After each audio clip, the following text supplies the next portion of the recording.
All right, I call this meeting to order at 9:15 a.m. Roll call and verification of quorum.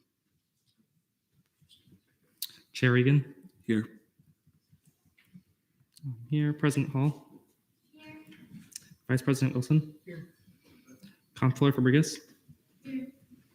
Speaker Ananobi. Here.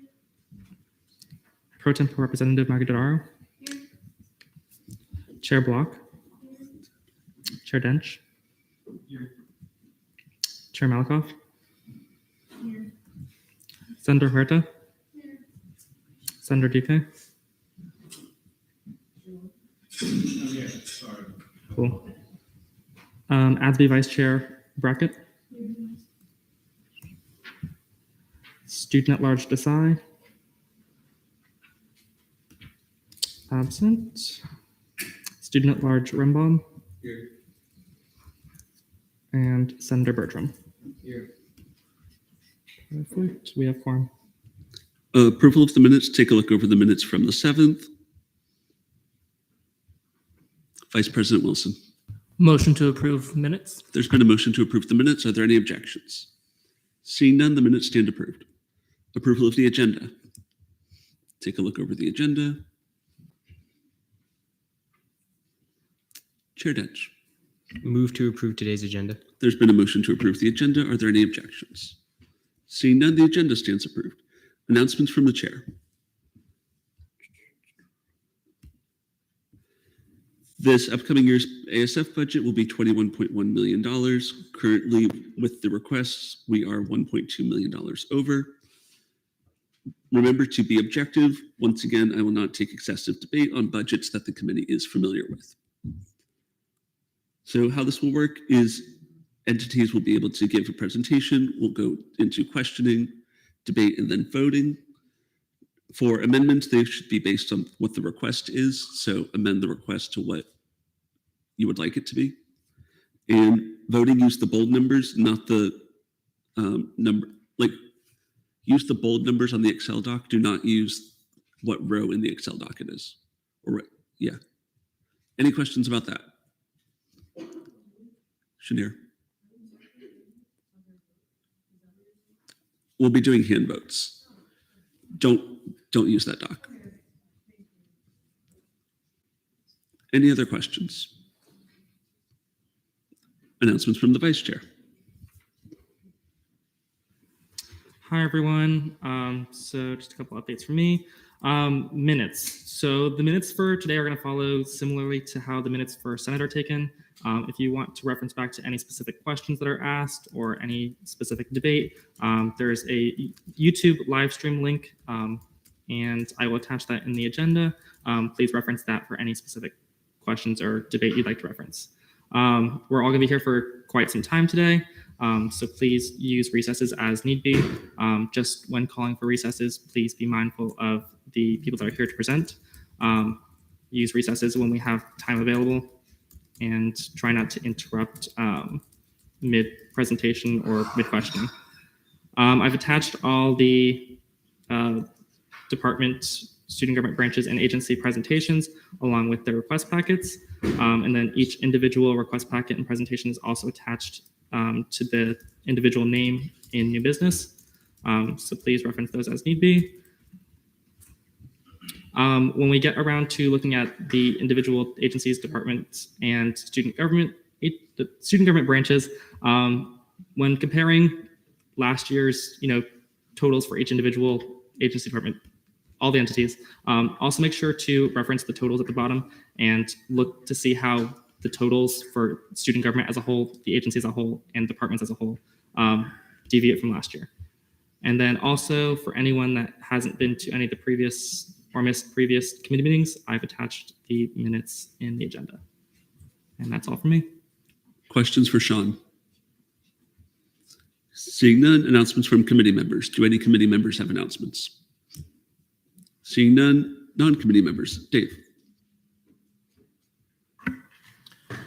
Thanks for allowing me an opportunity to speak today. For those of you that don't know me, my name is Dave Pavlonis, and I'm one of the assistant vice presidents in SDS, specifically with budget and HR.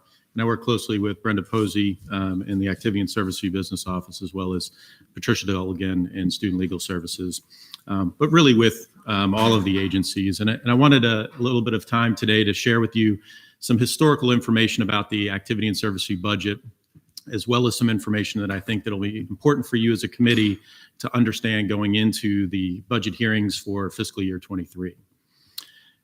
As Ryan announced earlier, the projected budget for fiscal year 23 is $21.1 million, which represents a $400,000 increase over last year's budget, or the current year budget. And while this is great news, I do want to share that this is a trend that will not continue. The activity and service fee budget is calculated from a number of factors, but the most significant factor is projected student credit hours. UCF created a 5-year enrollment plan between 2015 and 2019 to increase enrollment 2% a year, which would result in a 10% increase over that period. UCF was very successful and actually reached their 10% goal in 4 years as opposed to the 5. And while the activity and service fee has not increased in 10 years, because student credit enrollment or student credit hours have continued to increase, the overall activity and service fee budget has increased as well. In fact, over $2 million over the past 4 years. UCF's new enrollment plans are to stabilize growth overall, and with most of the new growth occurring in the online-only student section. Online-only students do not pay activity and service fees. Thus, student credit hours will decrease, and activity and service fee revenue will decrease as well. And this is based on information. It will continue to decrease over the next few years based on information that I've received from the Office of Institution Knowledge Management, which is tasked with providing those projections based on the enrollment plan. Student credit hours for fiscal year 24, it's not the year that we're talking about, but a year down the road, right now are projected to decrease by $150,000. And that does not take into account reversions, which is the other factor of the A&SF budget, or the other major factor of the A&SF budget. So that, combined with increases to cost of goods sold, utility increases, labor increases, including the dollar per hour minimum wage increase that will happen through fiscal year 27, as well as rising facility costs to maintain the beautiful A&S buildings like the Student Union that we're in today and the Rec and Wellness Center, it will make it critical for this committee and future A&SF budget committees to be strategic. This year, we are investing over $2.6 million in replacing the majority of the Student Union roofs and repair the building envelope. The Rec and Wellness Center opened its doors 20 years ago next month. I believe that's correct. And that facility will need additional financial support in the years to come to address a number of issues you will hear about this week. Today, if I was asked to project the fiscal year 24 budget, I would estimate a $500,000 to $600,000 reduction when factoring in SCH student credit hours and reversions. As mentioned above, we have not seen an increase in the activity and service fee budget in 10 years, and currently UCF has the third lowest activity and service fee in the state. I think it will be critical for student government leadership to begin discussions with SDS and UCF leadership to establish a fee committee to consider a much needed and long overdue increase. To provide some context, for every 10 cents of an increase in the activity and service fee would generate approximately $160,000 annually. Also note, per Florida statute, there are caps on how much the activity and service fee can increase in a given year. And actually, there's 3 fees combined. It's the activity and service fee, the health fee, and the athletics fee. The health fee also incorporates the Student Health Center, counseling and psychological services, and wellness and health promotion services. So with that, at this time, I'd like to open it up for there any questions. If there are none, I appreciate your time this morning and wish you well during this critical process as you listen and evaluate to the needs of the activity and service fee agencies and how they support the student body. Thank you. Vice President Wilson. Thank you so much for being here today and giving us the opportunity to ask you any questions, also providing that overview. Is there any, based off your experience at UCF and kind of with the A&SF process, is there anything kind of right off the bat that people typically do as a committee to potentially, save? Because of course, the $1.23 million.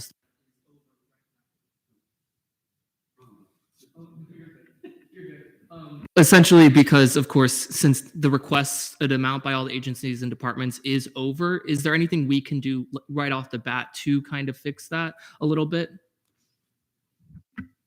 It's a great question. One of the things that we have strategically done for many years is to put the R&R. We have a term that we utilize, R&R, repair and replacement, and we define that into two different areas. One account is referred to as contingencies, and the other is specific projects. And both of those requests, while they benefit particular areas within the activity and service fee areas, those requests come from the activity and service fee business office because they manage those funds. Historically, we have done things for the contingency R&R account to not request those funds from a budget perspective, meaning not to have the committee allocate. I believe the request from the A&SF business office is 3% of the total fee, which is the standard, which is probably $633,000. And so we don't plan to utilize that $633,000 this year. The contingency fee is really for those situations that occurred back in 2005 when Hurricane Charlie came in and ripped off the roof of the Rec and Wellness Center. So we're hoping that we don't have to utilize that, or for other situations that, if the projections that the university make are significantly off. So one thing that we've done in the past, or I should say the committee has done in the past, is to put language in the proviso language that funding for some of these initiatives would be done prior to those monies being reverted. And that way, since we don't necessarily need those monies at the start of the year or during the year, it doesn't tie up dollars for facility or programmatic activities that you're wanting to provide the student body during the year. So that's one thing that I would suggest that you continue with. And then there's also a number of new specific project requests that are coming in this year. And I think that it would be wise to consider using that strategy as well. President Hall. Could you share just a little bit about the timeline of going through the process of increasing our fees? Thank you. I can share some, and I'll ask Dr. Welch to chime in if he would like to add anything else. We haven't actually had a committee meet in at least 2 years, and it might be going on 3, but generally speaking, I'll speak based on the past. A university fee committee is established. Like all committees that involve student fees, it's going to be at least 50% students, and student body president will have a heavy weigh in on who sits on that committee, and they'll work very closely with our vice president, Dr. Frame, currently in that role as interim vice president, to establish that committee. And that committee historically has met in early fall. And they've met in early fall, and they typically meet over a period of maybe 4 to 6 weeks. And they hear proposals from athletics, health fee, A&SF fee. They also hear proposals from parking and transportation as well. That fee is not part of the Florida statute cap, but they felt that it would be wise for this committee that is made up of half students and half faculty staff to be aware of other potential fee increases that may impact students. And so they've included that and also asked for the committee to either bless their request as well in that process. And so they would meet during that early fall. The results of that would then be shared with the university president, and then potentially with the University Board of Trustees in a committee meeting, the Finance and Facility Committee meeting, and then from there to the University Board of Trustees for approval. And that typically has been presented in the December budget request or Board of Trustees meeting. And then if they voted for it to move forward, it would take effect for fall of the following year. So anything that you would do fall of 2022 would take effect for fall of 23. Any other questions? All right. Any other announcements from non-committee members? Dr. Welch? Push this. All right, there we go. I just wanted to thank you all, the students in particular that are here. I said this a few minutes ago and this morning, but thank you for using your discretionary time to help make our university better. The commitment that you make to this process is extremely valuable to the university. And I would also encourage you to take it seriously and try to put your personal agenda aside and think about the whole. What is best for the 70,000 or so students who are part of our community. So, but mostly, I just want to say thank you for doing this.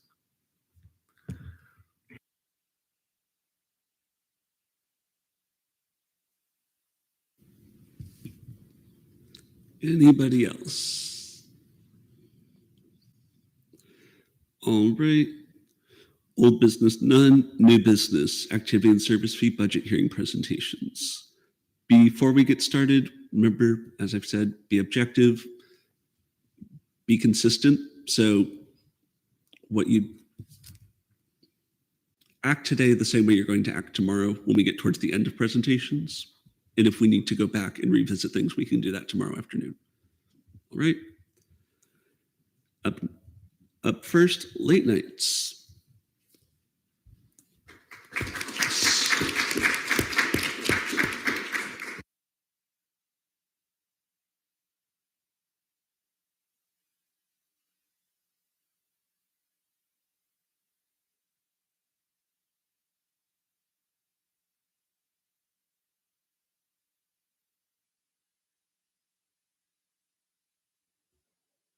Hello, can you hear me? Okay. All right. Good morning, everyone. My name is Karina Busas, and I am the Executive Director for Late Nights. This morning, I'll be discussing the 2022-2023 budget. Next slide. Late Nights is an agency within the Office of Student Involvement at the University of Central Florida. Late Nights consists of 6 student directors, including an executive director, a special events, a programming, a marketing, an engagement, and a communications director. Additionally, we have 5 active members within our volunteer council. We host a monthly large-scale event put on by the special events director and 2 to 3 routine events put on by the programming director. Next slide. Now I'm going to go into our, sorry. Okay, our first events of the year began in the summer with Summerfest, where students enjoyed our outdoor games and snacks. Additionally, we planned Hit the Deck Summer's Ending, where we would have provided food and refreshments for students to enjoy on the poolside with a water slide and a DJ. Unfortunately, we could not open the event to the student body due to weather conditions. It was too hazardous. Moving on, here's some of the events we planned this fall. A few of them were postponed to the spring due to consistent threatening weather on the day of the event. However, some of our most successful events this semester include Caricature Carnival as part of Family Weekend, Fright Night, and Disney and Marvel Jeopardy. Okay. Collaboration is key. So Late Nights is always encouraging other agencies and organizations to reach out about collaborations. This semester, we've collaborated with Rose in Life to bring Coffee House Hangout to the Rose End campus, and with Step at UCF to host a dog costume contest and movie showing on Memory Mall.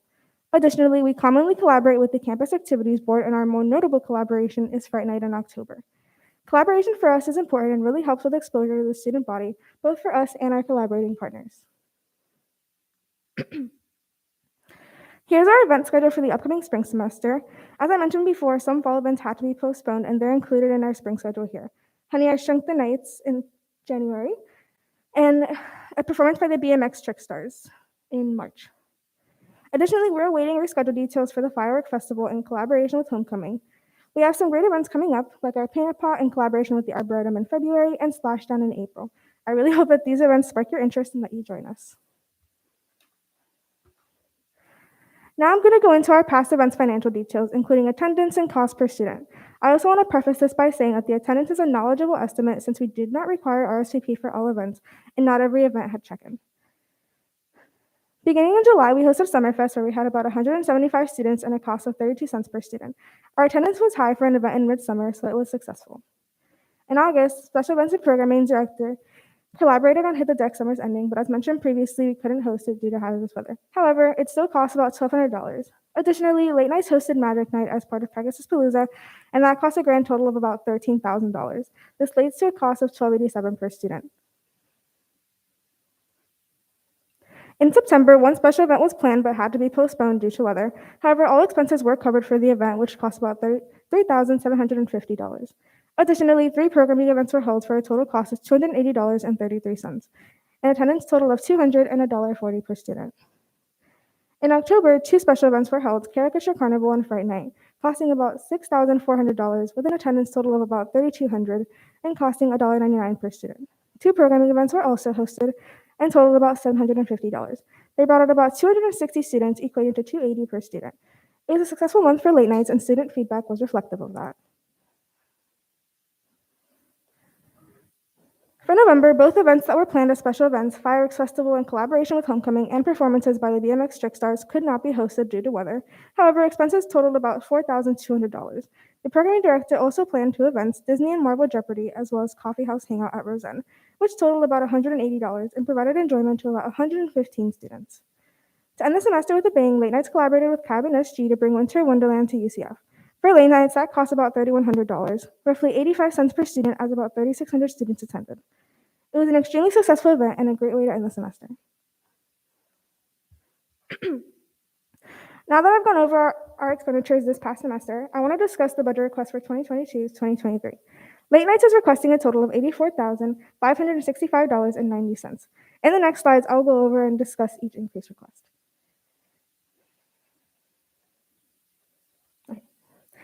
Looking at this year's budget, we're asking for an increase of $21,619.10, a $719.10 increase within OPS, a $900 increase in operations, a $17,500 increase in special events, a $1,500 increase in programming, and a $1,000 increase in marketing. Next slide. Thank you. Due to an increase in minimum wage by Florida law from $11 to $12, an increase of $719.10 is being requested for $12 an hour for 20 hours a week. This would include fringe benefits as noted.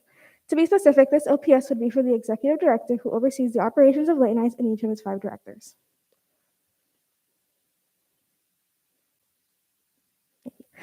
Moving into each budget line, we'll begin with operations budget line, managed by the executive director. The biggest expenditure within this budget line is training and developmental retreats. This includes the retreat we host at the beginning of each fiscal year to welcome the new directors and really train them for the position and working with one another. Additionally, it includes NACA, which stands for the National Association for Campus Activities. This conference allows us to see what is available to us as student programmers and gives us fresh ideas to bring to campus, as well as what vendors can provide such. Attending this, however, is a costly matter. To put it into perspective, as we prepare to attend in February, it is going to cost roughly $1,400 per director attending, which is 2 this year. That is already over the allotted budget for this. Additionally, this budget line is also responsible for director uniform purchases, including polos, jackets, and name tags, and office supplies like tape and printer paper. Together, these equate to $1,000. Lastly, from the operations budget, we replace games and event accessories that are torn or broken due to extended student use or regular end-of-life cycle. For example, this year we purchased a new cornhole, as the previous one was broken and hazardous with sharp wood pieces being visible, as well as a new Connect 4 set for the same reasons.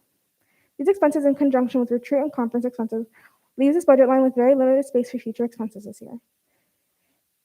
A $900 increase in this budget line for the 2022-2023 year would give us more freedom and would allow us to continue funding attendance at conferences like NACA and purchasing replacements for our items without worrying of running out of funds too soon. Next slide. Here's a logo for NACA and a picture of the executive director in charge of the operations budget, which happens to be me. Okay. Next, we'll discuss the special events budget line. With the special events budget, the special events director plans 1 event a month and at times 2. Some of the key special events in fall include Pegasus Palooza, Fright Night, and Family Weekend. Let's go into the cost of Pegasus Palooza, which is our most costly event. On average, it costs about $14,000 to bring a performer for Pegasus Palooza, as well as cover the expenses of the space and the production, among other things. Looking at the current special events budget of $42,500, that's about 33% of our budget already. As mentioned before, we also program during Family Weekend, which costs about $5,000, and the annual Fright Night costs about $6,000. These 3 key events combined equal $24,000. That's more than 50% of our total budget currently. These numbers do not include programming during the fall, other programming during the fall, and also do not take into consideration expenses for the spring semester. With a $17,500 increase, we would be able to stay on track with 50% of the budget being spent for summer and fall special events and 50% of the budget being spent during spring special events. To be more specific, we would be able to be on track and have enough of the budget remaining to correctly plan and fund Glow Night, the Late Night Spring Show, and other spring events. I want to further explain this request of $17,500 for the special events budget line. Late Nights focuses on bringing events to campus for students to enjoy, mainly during the hours of 7 p.m. to 12 a.m. Moreover, we focus on bringing unique events to campus. With that being said, unique events require unique vendors and supplies, which can be costly. For example, it's much easier to find a bounce house vendor than it is to find BMX performers, and additionally more costly to fund. We want to find and bring unique performers and activities for the student body, and with an increase in budget, it can be done without having to lower the budget for future special events. Next slide. Here's some pictures of Fright Night, both students and scare actors, as well as some photos from Lauren Lester's performance during Caricature Carnival. Fright Night this year was actually one of the most popular events based on a poll that the marketing director did on social media. We're looking forward to hosting it again next year.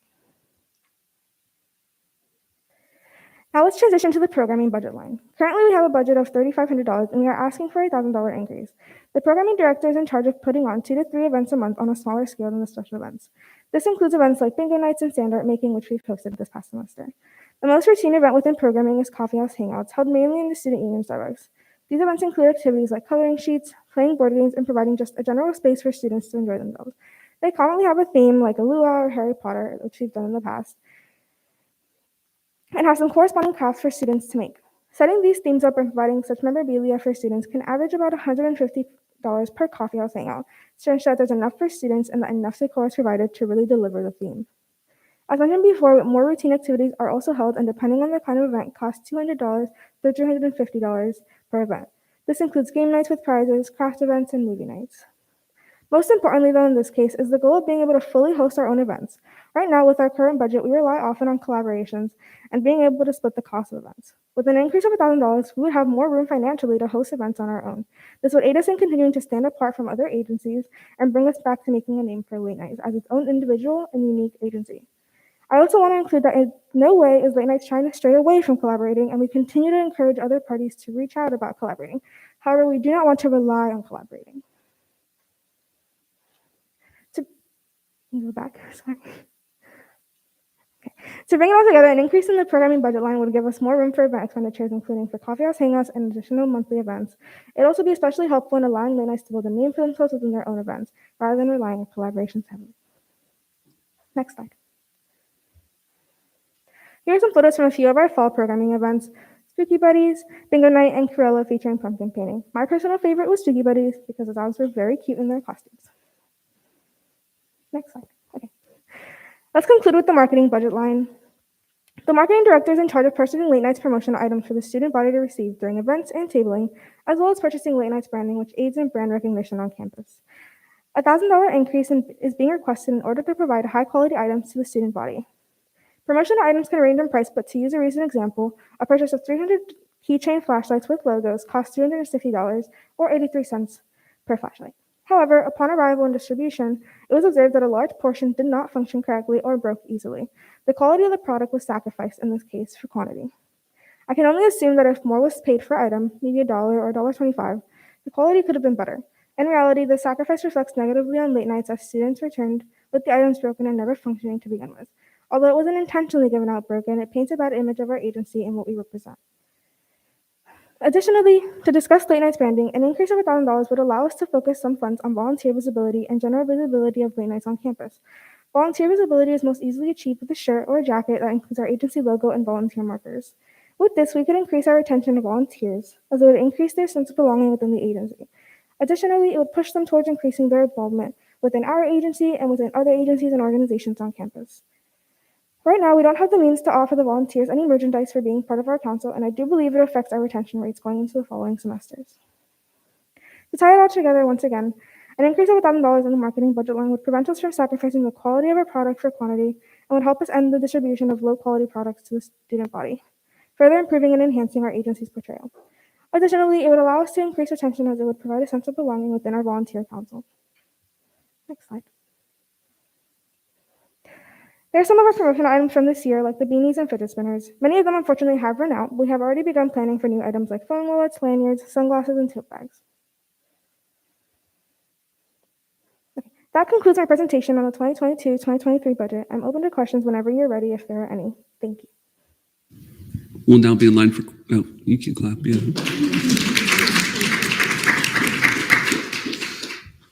We'll now be in line for questioning. Sean? Okay, so my question is, out of all the areas / budget lines you've requested increases in, which area would you say most necessarily needs an increase, and which area would you say that least necessarily needs an increase? Can you hear me? Sorry. Okay. That's a tough question because I do believe that every area deserves an increase. But to answer your question, I believe that special events needs to increase the most. They plan the largest events, and with an increase in this area, you can continue to plan unique events and bring truly fun activities. In comparison, though, I believe that marketing needs it the least right now just because we have been able to find some nice quality products for a decent price that works with our current budget. However, please do not take that as me saying we don't want a marketing increase. We do. It could really improve our branding on campus. That's all. Vice President Wilson? Thank you so much for being here. So I looked at your previous year's budget and everything, and you all look consistently like you do use all of your budget, which is really good. With the potential increase that you're requesting, do you foresee that you will still have those kind of $1,000 to $400 left over to be reverted afterwards? Just because I want to make sure, you're asking, of course, for what you all can use. And if you have, all the plans in place, or the next executive director will have all the plans in place to use it next year. Yeah, thank you for that question. I do foresee that we'll use it all and that we won't have that $1,400 left to revert back. I think that this year we had a lot of cases where we had to turn students away. I think our most notable one was a caricature carnival where we had only 4 caricature artists, just because that's what our budget could hold, being that they were pretty pricey each artist. So I think in the future, with an increase, we'll be able to hire more artists. So I think that's what we would use the money for, especially now that we're returning back to what we would call like normal, where a lot of students are on campus and there's just increased attendance at all events. I hope that answers your question. Chair Block? All right, so it looks like the programming line was added in the 2021-2022 budget line or budget year. Seeing as you're requesting a 1.5K increase in that line, can you kind of just explain why you think that line is necessary? I'm sorry, could you repeat your question? Why you think the line of programming is necessary or why an increase is necessary? Why it's necessary as a whole as it was added this year? Yeah. So as I was saying also last year, we added it just to be able to keep track of expenses within both respective areas. More so that each director could see exactly how much they had left over, as opposed to seeing how much was left for events in general, when having to manually calculate how much each director had. So that's why it was added. I hope that answers your question. Chair Malakoff? Yeah, so just a follow-up to Vice President Wilson's question. Will the increase in the special events budget be for scale of events or just amount of events that you guys hold within the year? Both, really. For scale events, especially during family weekends, since that's our largest event, we would just be able to provide more entertainment during that time. But also for amount of events, I think that if we had an increase, we'd be able to collaborate more within the special events budget. So in addition to our monthly event, we could also collaborate with other agencies and organizations, so possibly increasing our amount of events to maybe 2 per month. Yeah, hope that answers your question. President Hall? You kind of answered this already a little bit when talking about the caricatures and getting more caricatures for students, but can you name something that you wanted to purchase this year that you couldn't because your budget wasn't large enough? Yes. So actually, this was something that we were looking into purchasing, but after finding out how much attendance at NACA was going to cost, we had to kind of pull back from that. I was looking into purchasing an additional uniform, so a rain jacket for directors, because as you heard, a lot of our events got rained out this year, but we were already there, basically ready to set up, so that kind of affected our directors personally. So that was something that I couldn't purchase this year, or I can't purchase this year, just because we don't have that space within the budget. Hope that answers your question. Chair Malakoff. Do you know the retention rate for your events? Like if the same people are coming back multiple times? I don't know if you have numbers for that, but that's just a question. We don't have specific numbers of exactly the people who are coming back, but I do see the same faces at a lot of our events. So yeah, I do think we have a retention rate, especially for the programming events. I think that a lot of people who come to Podcast Hangouts come to other monthly programming events. So yeah, I hope that answers your question. Lexi. I think you already touched on this a little bit, but do you have like a plan or like an event that you really want to do that if you were to get that increase in that special events budget line that you would be like, okay, this is for sure what we're doing, like a new event? Or I know Chair Malakoff already kind of went into this, or would you not be doing any new events? I don't necessarily have in mind like a specific new event, but I would like to add to our current events. So like I said, for Young we'd like to add more programming. For Splashdown, we'd like to add a lot more elements. And this year actually we have a little bit of money left over due to so many events being postponed. So we're looking into adding new elements for Blue Night and making it a little bit bigger, more glowy, I guess, for lack of a better term. Question or motion? Okay. Thank you. Sean. So, as an executive director, how do you ensure that your student directors effectively use their funds to avoid unnecessary costs and purchases? Thank you for that question. So in order to avoid like excessive unnecessary purchases, my first step is to require all directors to pass PRFs through me and require a signature from me. That makes sure that I'm seeing every single item that they're purchasing, big or small, and just ensures that I know exactly what the money is being used for. And additionally, in the beginning of the year, I work with each director to go through their budget and kind of plan out how much needs to be saved for specific events. For example, I worked with my special events director to let her know that we needed to save $3,000 for a late night spring show. If I find that in the middle of the year, we're kind of swaying off of those like pre-planned numbers, we rework the numbers and see where we can remove money or where we can add money. So I think that's my most efficient way of making sure that directors are not misusing their budget. Hope that answers your question. Zach. So just going back to that event section again, have you heard any like calls or requests from students requesting to host more events, or is that something that you guys just kind of decided internally, or I personally haven't heard any call for like additional events being held by late nights. However, I do personally see we want to avoid repetition with our events. Like I mentioned before, we kind of focus on unique events, and as I mentioned before again, unique events tend to cost more just because there aren't as many vendors for that specific unique activity.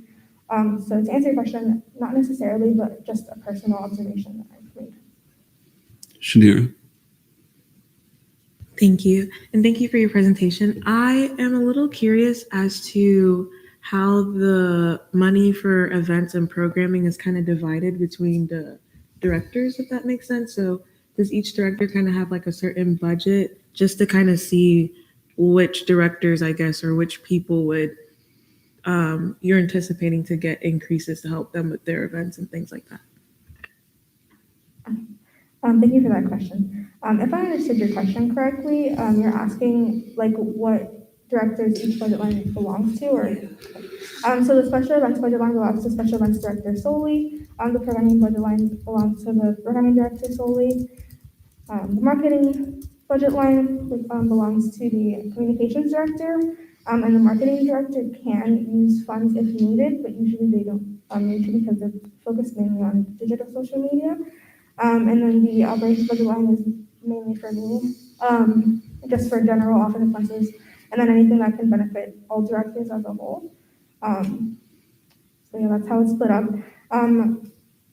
We can reallocate funds if needed, like for example, if the programming director needs to purchase something for an event, and the special events budget has some room left over, they can purchase it for them, but we don't usually go that route. We try to stick within each of their own budgets. Hope that answers your question. Is there a motion to go to debate?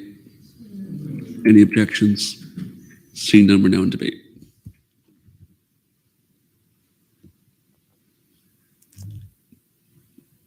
We're now in debate. Vice President Wilson. So as far as I think a lot of the committee members have been, specifically looking at the comparison between the events and the programming line. I will say I think I'm not against a increase in special events because I have attended a lot of late nights events, and I know you all do program all year long as far as that goes for both semesters and everything else. And I think it's important. We have a large population of students who live on campus, and I'm assuming, given the times that you program 7 to midnight, those are a lot of the bulk of the attendees.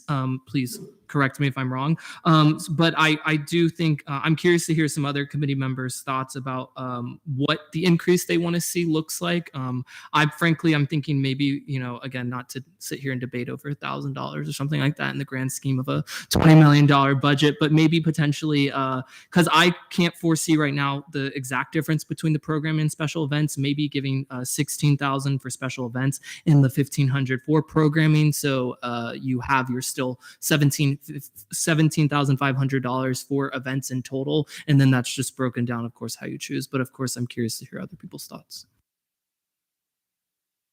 Zach. Yeah, my biggest concern would definitely be just the events budget line. Not the fact that I don't think we should increase it just by that much, just because if there hasn't really been a big call for, late nights needs to host more events from the student body, maybe we shouldn't allocate so much more to it. Once again, not saying that we shouldn't add any more to it, because late nights definitely does pretty awesome work for our students on campus, but maybe just to hear some more about what other people think about that line. Maddie. Yeah, I'm on the same page. What I was hearing is that just like for student involvement, I think the retention rate for the smaller scale programming events are higher than the special events as a whole. It looks like so increasing that budget, I would be comfortable with. But with that being said, some of the special events were rained out this year, so they weren't with their full potential. So increasing the budget by $20,000 seems like a lot to me. But again, I'd like to hear what decrease or number that everyone else is looking for. Two hands in a motion. Shanira. You may. I have a question for My name is Karina. Karina. Okay. I was wondering, in regards to the events, I know you have 60,000 is requested. Is there another number that you're comfortable with, or is that a number you're pretty firm on? I'm sorry, could you repeat your question? Yeah. So for line item 63, the events thing, I know you're requesting 60,000. Is there a number you would be open to exploring, or are you pretty firm on 60,000? I think I'm comfortable with increasing the special events budget line to 50,000, just making it even. But I will take more. But 50,000, I think, is a number that we can work with for the following year.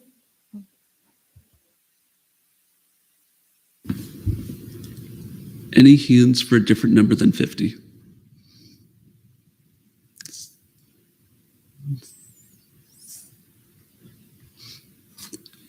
President Hall. Well, I didn't have another number to propose, but just respectfully, I think we do need to be looking at a smaller number. I'm on board with that. I just think $20,000 increase on a $60,000 budget is a lot. And I think we really need to be understanding of that last year they only went up about $3,000 to go up $20,000. That's a big jump. And I mean, that's a third of their current budget. I think for any agency department, regardless of, really incredible work this year, that's a really high jump. And I think we need to be a little thoughtful about it. Zach, an emotion. Can I direct a question for you? To me? Yeah. You may. Okay. Can you repeat again how you would like us to go about making changes to the requested amounts? Say it's special events line, move to amend line 61 from $60,000 to whatever. Chair Block. I know you said one more hand, but my kind of debate on it is that we have been in COVID, so I feel like a lot of student turnout might have been low and they might need an increase due to an increased amount of students attending in the future, especially coming next year. So I do see the need for a jump, not necessarily $20,000, but maybe like 55, just for the amount of students that we might see showing out now. Sean, you may retain. Move to amend line item 61 to $50,000. There's been a motion to amend line 61's late night special events from $60,000 to $50,000. Are there any objections?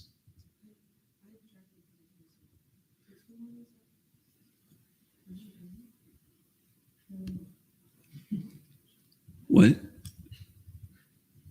Okay. Are there any objections? Seeing none, will now be in voting procedure. All those in favor?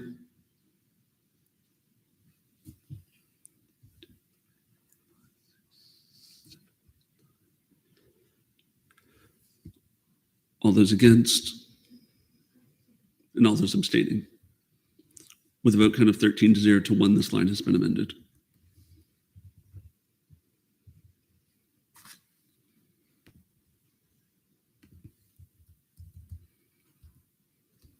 Sean. Move to amend line item 63 to 3,500. There's been a motion to amend line 63, marketing, from 4,500 to 3,500. Are there any objections? Seeing none, we'll now be in voting procedure. All those in favor? All those against? And all those abstaining? With a vote count of 13-0 to 1, this amendment passes.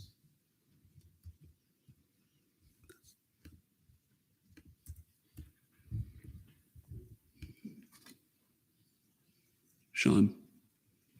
Move to approve line items 58 through 65. There's been a motion to approve lines 59 through 64. Are there any objections? Seeing none, we'll now be in voting procedure. All those in favor?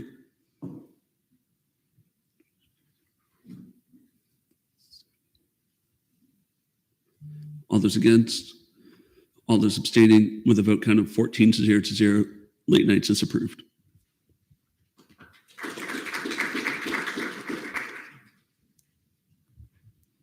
You're good. Thank you. Happy holidays. Point of inquiry. Is there a way that we can sort of know the total? Well, no, I got it. Thank you.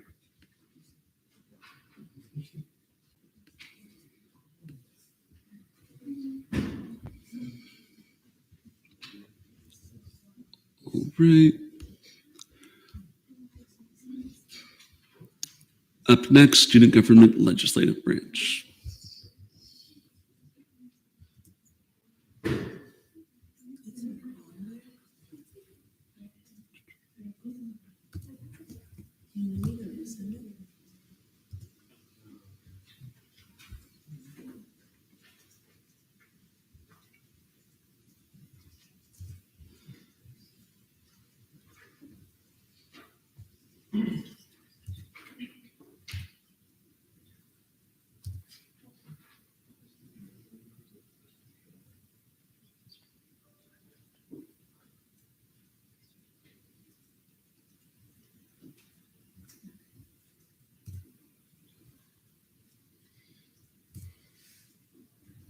Okay, thank you. Hi, everyone. So my name is Shanira, and I'm here on behalf of the Legislative Branch of Student Government.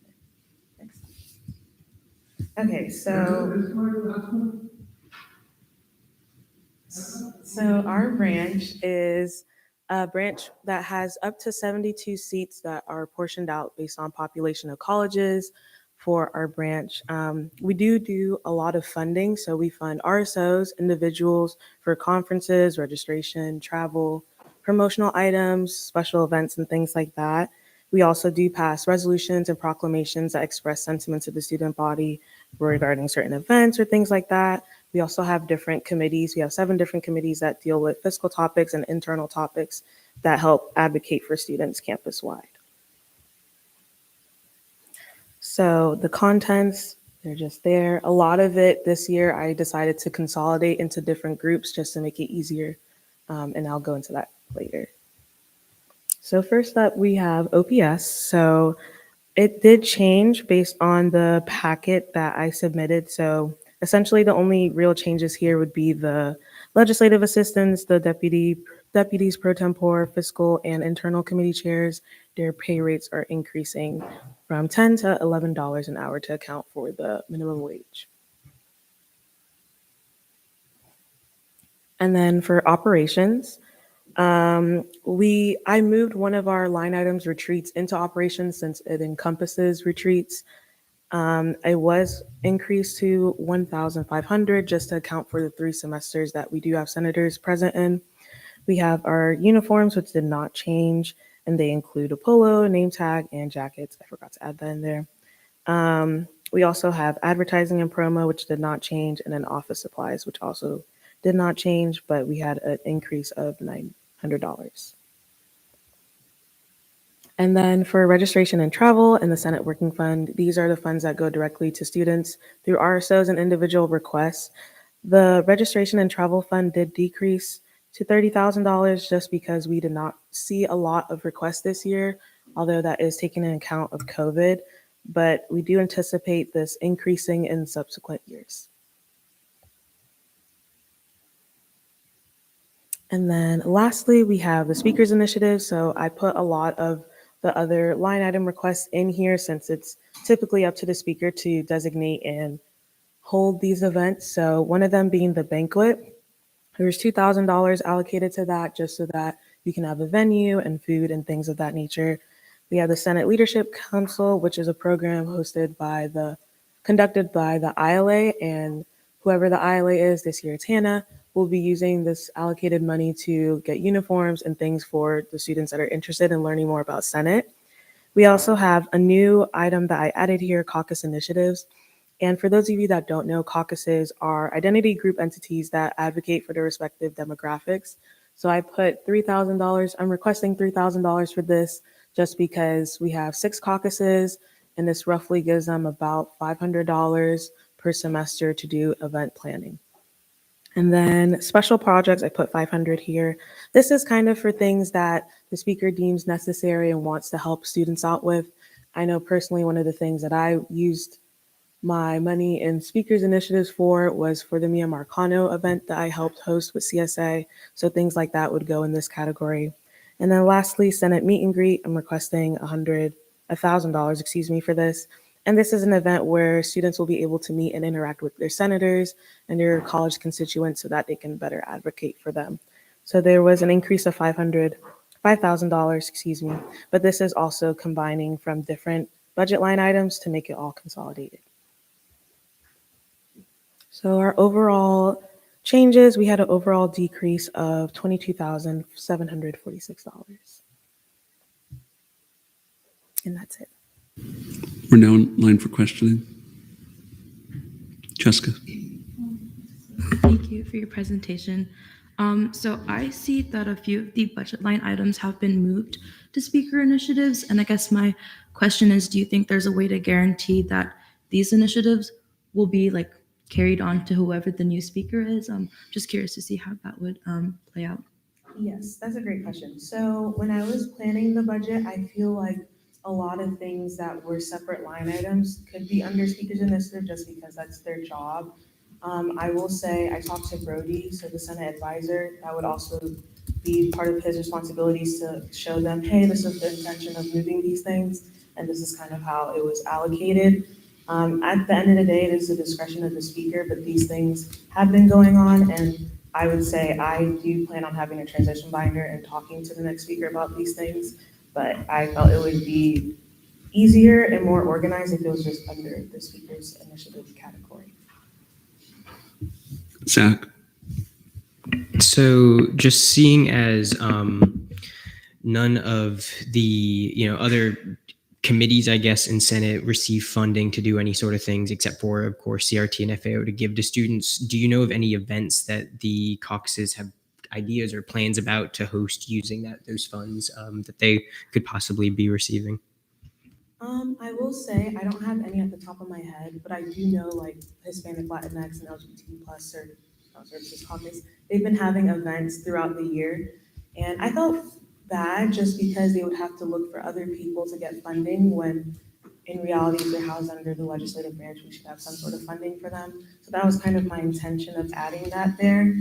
I do anticipate, and it would be up to the speaker and those in Senate to help advocate for this, but I do anticipate with events that caucus leadership wants to do, that they could see this money and kind of use it. I think one thing is also important to note, if you don't know that there's no money there, you won't know like what type of events to have. So if the money is there, then it incentivizes them to advocate and use this money to help advocate for those demographics that they're represented. Follow up? So the only follow-up would be, so if we were to do it, which sounds cool, how would we, because it just says caucuses right now, so how would that money be divided between them? Would it be kind of like up to the speaker? Would it be an even thing, or? I put it general just because I don't know if we'll have more caucuses, if we'll have less. I think it would probably be the speaker and the caucus leadership. I think that's something that I would feel comfortable letting them delegate. I would hate to just say, well, each caucus, I had the intention of each caucus having like a certain amount, but that could change as well. I think also there's flexibility within that line item in general. So if certain caucus leadership doesn't use it, then committees can use it and things like that as well. Austin? So this is a clarifying question either for the speaker or Chair Regan. So I saw in the presentation, as far as speaker and pro tem, they said they're staying the same. However, in the request, they do increase by $1. So I just wanted to see if they are staying the same or are they increasing by $1? Yeah, they're staying the same. I think I'm gonna motion to, can I motion to change it? Or someone else can motion to change it from the packet? You would like speaker and pro tem's hourly rate to stay the same? Yes, please. Thank you.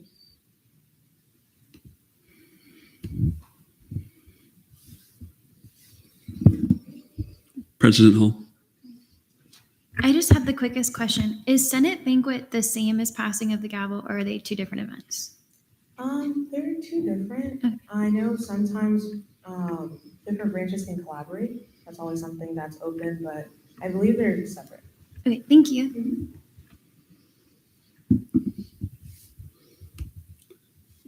Julian?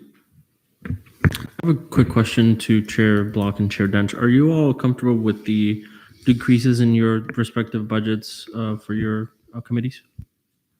So mine is the only one that decreased. If it makes anyone feel better about it, we have utilized a little over $100,000 of our $680,000 budget this year, which is not as much utilization as I would hope for, and a lot of it is due to COVID. However, we have been seeing mostly travel, so it's a little surprising. Historically, for 2018-2019 and 2019-2020, CRT has capped out their budget, so I anticipate we will be utilizing our full budget this coming year.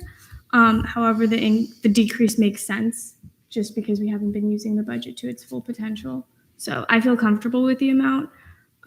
Zach, I don't know if you have anything to say on your budget remaining the same.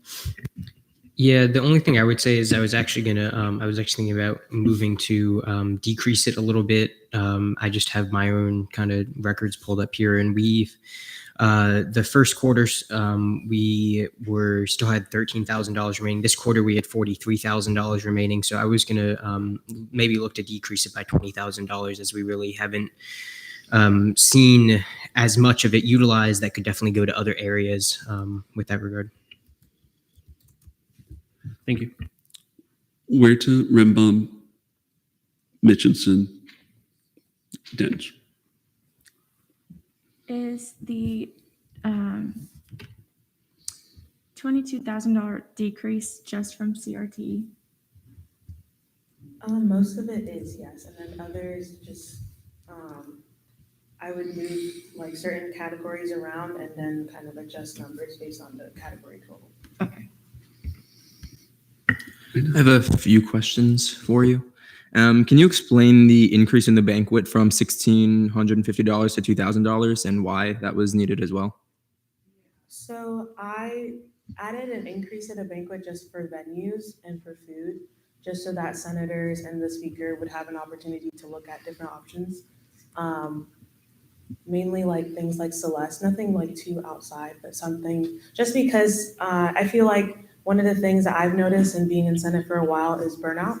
So having an event like a banquet that's honestly one of our bigger events that's more intimate and that recognizes the hard work senators do, I think justified the increase. Okay.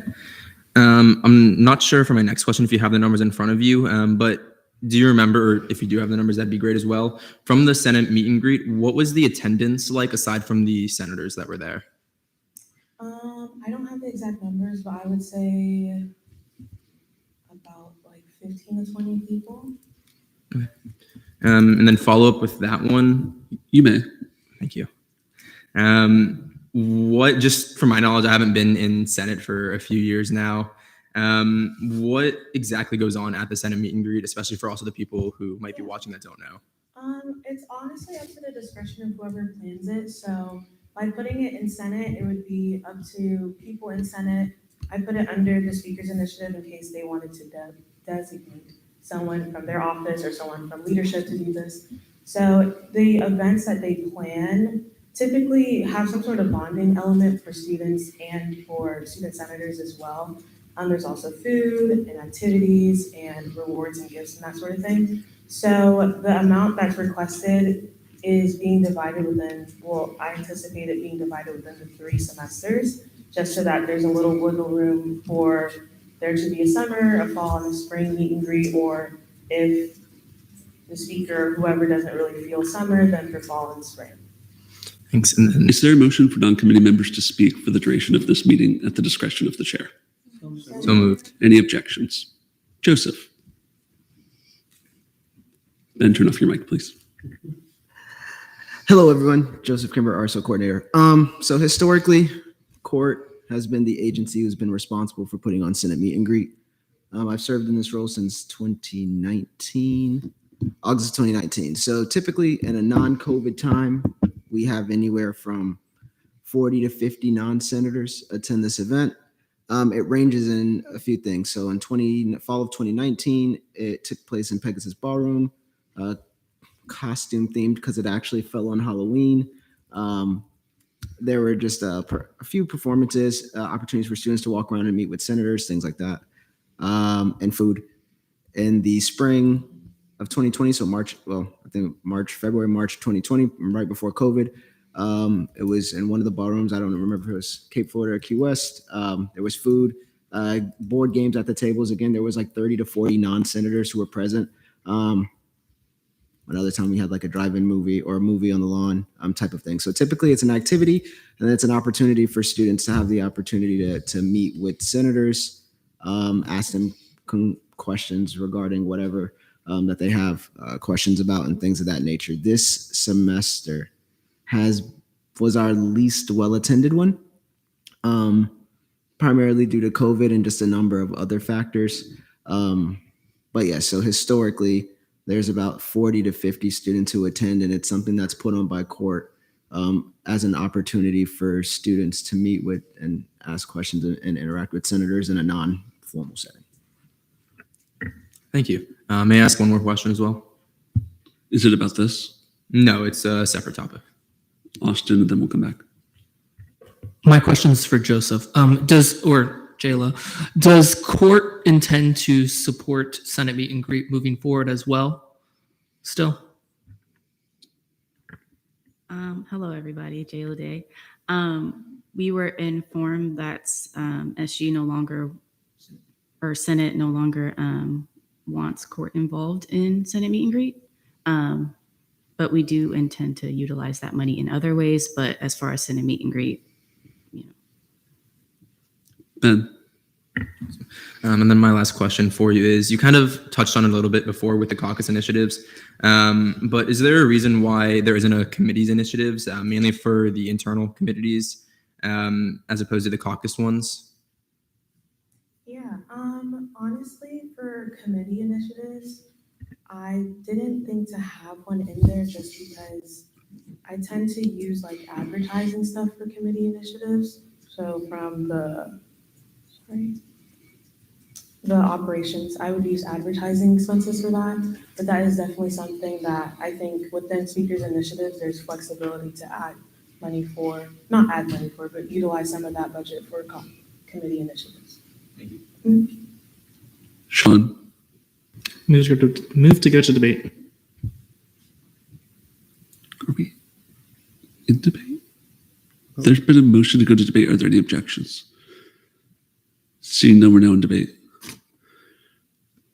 Sean, Move to amend line item 150 from 61,526 to 60,384. can you speak on it? Yes. So basically, it's just the change in OPS to reflect the $14 staying for the speaker and the $12 staying for pro temp. There's been a motion to amend line 150 legislative branch OPS from $61,526 to $60,384. Are there any objections? Seeing none, we'll now be in voting procedure. All those in favor?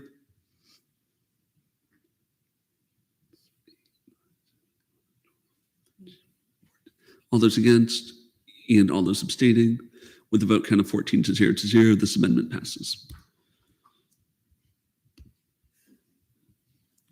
Hannah. Okay, so I'm gonna be speaking on a couple of things that were mentioned. Senate meet and greet is something that I would like to have been a more bigger event. Obviously, that is something that has a great intention, but it needs to be better executed. And like Court said, we're going to be, I guess Senate will be handling that from now on, which is, I think, might be beneficial to us. We can, I don't know, I feel like it'll be better. So I do think that the Senate meet and greet funding is very important. And then regarding caucuses, the fact that, well, they don't have any money right now or any funding right now, which makes it a little bit harder for us to function. I know that, well, I sit on the Hispanic caucus, and I know that the chair and many other committee members have phenomenal ideas that are very hard to execute without collaboration, which isn't a bad thing, but it might be nice to put on an event on our own, which is something I'd like to see in the future. So I actually really appreciate the caucus initiatives, and I'm sure that the other 5 caucuses will as well. I know that everybody has great ideas, so I'm very excited to see this caucus fund. And then never mind. And then committee initiatives, I think, are also very important. But like Janira said, it may not be something that needs its own little section, because we can always pull from speakers initiatives or the advertising expenses, but that is always up to the Senate president and committee leadership. So yeah, I just wanted to talk about some things that were mentioned, because a lot of the things that, those are stuff that we dealt with this year. Zach, is that a motion? You may. Move to amend line 153, the Senate Working Fund, to $330,000. There's been a motion to amend line 153 Senate Working Fund from $350,000 to $330,000. Are there any objections? Seeing none, we'll now be in voting procedure. All those in favor? All those against? All those abstaining? With a vote count of 14 to 0, this amendment passes.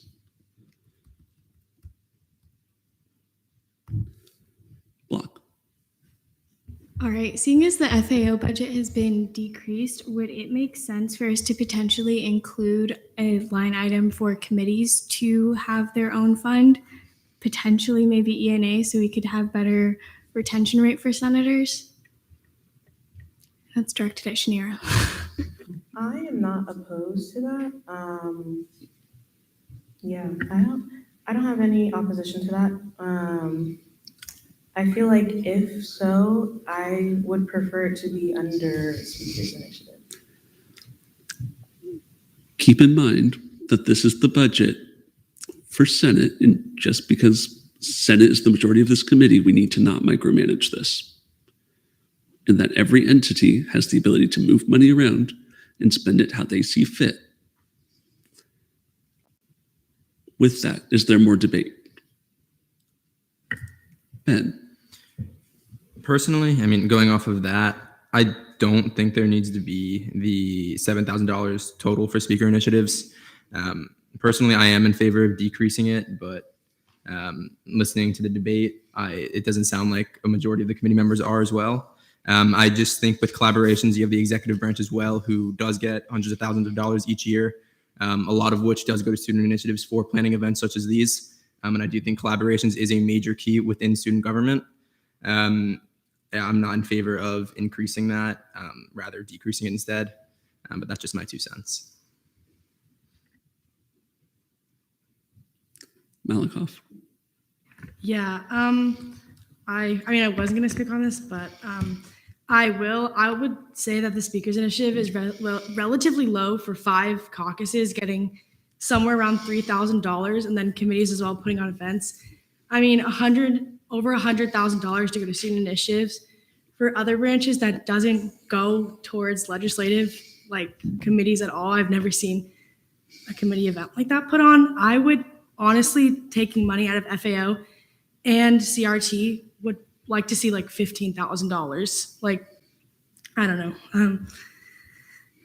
Like relatively putting on events, $120,000 for 10 coordinators in the exec branch when we have other places like 10 committees and plus caucuses combined. I wouldn't see why every committee / caucus shouldn't have $1,000 put on it. So that's all I have to say.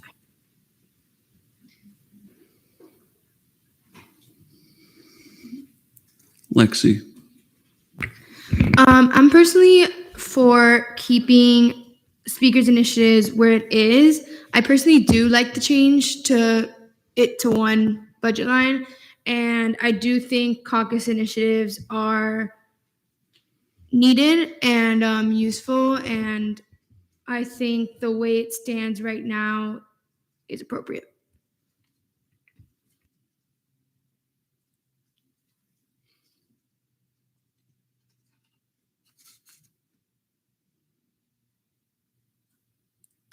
Zach?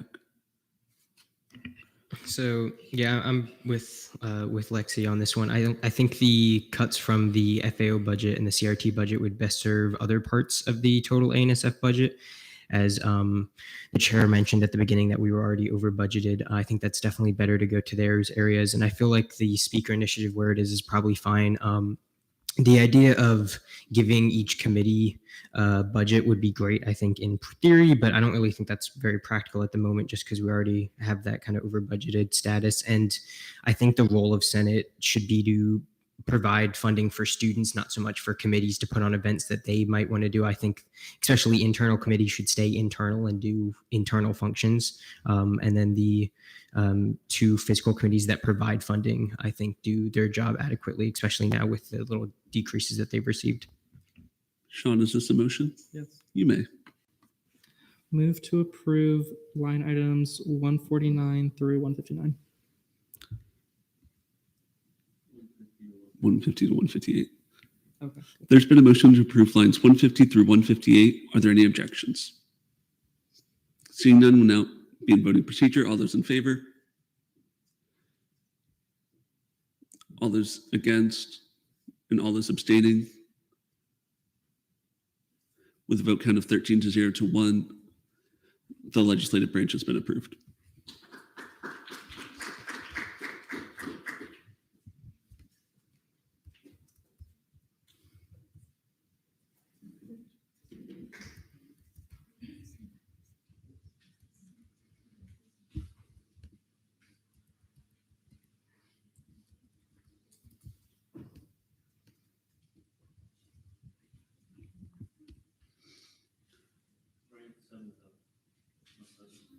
What? Oh, whoops.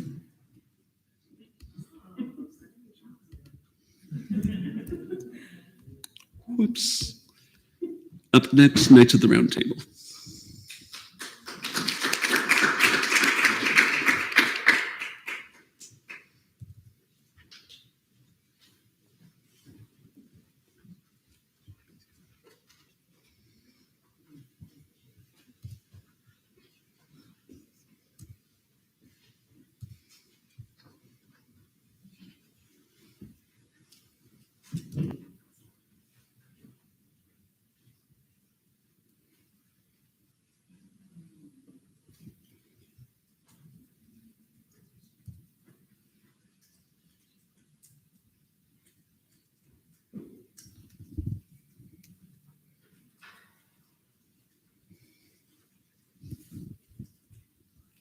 Whenever you're ready.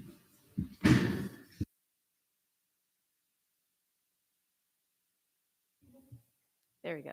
Okay, good morning, everyone. My name is Jayla, and I am the Executive Director for Knights of the Roundtable, and I present to you our budget request for 22-23. All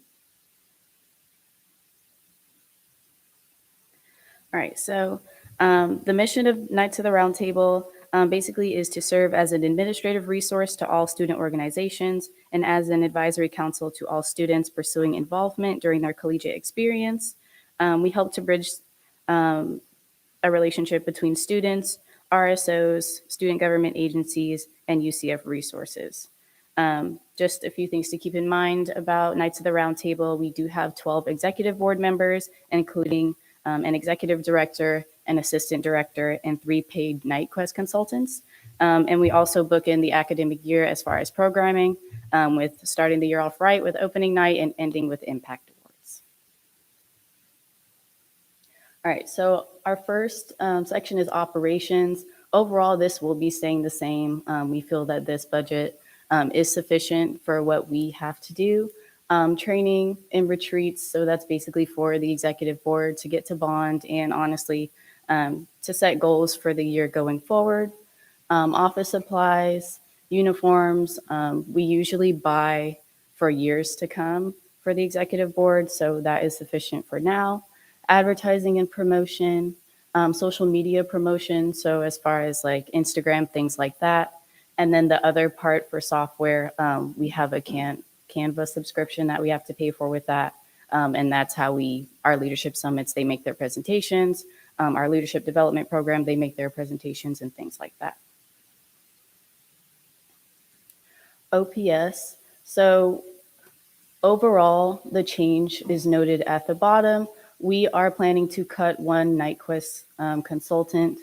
So that is why that is reflected as a decrease there. But overall, all positions get a pay increase of $1. So that is the change there. And these are some of our events, just the ones that we've had this semester. Our biggest one, opening night, we saw over 7,000 students there, which was great. RSO Fall Fest, that was also a big one for us. But we also like to take note of our bi-weekly programs like leadership summits or RSO trivia and our RSO resources leadership summits. We partner with career services and we also provide a day for headshots for all RSO leaders. So they can present themselves in a professional manner. Next slide, please. Okay, so here is the overall budget for programming. We are requesting a $10,000 increase. The main areas for that are for opening night, which is increasing by $4,000. RSO Fall Fest and Spring Fest are both increasing by $750. And then the main thing to note at the bottom, we are not carrying over Senate meet and greet. As I stated before, the Senate is requesting that we are not involved with that anymore. However, we would like to utilize that money and add some to include our other events that we currently do not receive money for, like our career services breakfast, our picture day, and even our leadership development programs that are currently not officially funded. Next slide, please. All right, so opening night, this is a very exciting one for me. It's always held on the day before classes start in the fall. Like I mentioned before, it is the start of the semester. We do kick it off for programming for OSI. We usually have around 200 to 300 RSOs out, and we do cater this event with Smoothie King, Domino's, Jeremiah's Italian Ice, and then this year we were able to receive a donation for Coke and water from Business Services. All right, our leadership summits. So we do have these bi-weekly. So this is basically put on for RSO leaders so that we can provide information that may benefit them as leaders, and also what's on campus that they can utilize to make their RSO the best that they can possibly make it. So approximately over the whole year, 700 students benefit. It is open to all students who want to attend, but we mainly gear it towards RSO leaders. Okay, RSO Fall Fest and Spring Fest. So this is a semesterly event. This past one, we had bounce houses. We were not able to provide food for this event, unfortunately, this year. And usually we try to partner with other agencies in OSI to put this on. It's basically a tabling event, kind of like opening night, but a lot smaller. So yeah, it's a lot of fun for everybody involved. Involvement Week, we have this in the spring, usually the second or third week in January. It's a week-long series of events where we have certain groups of RSOs tabling at one time. So for example, one day we may have Greek orgs tabling. One day we may have RSOs geared more towards major specific things tabling. So it's really for everybody and for everybody to kind of see, exactly what out there is for me that I have not discovered yet. So yeah, we do plan to have this event from January 24th through January 28th in the Student Union. Impact Awards. So we usually partner with student government for passing of the gavel. It hasn't happened every year, but we do put this on to recognize RSOs and all their achievements and all that they've done for not only the UCF community, but for the surrounding Orlando community as well. It is a voting system, so we kind of have them nominate themselves and they can vote, and then we give out awards at the ceremony. So I guess that's for that. So new programs and initiatives. This budget item will basically encompass all of our leadership development programs. We have decided to do them on a semesterly basis instead of a whole year because we figured we could benefit more student leaders that way. This would also include, this will also include our career services breakfast, for which we are not currently given money for, and also our coffee with court event. We feel that it would be beneficial to include coffee with court specifically because it lets students know exactly who we are. There have been some times where students will come to our event and they're like, oh, you're Knights of the Round Table, what do you do? So we would like to kind of eliminate that and make ourselves more well-known on campus. Yes, so here is the budget summary. Overall, we are asking for $8,000 more in our budget. Some things to note, the money for Senate meet and greet, that would have been for Senate meet and greet, we are able to utilize that in a different way in our budget. And also by cutting that extra OPS position, we are hoping to use that money and move it over into programming so that overall we aren't asking for additional money that we don't already have. All right, there's our contact information. And are there any questions? We're now in line for questioning. Zach. So this might have just been a typo, and I could probably find it on the budget request. I just wanted to double check with you, though. It said in the PowerPoint that the Senate meet and greet was 500, but then where it was going to the new programs and initiatives was 5,000. Was the Senate meet and greet used to be 5,000, or was it 500? No, it was 500, but in the new budget, by cutting the OPS and by not using that money specifically for Senate meet and greet, that wasn't enough money to cover the extra money that we're asking. Jessica. Thank you so much for your presentation. I just have like a quick question. Was there anything that you noted in the past year in terms of your your programming that you felt led you to request like about $8,000? Just anything you noted, like anything that hindered you, if the budget hindered you from anything? So I would say collaboration has hindered us in what we have been able to do. Our budget, in order for court to be self-sufficient, our budget as it is not up to par. So we would like to not have to rely on collaboration for all of our events, especially since a lot of them are tabling. We would like to be able to just front the cost for that by ourselves and then not have to burden other agencies with having to provide for us to make an event as great as it can. We're going to go in order. Ben, Austin, Lexi, Zach. Just a quick question for you. Can you explain the $4,000 increase for opening night, please? Yes, so in past years, it has been in the student union where we have not had to pay for any type of venue fees. This year, alumni decided to do the picture on the field, so we thought it would be more beneficial to have the event in the stadium. Of course, we had to pay for that. It's not free. Like in the student union, moving forward, if alumni was to keep having the photo on the field, we would lose students, on the way from the stadium to the student union if we were to have it here. So it's more beneficial to kind of have all of that in one area.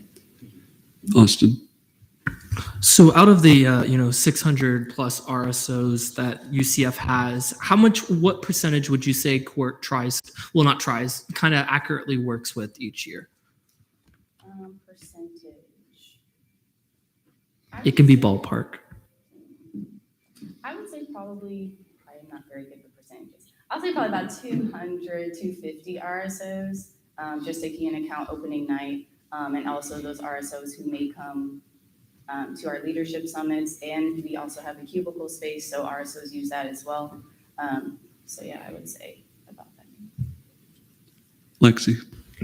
Thank you so much for your presentation. So I had a question kind of related to what Ben asked. This year opening night was held in the stadium, and I think it went really well. I actually had the opportunity to be there. And the justification for the increase was because of it being in the stadium. So talking about this year, like how are you able to fund that? And like, why would you need the increase if it was successfully ran this year there? Joseph. So one thing that wasn't mentioned is, so I had some conversations with Shane leading up to this decision to shift to the stadium, sorry. And moving to the stadium, we continue to just use our budget as we normally would, with the understanding that come spring semester, when it's time for us to do things like Springfest and Impact Awards, we are not going to have the money pretty much in our budget. And so we'll be receiving extra support from OSI to assist us with our Impact Awards this semester, but understanding that how well Impact Awards, I always mix up my events, how well opening night went this year, and conversations with alumni initially, as well as, or preliminarily, as well as with athletics. It looks like next year we're going to be moving forward with continuing to do opening night in the stadium. And if that is the case, I mean, what we had budgeted in the past for opening night, 90% of that was eaten up just with us having to rent tables for our organizations to be able to table in the concourse. And next year, just based on things we saw this year, we're probably going to have more. And so understanding that coming spring semester, our budget is already pretty much eaten up by what we had to cover in front for opening night this year. It's a necessary increase. Thank you. That makes sense. I have a follow-up question if I can. You may. Well, actually not a follow-up to that, but like a new question. So there was also an increase to Fall Fest, if I'm not mistaken.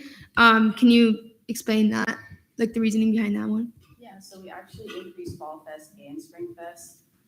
This year, we invited other agencies to collaborate with us, and unfortunately, most of them were not able to. In past years, we had late nights cab, and I think the UCF all provide food and extra activities and things. But unfortunately, this year, not all of those players were able to provide things. So yeah, in order for court to be self-sufficient and be able to hold the caliber of events that we want to hold, it is a necessary increase. Ben, Move to debate. there's been a motion to go to debate. Are there any objections? Seeing none, we're now in debate. Austin. So again, I wanted to thank you for coming out today. I'm going to make this pretty easy. I'm in full support of giving their requested amount. I think we have to put it into perspective that they have the ability to interact with 650 plus RSOs.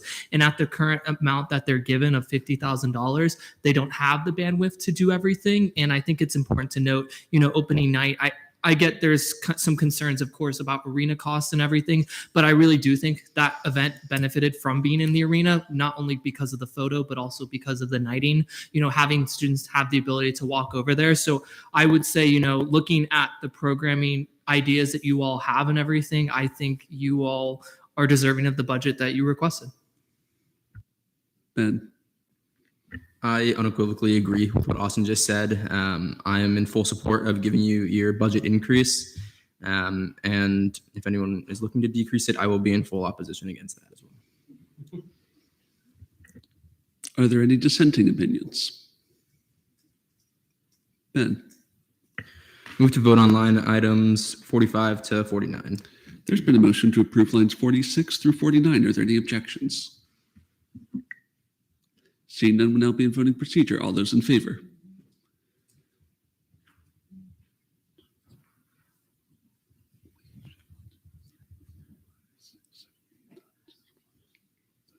All those against?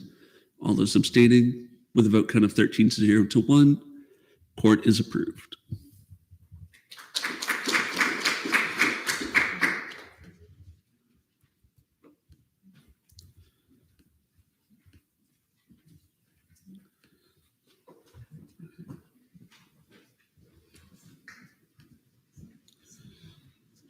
Yeah. Ryan? Ben. I'd like to move for a 5-minute recess. There's been a motion for a 5-minute recess. Are there any objections? We'll make it a round number. We will reconvene at 10:55.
That's true. We just gotta sit there and go, you can get that.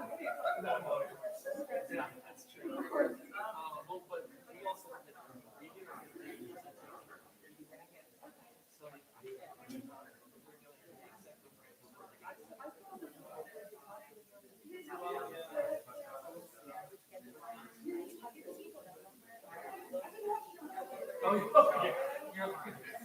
some people are a little.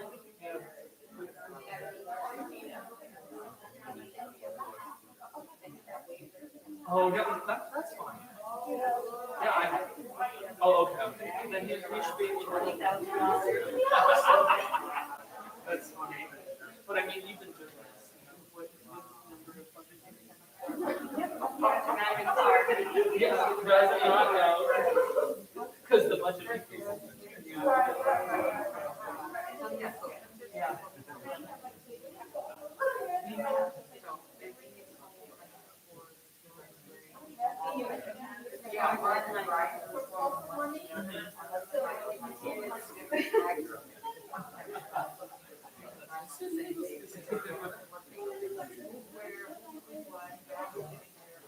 How's that as far as students been decreasing?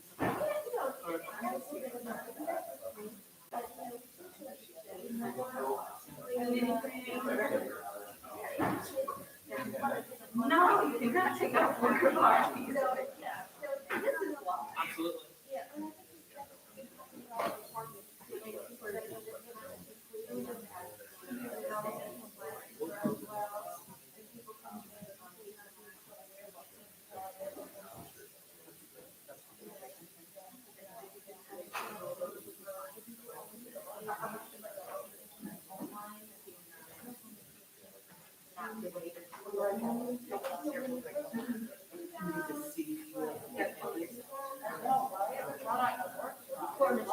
Yep.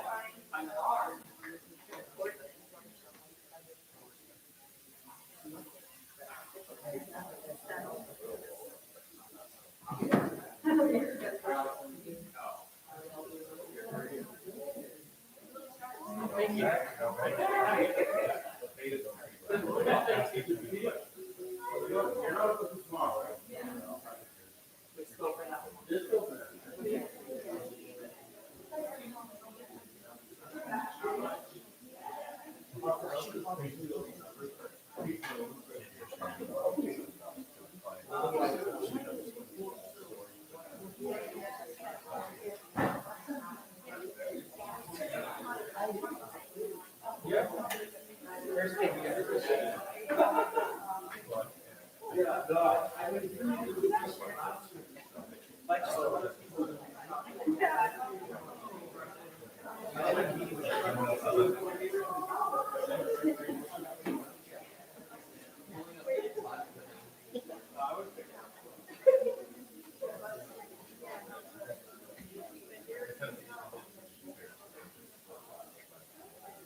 It's not enough though.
All right, I reconvene this meeting at 11 a.m.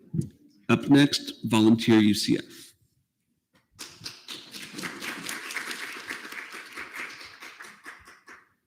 Hi everyone, is this mic on? Can you all hear me? Great, love that. Okay, my name is Morgan Brackett and I'm the student director for Volunteer UCF, and this morning I'll be presenting our budget proposal for the 2022-2023 fiscal year. Okay, so a bit about Volunteer UCF. We specialize in promoting civic engagement with students by creating service and educational events throughout the year that focus on specific social topics. We work with, of course, a variety of organizations within the Orlando community, but I also want to touch on the fact that we work with a lot of organizations on UCS campus. So a few of the organizations that we work with, for example, would be Knights Pantry, LGBTQ plus services, the Arboretum, and social justice and advocacy, just to name a few.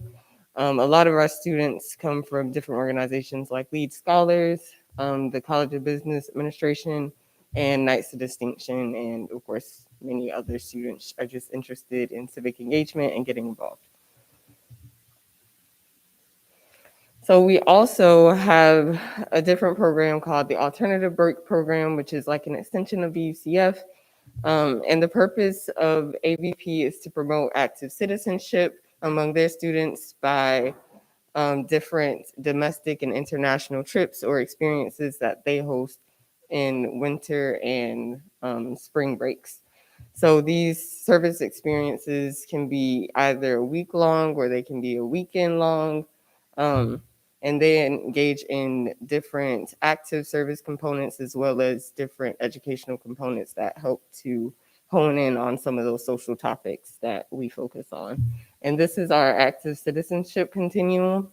So we like to present this to participants like when they first get involved with the program, and once they finish, they get to kind of gauge where they think they are on this continuum. And the purpose is, of course, to get them to the active citizen phase. So a bit about our statistics and the impact that we've had on the community within the past year and this past semester. So this semester we've had 65 service and educational events, which doesn't differ much from last semester. We're still getting back into the game from, of course, when COVID was really big and had a really big impact. And for AVP this year, we've had 4 winter experiences. They're all domestic because we're currently not doing international trips. Of course, we hope to change that in the future.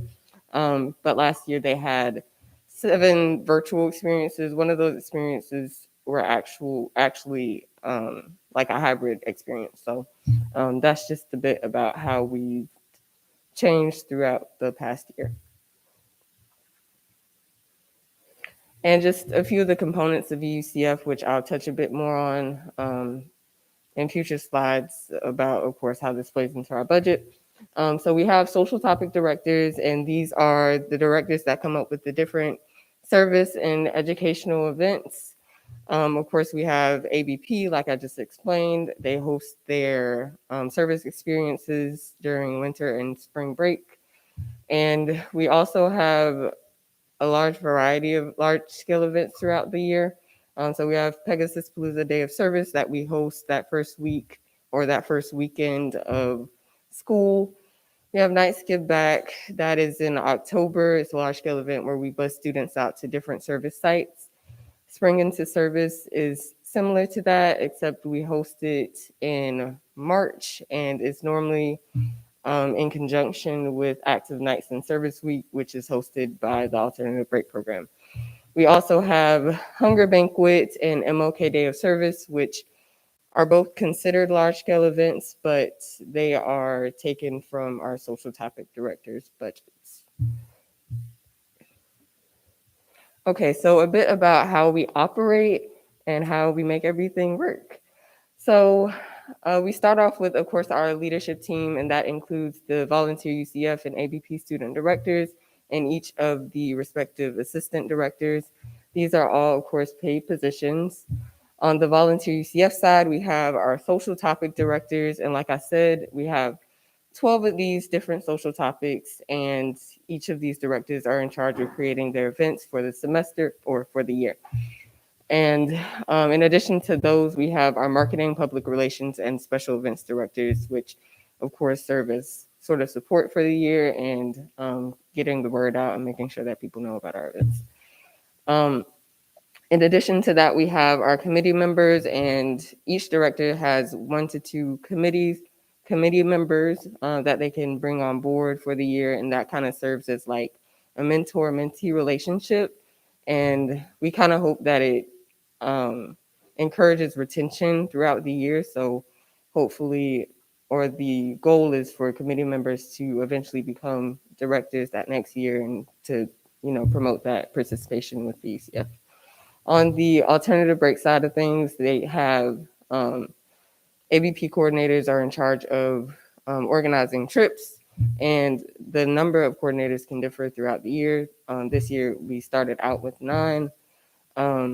And of course, they also have those 3 other support positions: marketing, outreach, and special events. So just to go into a bit more about our budget, like I said, all of our leadership team are paid positions.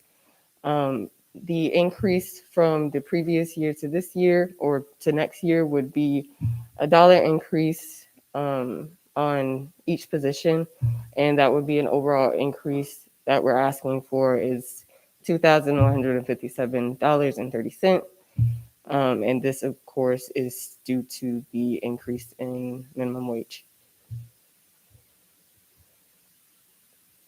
For operations, we are requesting the same amount as we had last year. Of course, operations is used towards any retreats that we might have, any food that goes towards those retreats, any orientations that we have at the beginning of the year. We're anticipating that next year, of course, that orientation be in person. Any uniforms and name tags, of course, that we might need, and office supplies as it runs out throughout the year. For social topic directors, this is the money that directors use to host their service and educational events. So right now we're receiving $7,900, and we divide that equally among the 12 different social topics. And we're not requesting any more because we feel that this is an adequate amount at the time. So for marketing, we are currently getting $6,000, and we use this for all of our promotional items that we use at Market Wednesdays, that we use at any of the other tabling events that other agencies or RSOs might host that we participate in. And again, we're requesting that we get that same amount. For our large scale events, just to kind of go into this again, in the fall semester, we host Pegasus Palooza Day of Service and Nights Give Back. And in spring, we host Active Nights in Service Week and Spring into Service. Out of the special events budget, the only 3 events that we use for that budget line would be Pegasus Palooza, Day of Service, Nights Give Back, and Spring into Service. Active Nights in Service Week comes out of the ABP budget. And right now we are also requesting no change for that. The total amount for this would be about $18,350. And we feel that that's a pretty adequate amount for what we've used this year. So. Okay, and on the alternative break side of things, they use their budget is dedicated towards trip costs and student travel and registration, and also different trainings that students have to participate in. We currently receive $82,500 for that, and we are requesting no change for that. And the revenue that we bring in, we don't expect that to change. I would like to state that, of course, with previous years, things have been virtual, and that means that we've gotten less participation than we would have in previous years before COVID. However, we do hope to continue with international trips in spring or in the following fall. So we would just like to take that in consideration without changing this budget. And thank you. That is my presentation.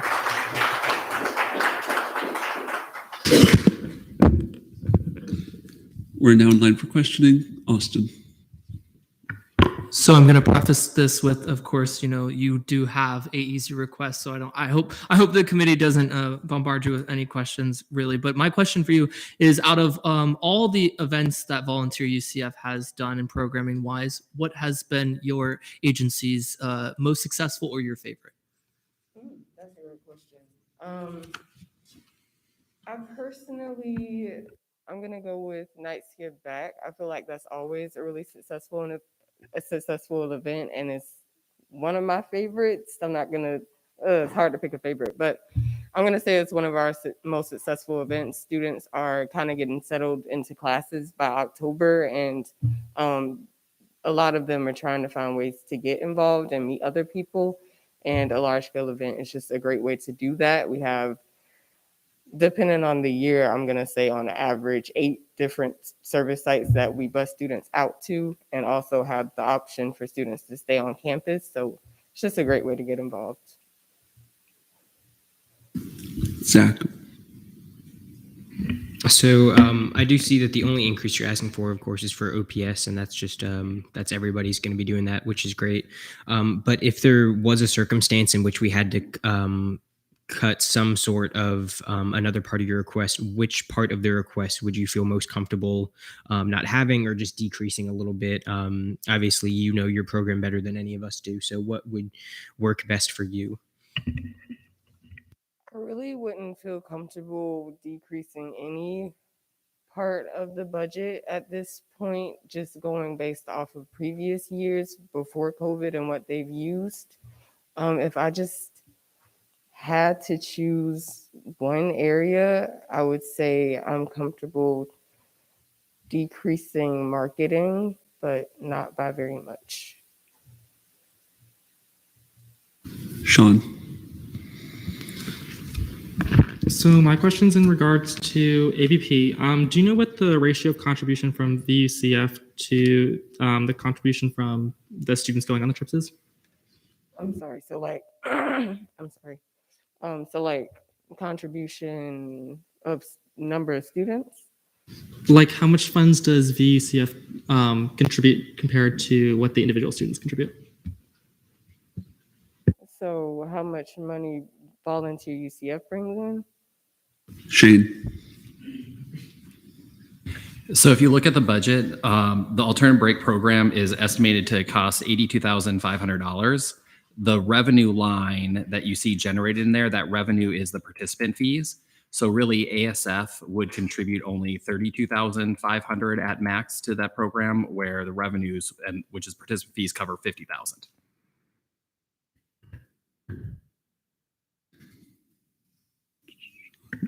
Meg.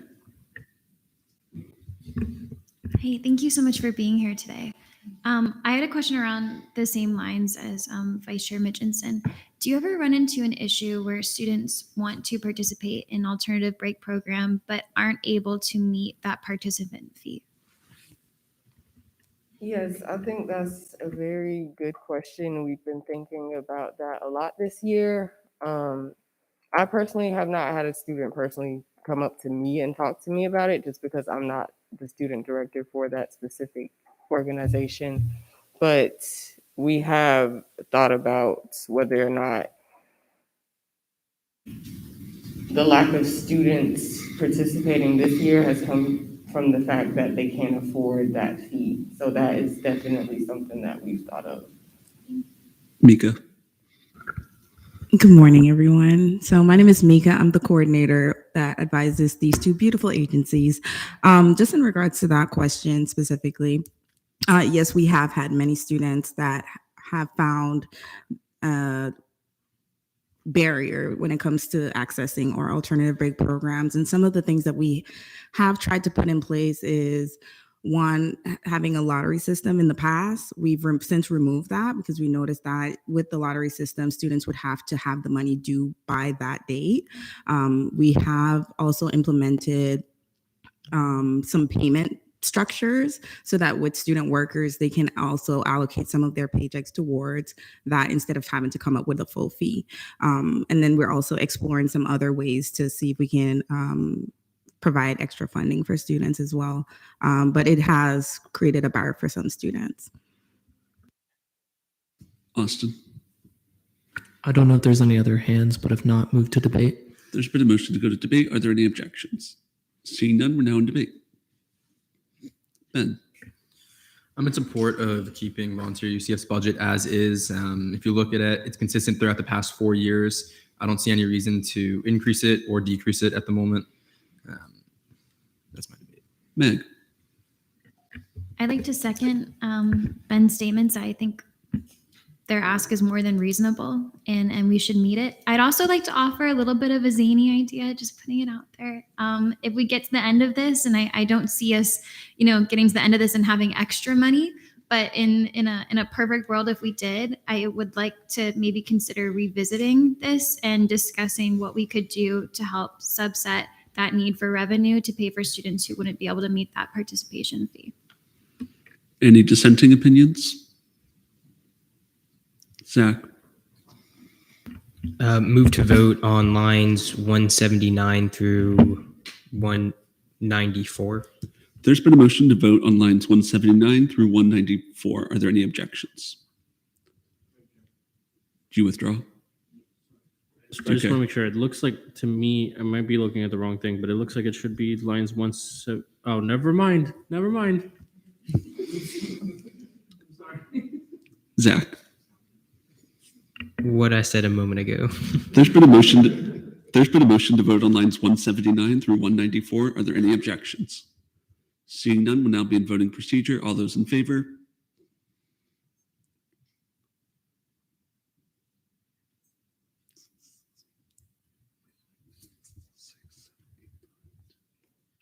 All those against? All those abstaining?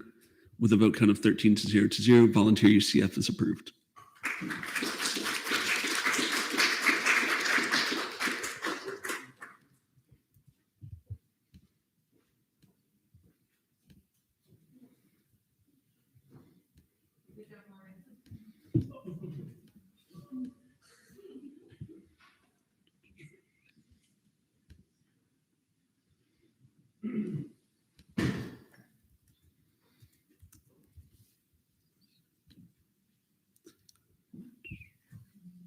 Up next, Student Legal Services.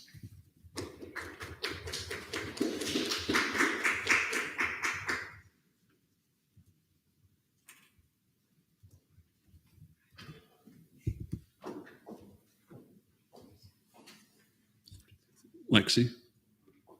I have a point of information for the committee, if I could speak on it. So I went ahead and I don't know if this has been done, but I went ahead and did the calculations for if we were to just off of like how much the increase for OPS for all the agencies and departments would be. And my calculations rounding down were $211,733, which leaves us only $188,000, 267 to increase for other things other than OPS. I think it's important. I don't know if that had been done, but I think it's important to note going forward. And that's if we were to, that's with the $1 increase to OPS. But that's just something to keep in mind.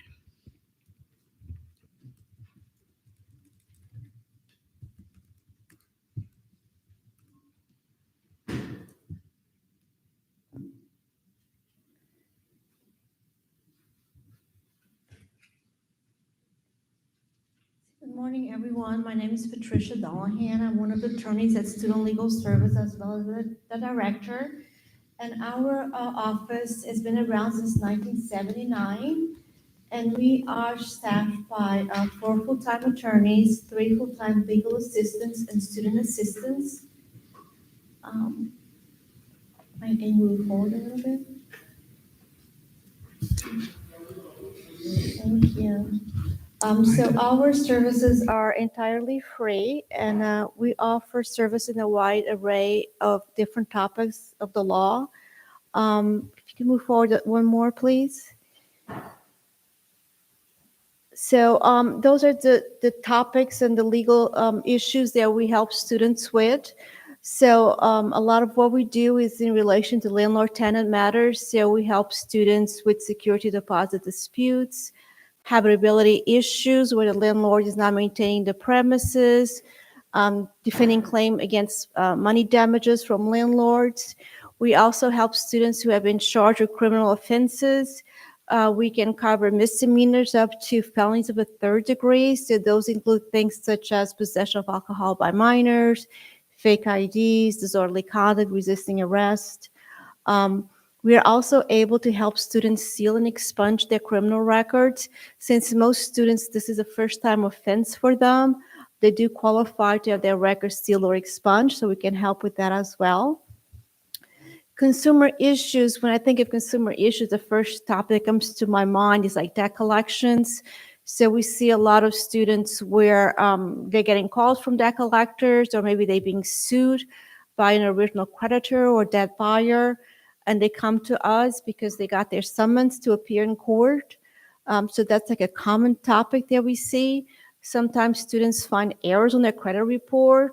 Maybe they were denied some credit, so they come to us because maybe they don't know what the error is all about.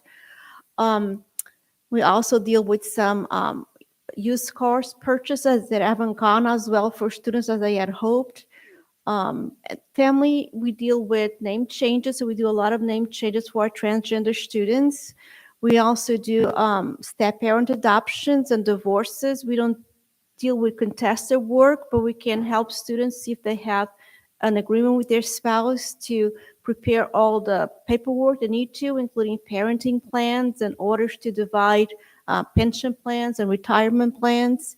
Miscellaneous covers many other things, such as drafting wills, employment matters where a student maybe wasn't paid for hourly wages, a student is being sued on as a result of an auto accident relating to property damage.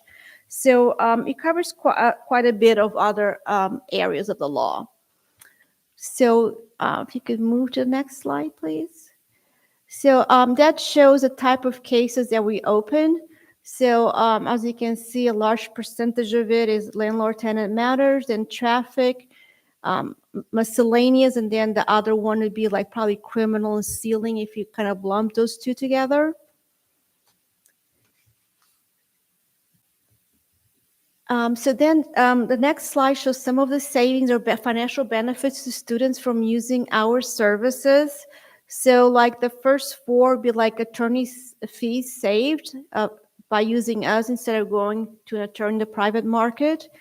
And then the recoveries or monies that were returned to students, or that students didn't have to pay third parties as a result of using our services. The following slide shows some of the examples of the financial benefit to students. So, for example, when you're able to cancel a lease, so we were able to cancel quite a few leases during COVID for international students because they couldn't enter the United States. So, our argument that there was an impossibility of performance.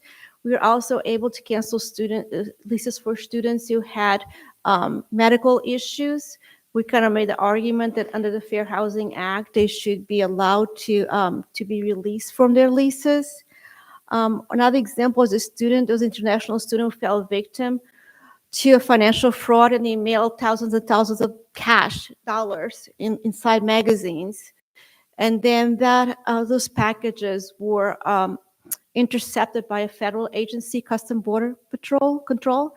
So then we were able to file the appropriate paperwork to get the money refunded to the student. Also, a lot of medical debts that we were able to have those waived for the students. And also a situation where a student was being sued as a result of an auto accident for $18,000. We were able to settle for $3,000. So those are some of the examples where we are able to assist students and they receive a financial benefit as a result. So next slide shows like the breakdown of you can see that's a very diverse student population that we see. So that's pretty much what it's showing. And then the next slide shows also that we see a large percentage of students who are first generation Pell Grant recipients as well as international students. So effects of COVID-19. So like I'm sure many other departments, we're seeing a decrease in the number of students who come to see us. I was looking briefly today, and it looks like 25% decrease from last year and a third from 2 years ago. Probably that's attributable to many things, including students not being on campus and being back home. So like a large percentage of the cases we do is traffic. So if students are not driving as much, or if they're back home or they got in trouble back home, like in South Florida or out of state, there's something we cannot help them with. And basically our response to letting students know that we are here and we're ready to help them. We have continued our virtual presentations, which are available on our YouTube channel.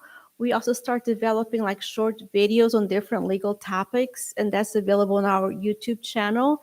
And we also share that with UCF Global and Housing. We did one on we're doing one on buying a used car, because it's a common problem for our international students when they buy used cars, they're really not doing their homework. We also did one on how to spot scams, because again, we see students falling victim of scams, and particularly international students. And we also shared that with UCF Global. We also continue to do tabling. Any opportunity that we have, we do tabling. And we continue our partnerships with different departments, including UCF Global, Sensible Nights, and Mass. And we, if they invite us, we'll of course participate in any program that they are doing. Okay, so that's basically the different programs that we put during the fiscal year, the past fiscal year up to now. So these are student responses at the conclusion of the case. We sent a survey to students, and 88% of the students reported being very satisfied or satisfied with the service provided by their attorney. And then 92%, if you can just, thank you, 92% report having a better understanding of the legal issues involving their case after consulting with us. 90% responded they would recommend student legal services to other students in need. And actually 85% felt that they were better equipped to deal with a similar problem in the future. So some of the comments that students have had about the services we provided to them, I particularly like number 2. Basically compliments our whole staff, which I think they all do a wonderful job. So in addition to that, we provide notary services, semester-long internships for students in the legal studies department program. And then we do semester-long internships for students who are in law school and they have graduated from UCF. Regarding our financial request, our increases, like everybody's increase, is related to the 2.5 increase that we had recently, and then the minimum wage that goes into effect in September. So those are the only increases that we have. Our operations was actually a little bit less than last year.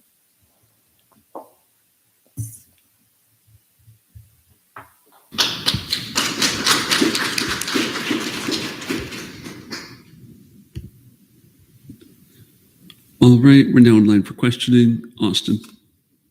So this question is potentially for you or anyone else who can answer it. Is that 2.5 increase, is that typical as far as, because I don't want to touch it or anything as far as changing it. So because I think that's where the majority of your request is coming from, the 2% increase. So is that just typical what all committees kind of see each year? No, I don't think we've had a raise in quite some time. Dave. Oh, yeah. The university has not provided an across-the-board increase to any UCF employees for the past 3 years that are to their base salary. We have seen some one-time bonuses that has impacted the budget. This current fiscal year, what Patricia is referring to is university employees received either a 2.5 or a 3.5 increase to their base rate of pay, and it was a tiered based on their salary. There was a salary threshold. If it was over 48.5, then they received a 2.5% increase. If it was below 48.5, then they received a 3.5% increase. And just to kind of add a little bit, and will be in Dr. Posey's presentation, the university has not made any commitments on, or any even comments about future potential raises. But from a budgeting perspective, it is recommended to plan on a 3% increase. And that will be something that you'll see in Dr. Posey's presentation about in that R&R specific project line.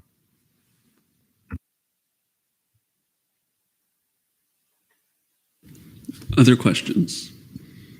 Sean. So I was just wondering how you divide up the cases amongst the different attorneys and legal assistants in your office. So we have an attorney who does the criminal and the traffic, and then the civil attorney used to do traffic as well, but that changed a few years back because the criminal cases were kind of down, so to equalize it a little bit more. And then the civil attorneys do everything else. As to the legal assistants, myself and Jamie share one legal assistant, just the way it is.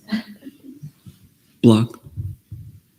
All right, so for your salary increases, would that start at the start of the fiscal year in July, or would that start in September at the minimum wage increase? It is already started. We already got that. I guess it was in November, became effective, I believe, was November. So the across-the-board salary increases, which impact all of the other agencies as well. So it's not just student legal services, it's every department on UCF's campus. There are 3 unions that are represented at the university, but 2 out of those 3 and the 2 that represent all of our A&SF agencies, they are the 2.5 or 3.5, depending on the individual. They have already gone into effect, and one was in October timeframe and the other was in early or mid-November.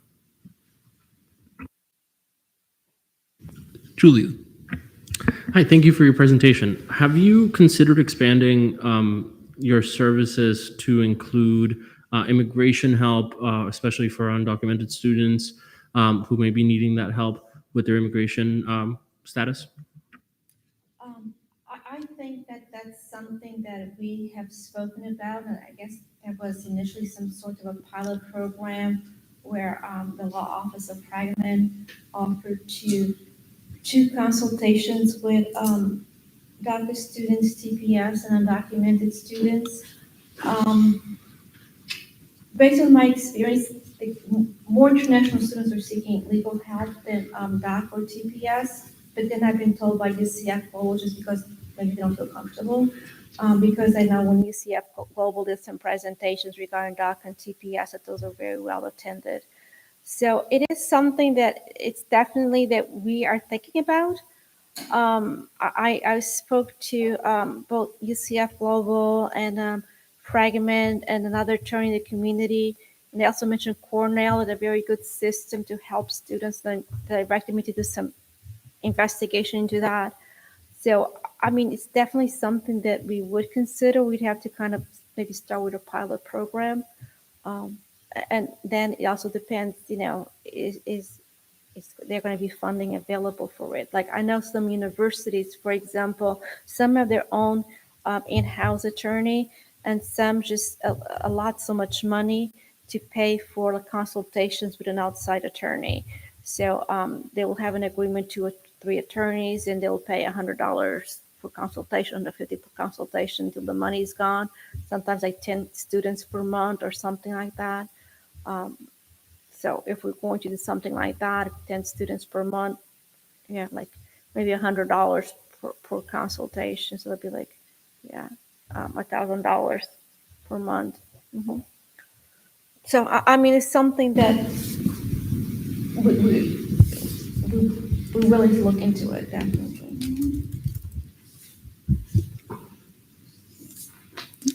All right. Any other questions? Zach? Move to go to debate. There's been a motion to go to debate. Are there any objections? Seeing none, we're now in debate. Ben? I'm all for supporting legal services as their proposal requests. I don't think there's any need to dock them or increase it, just like the previous presenter. I'll be voting to keep it as is. Julian? I'd like to second that. I would love to see some more outreach from student legal services, but that's something that's obviously up to their discretion, and I don't think we should necessarily even add a budget line for that. When I say that, I mean like events rather than just stapling and all that kind of stuff. But I think you all are doing a wonderful job. So, yeah. May I make a motion? Senator Bertram, you were going to make a motion. Move to vote on lines 161 through 165. There's been a motion to vote on lines 161 through 165. Are there any objections? Seeing none, we'll now be in voting procedure. All those in favor? All those against? And all those abstaining? With a vote count of 14 to 0, student legal services is approved. Thank you.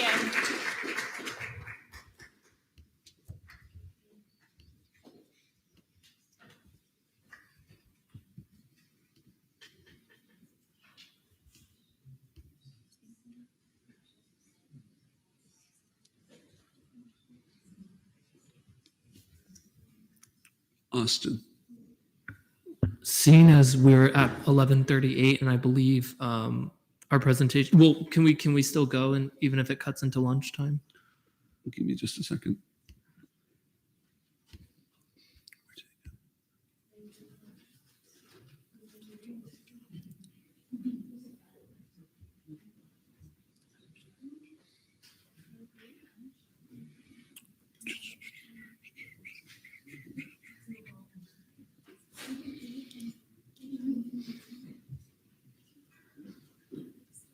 Exact, would you like to go after lunch? Yes, if you all would like that to happen. That works for me. I don't know either. We're going to find that out in a few minutes.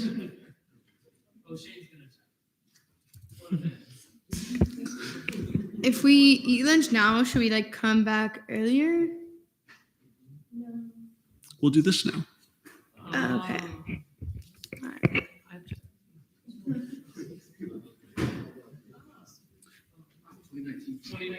Okay, ignore the number on it.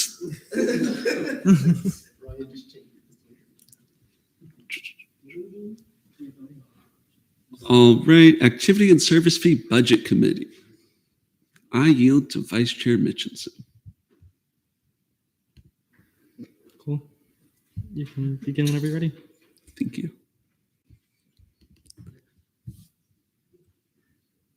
this committee.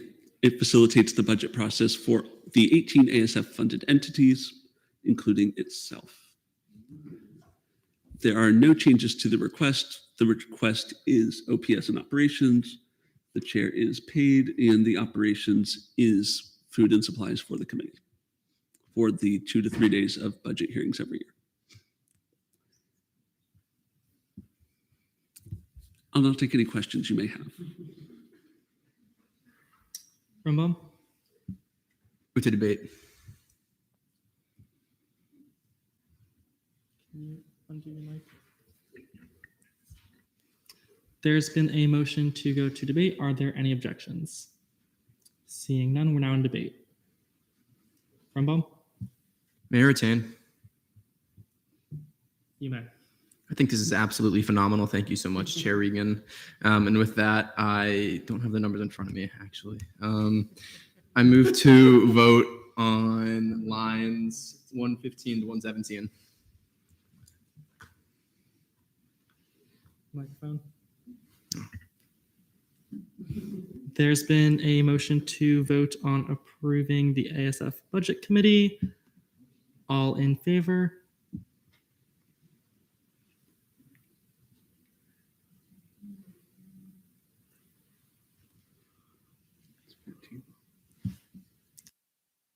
All against? And all abstaining. With a vote count of 14 to 0, it passes. I yield the chair back to Chair Regan. Shane, what did your research find out? It does appear that there are bagged lunches and bottles of water sitting in the conference room. Is there a motion for an hour recess? So moved. Any objections? Seeing none, we'll reconvene at 1 p.m.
like, I'm going to Nashville tomorrow. Nice. So I need this win thing. So is Bailey in Nashville or is Nashville local? Yeah. Okay. Yeah. Who you going with? Some friends. I'm in a sorority. Okay. What sorority? Alpha V Delta. Okay.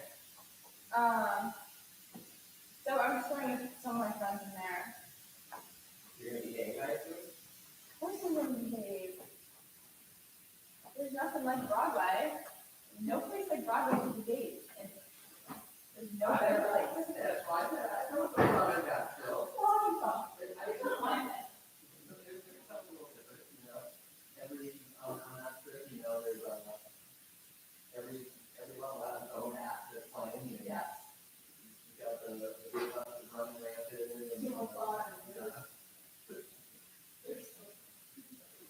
I need this one. After the semester, absolutely. Oh, yeah.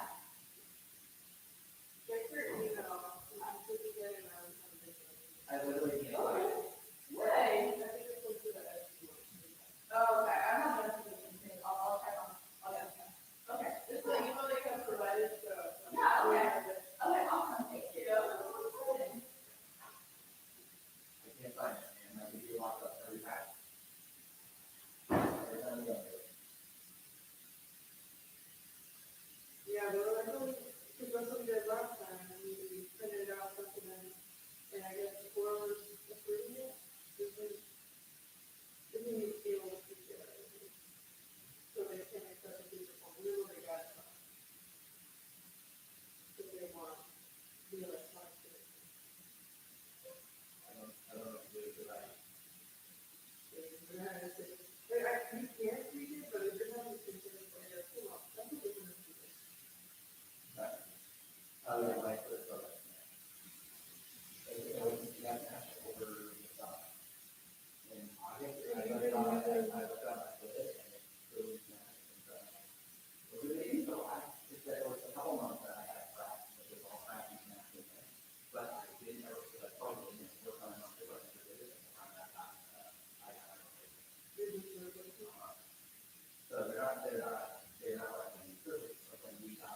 people that were below or anyone that was above 12,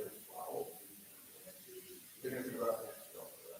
Right? They're going to have to be brought up next year. Probably next year. Next year where what you mean where everyone has 10 is up to 11, and it is up to 12. Next year, when we enter the next people at 11 and 12, people at 12 are probably not going to go to 13, they're probably going to be 12 kids. We're not going to be able to read everything like that. Yeah, but so that's why they have that problem. That's why they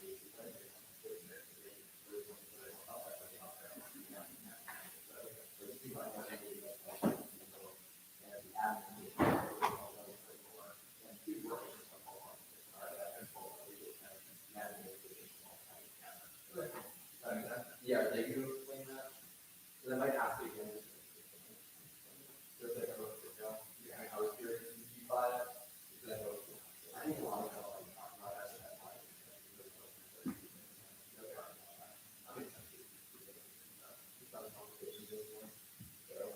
So now we have this feature here.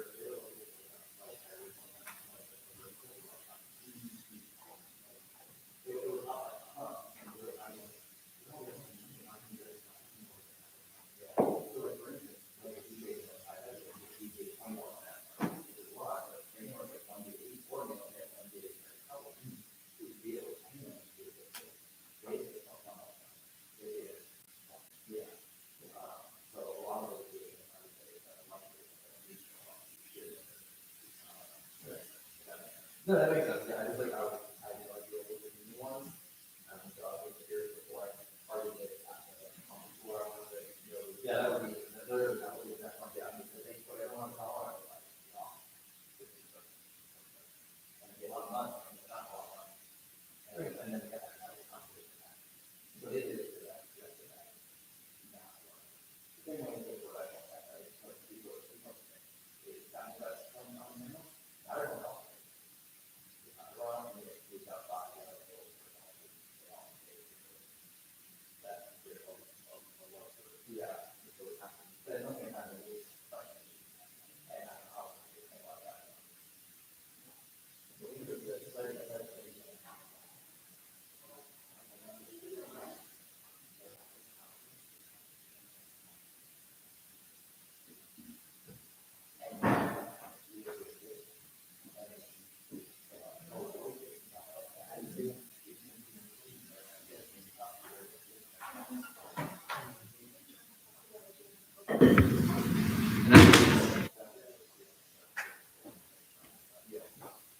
Where are you going?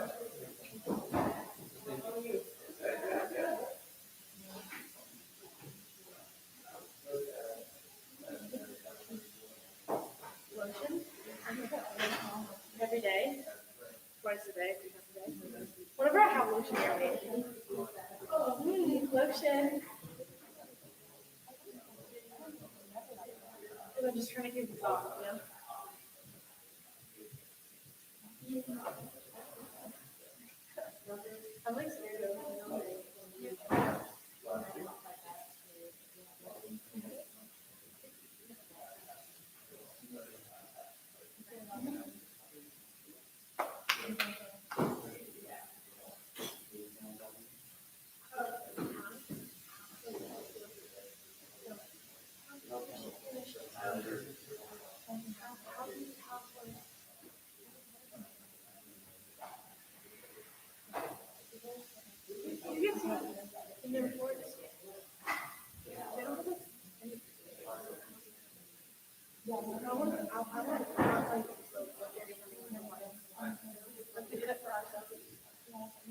honestly, I'll be here.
Why am I nervous?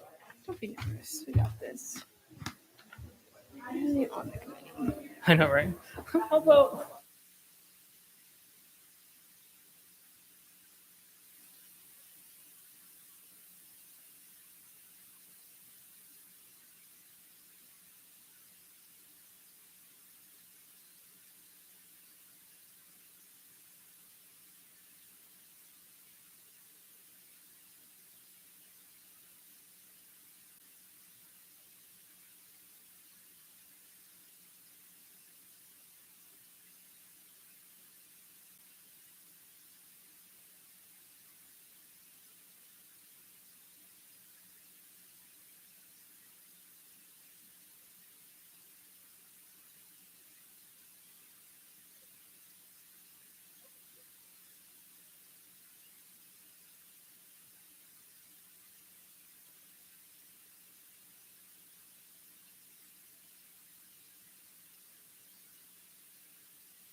Dr. Blue, are you ready? Great. I reconvene this meeting at 1:04 p.m. Activity and service fee budget hearing presentations, the Campus Activities Board.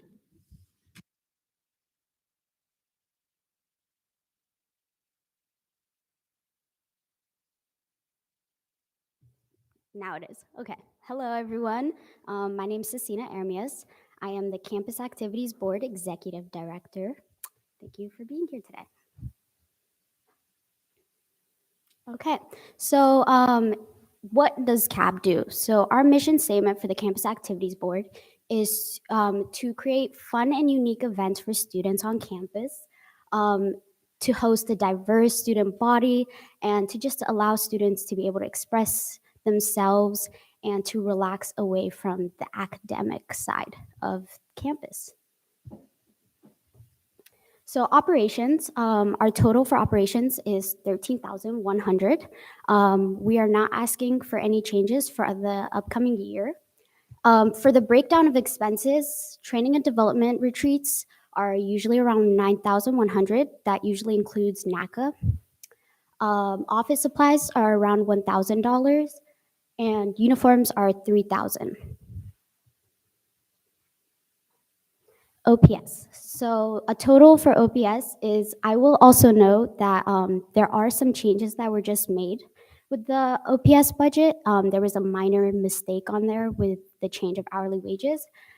But after September, the executive director and the associate director will see a change in their wage by $1 each. And this just shows for how long that they will have the original wage and the changes that will be made for the 35 weeks after September. I made a mistake when reviewing their packet and did the numbers wrong. The numbers have been corrected. So you all can see the correct numbers and we'll do the amendment and debate and talk about it. Revenue, usually every year it's a total of $35,000. When it's broken down, it's usually a fall arena concert will be $6,000, spring arena concert will be $26,000, and fall arena comedy show will be $3,000. I will note that because of COVID, we were not allowed to take any revenue for the fall semester, but hopefully for spring we will be able to. So we'll be able to make a lot of that revenue up. Cinema is a total of $34,500. We are not asking for any changes in the next upcoming year. Breakdown of expenses, movie licensing fees are $15,500. Pegasus Palooza movies around $3,600. Concession supplies are usually $1,500. Campus Movie Festival $12,000, and incidental risk management is $1,900. These are a few of the comedy shows that we have had in so far in the fall semester. Pegasus Palooza, TV theme song trivia, and Friendsgiving trivia. Comedy has a total, so this is the change with the $8,000 that we are asking. So the total would be $142,000. Originally, the total is $134,000. We're asking for an $8,000 increase towards the spring comedy show. So first, I'll do a breakdown of expenses. For the fall arena comedy show, we spend around $80,500. Spring comedy show around $31,500. Additional programming for that would be around $20,000, and then safety incidentals are usually $2,000. We are asking for an increase of $8,000 for next year's budget for the spring comedy show because we have noticed that it has become a little bit more difficult to find comedians within that budget range, while also being able to pay for programming, stage setup, and every aspect of the event. These are a few of the concert committee's events that we have held in the fall semester. So in total, concert has $275,000.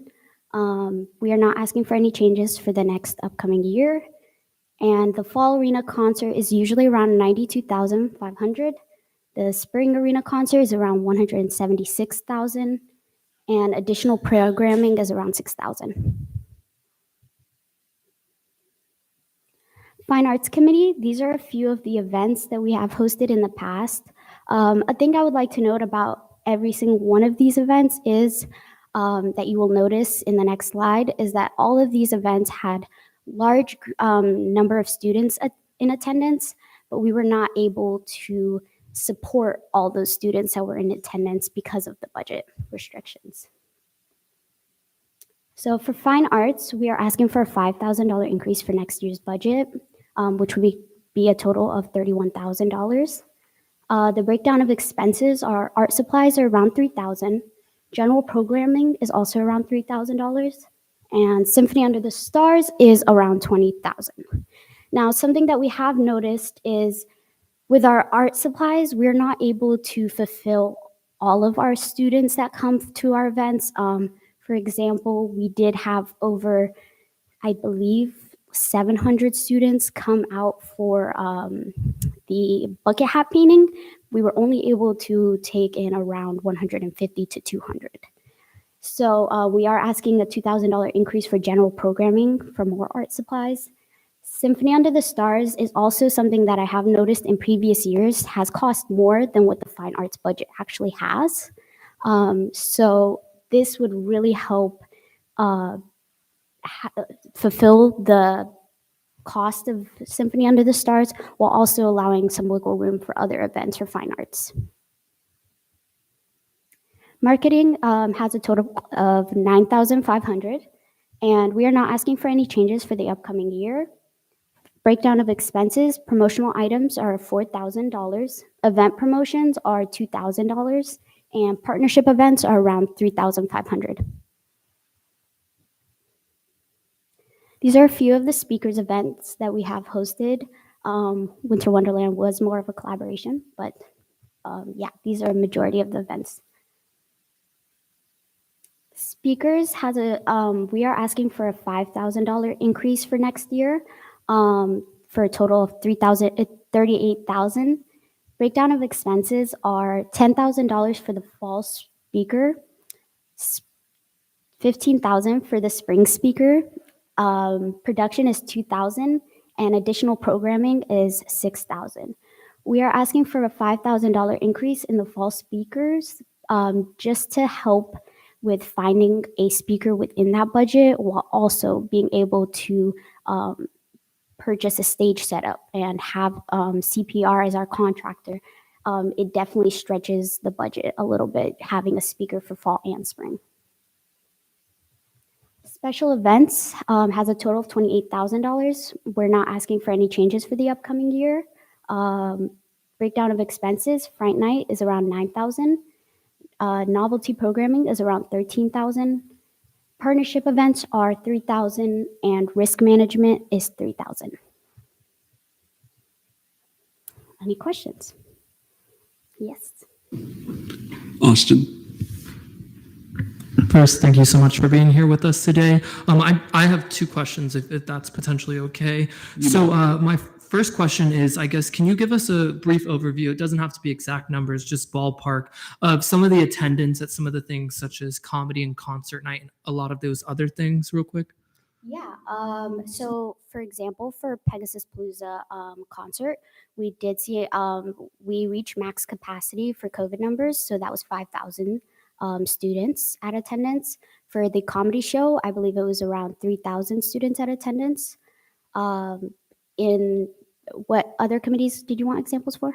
No, those were the two main ones, and I'll preface with why I was asking, because I know a lot of the costs that comes from a lot of your budget is from facility rentals that happen at the arena. Like, for example, comedy night, I saw it's $18,000 to rent out the arena from the Convocation Corporation. So I just want to make sure you all were having those numbers that justify that, and since you had over 3,000, then I think that does justify it. So thank you. Did you have a second question? No, I did not. Sorry. Shanira? Microphone. I did not think about that. Thank you for your presentation. I had a question for concerts. So I know you're requesting $5,000 more, so it could be kind of. Oh, I appreciate it. Oh, not concerts. I don't know think- which one it was. Yeah. Fine arts. Is it? No. No, it wasn't fine arts. Speakers? Yes, I think that was it. So sorry. Yes, okay. So I see that like you typically tend to give your spring event one more money. Is there a reason as to why you tend to, is this like accurately like you usually tend to spend more for your spring than your fall? Actually, that's not fully accurate. In the past, we have noticed that the fall speaker does a lot better than the spring speaker. So we do tend to have a better speaker for the fall than the spring. Pegasus Palooza brings out more students than UC Festival has statistically in the past. But we are hoping that we can kind of have a decent speakers for both and kind of have a very standard level of speakers that we bring. Maddie. Okay, just a preface. I'm sorry if this is a confusing question. So last year, I believe the comedians and like the musicians performed at Memory Mall, and then this year, you guys had to like rent out the arena. I was just wondering what the turnout looked like for both events, like if you like gauging interest for both events and turnout in relation to what was, I guess, paid for, like in relation to both, like contrasting both of them. Was it a better turnout and more students were able to come to the more expensive rent out at the arena, or would they have met the same numbers if it was at Memory Mall every year? Yeah, that's a great question. So last year we did it at Memory Mall because of COVID, and we wanted to have people 6 feet apart, just kind of make it as accessible as possible during COVID. Now, Memory Mall does not hold the same maximum capacity as Edition Arena, so we are able to hold more students at Edition Arena than Memory Mall. In terms of turnout, Memory Mall did have less students come out than Edition Arena does. Last year, I think we saw numbers around like the hundreds for Memory Mall, and we see thousands at Edition Arena.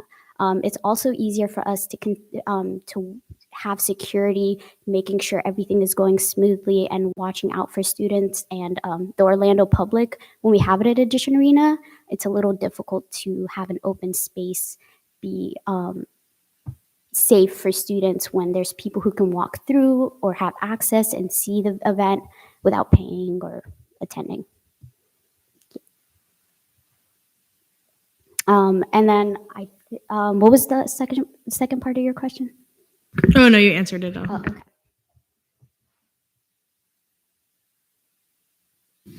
Meg. Hey, how you doing? Thank you so much for being here. I just had a few clarifying questions, and I think Lexi and I had the same question, but if not, no worries. About the speaker slide on the packet. I wasn't sure if maybe I'm not looking at the right thing, but I just see some blank spaces, like under fall speaking events, there's a blank space. I don't know if that goes with like the line above. But I also had a question about TEDx, because I see that on here. Do y'all have a TEDx license? And also I just want to check, because I see it on here twice. Are you planning to have 2 TEDx events?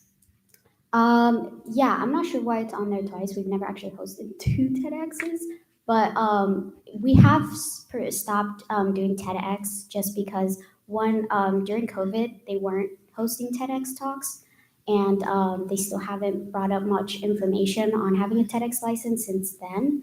But we have allocated that money to other speaking events. A lot of it went to Nights for the Mind, stuff like that. I believe the blank lines are spring event, the cost for the speaker, followed by, or like fall event, cost for the speaker, fall event, cost for production. Okay, they go together. Yeah. Okay, thank you. Sean, Lexi, Hannah.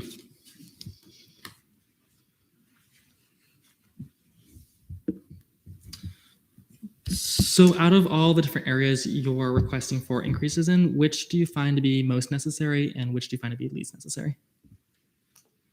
I would say that the most necessary would have to be fine arts and speakers. I think their budget is very restricted in what they are able to do, especially fine arts, considering that Symphony Under the Stars is an event that is big on campus and that we have hosted for years, but we are barely able to host the event with the budget that we have right now. So fine arts would be a major place that definitely needs some help with the budget. Lexi. So I think we kind of touched on this a little bit, but it's in different budget lines that the cost of production, for example, is like 20,000 in one of the budget lines and like 2,000 in another one. What exactly are those expenses? Are those like agent fees? Are those like equipment rental? Like what exactly goes into that?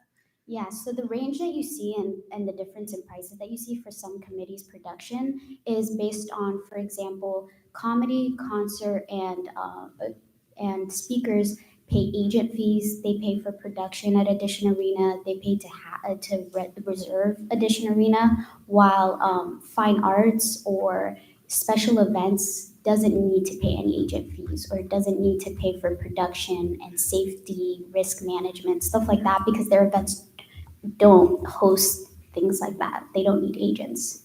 Okay, got it. And then I have a clarifying question to Meg's question about TEDx. So are you doing TEDx or no? This year we won't be hosting TEDx. I think that we've kind of stepped back from hosting, having TEDx, just because the cost associated with that tends to actually be more than $1,000 because they don't pay for speakers. You have to pay for your own speakers and pay them for a license. So it kind of wouldn't work within the budget, honestly. That's why we've stepped back, and also COVID has prevented them from doing that for a while now. Okay, thank you. No problem. Huerta. Okay, sorry if you already answered this in some capacity, but so I'm looking at the revenue tab and it says Fall Arena concert admission $25 times 240, estimated amount $6,000, right? And then Fall Arena show in total. Man, I'm horrible at math, but it's 94,000 ish, right? I guess it's more of a clarifying question. The 240 is the amount of people that came to the concert. 240? Yeah, right on is that it? Right. I could be wrong. For which event? Here, I'll show you really quick. Sorry. This right here. Oh, okay. I think what they meant for the 240 is that we allowed 240 Orlando public people to pay for tickets. So we limited the number of tickets that could be purchased to 240, but students are free. Oh, okay. Okay. Good to know. Thank you. No problem.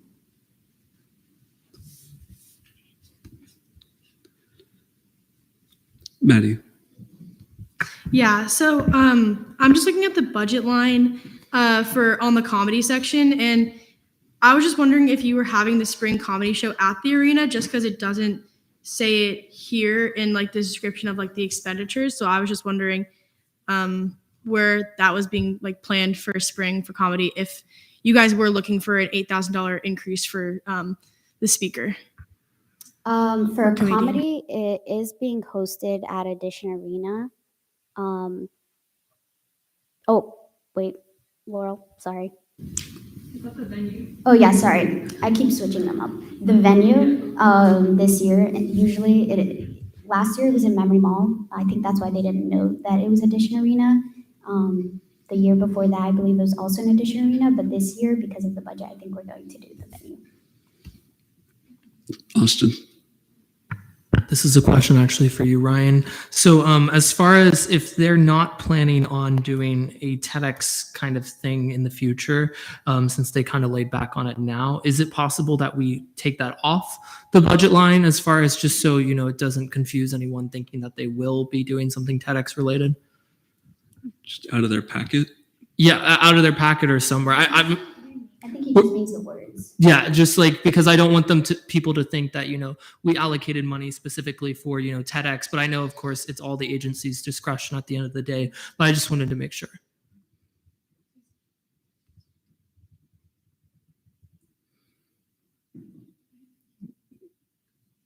Yeah, Sean just did it. Thank you. Any other questions? Ben? Move to debate. There's been a motion to go to debate. Are there any objections? Seeing none, we're now in debate.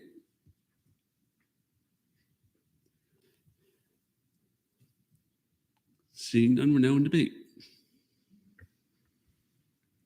Ben? Okay, I'm still getting my thoughts together, but pretty much what I have so far. I am for the fine arts increase. I think that the numbers that you gave were amazing for it. And I also think that if not every student was able to be supported at those sort of events, I think that that's justification to increase it. As for the speaker slides, as everyone was honing in on to the TEDx, I do think that we should decrease that a little bit. I noticed that there was 2,000 in there for TEDx, maybe taking 1,000 off of that.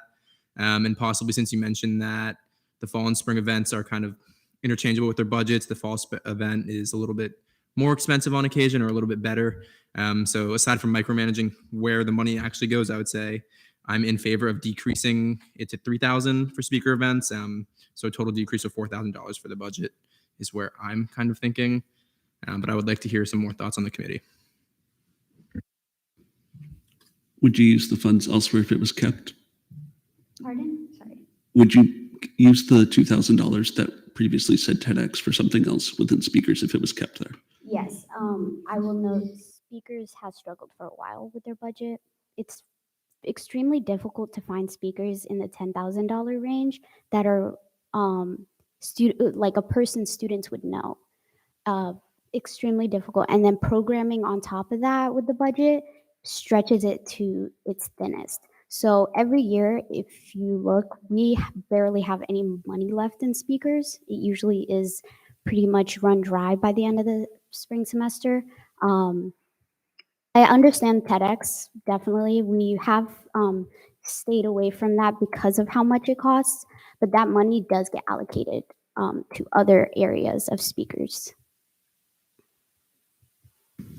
Historical context, I believe for 2 fiscal years prior to what you could see on the Excel doc, speakers was zero funded, so now they're building it back up. Lexi.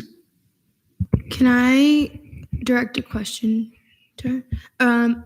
Okay, sorry to ask another question, but I see that you're asking for more money in the fine arts line, but you haven't really spent too much of it this year, like currently. I was just wondering, I'm assuming that is being saved for the symphony event. Is that true? Yeah, that budget will be completely gone with symphony under the stars. Okay, that's what I figured. I just wanted to clarify. Thank you. No problem. Maddie. Yeah. So what I would say, while looking at this, I agree with the fine arts being increased because I think that hits a lot of people. What I am thinking is that comedy shouldn't be increased. Pulling up the numbers for the venue, if it's the one at UCF, it only seats about 2,000 people, which is about 5 times less than what the arena would host, and that the arena show, as of now, is double the price of what comedy is asking for the spring. So I would just say numbers-wise, for me personally, it doesn't make sense to increase by 8,000 when you're not increasing, I guess, the amount of people that can be reached. But if anyone else has an opinion on that, I'll definitely love to hear what everyone else has to say. Do you mind if I say one thing about that? Yes. Do you have a question about that by chance for the director? You are. I'm just asking. I'm asking you. Do you have a question about my statement? I mean, Ben. I have a question, if I may direct a question. You may. So it's at the venue this year. In future years, would you plan on hosting it at the same place? Would you think about moving back to the arena? I mean, you might not be in the position next year, but given the context, what are your thoughts on that? Yeah, that's a great question. So the reason that we actually chose the venue this year is because of the budget. The budget can't hold having Audition Arena and the comedian that we were hoping to host. So we will be seeing limited numbers because it is in the venue, but that's what we can afford. So I just wanted to note we didn't choose the venue because that's where we usually have it, or for any other reason except the budget. We would usually host it at a Dershowitz Arena and try to get as many students and Orlando public as possible. Julian. Just a point of inquiry. Is the revenue line supposed to still say error, or do we have an idea of what it might be within their actual request packet summary? Negative $35,000. Awesome. Thank you.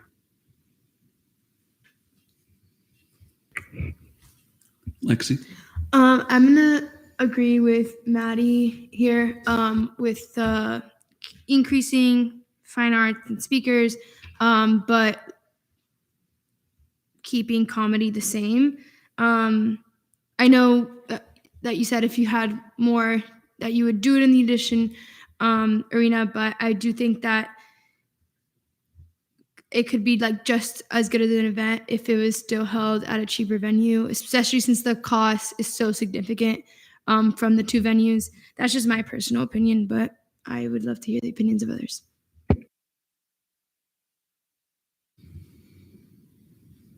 Ben? Sorry, I know I've spoken a lot. I actually disagree what you all just said about the comedy increase. After what you just said, I do think that it should maintain that increase, maybe not as high of an increase if we would like to compromise on that within the committee.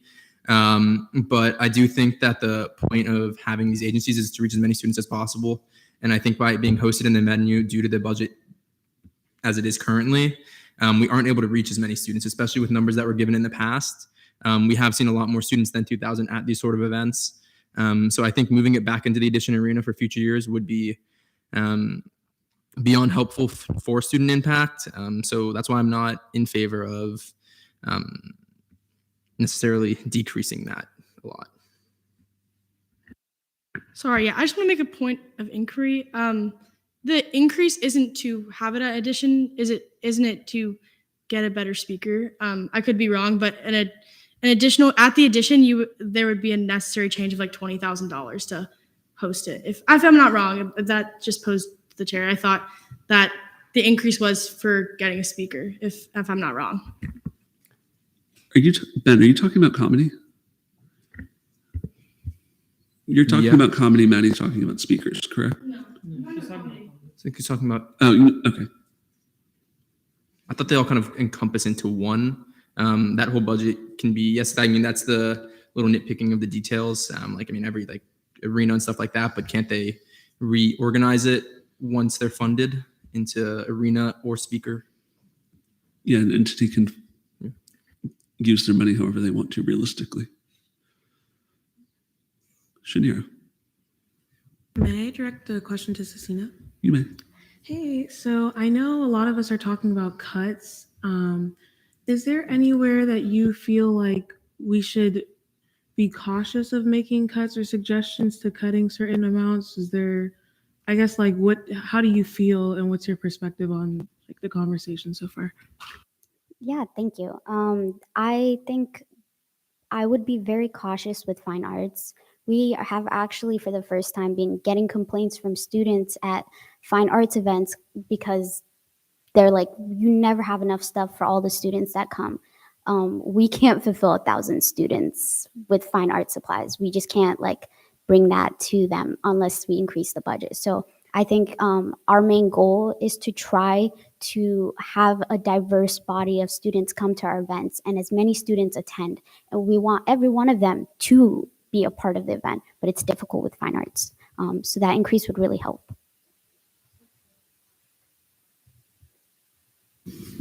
Other debate. Lexi. Can I direct another question to Cecina? You may. Is there any budget line that is remaining that you chose to remain like kept the same that you think could be decreased that we could potentially make up the difference for the increases in the 3 other budget lines that you're proposing? Yeah, let me think about that for a second.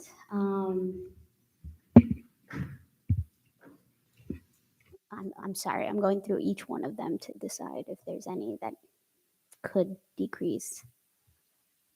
I would say a majority of them, special events is perfect where they are. Cinema is perfect where it is. The amount that they both have allocated is exactly how much they need for this year and hopefully future years.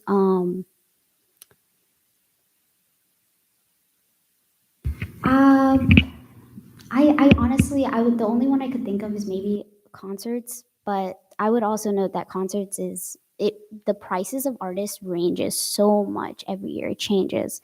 During COVID, it was less, but right now after COVID, so many artists are getting bids that we have to like fight for those bids to go through. So it really, that budget's a little finicky. I understand. Thank you. Yeah, no problem. Maddie. Okay, I'm sorry. I'm like not trying to be harsh. I'm just like looking at the numbers and everything. And I'm kind of like stuck on comedy as of right now. For this, so there's like additional programming at $20,000. Hypothetically, would you pull from that additional programming to support the cost of the spring comedy show if you were not allocated the $8,000 that you're asking additionally? Because I see that in the budget lines, it's kind of used for different like stand-up nights and whatnot. And do you use all that money, or is there any way that you pull it for other events? That additional programming usually goes towards the main big events like Pegasus Palooza or UC Fest. We will be probably having to use that money for UC Fest as well. Addition Arena for during Pegasus Palooza, just to give you an understanding, for comedy was around, I believe, like, was it 14 or 8,000? Which one was it? I think it was 14,000, I want to say, but it was almost that $20,000 price range. So we always use that money for programming Pegasus Palooza and UC Fest. No problem.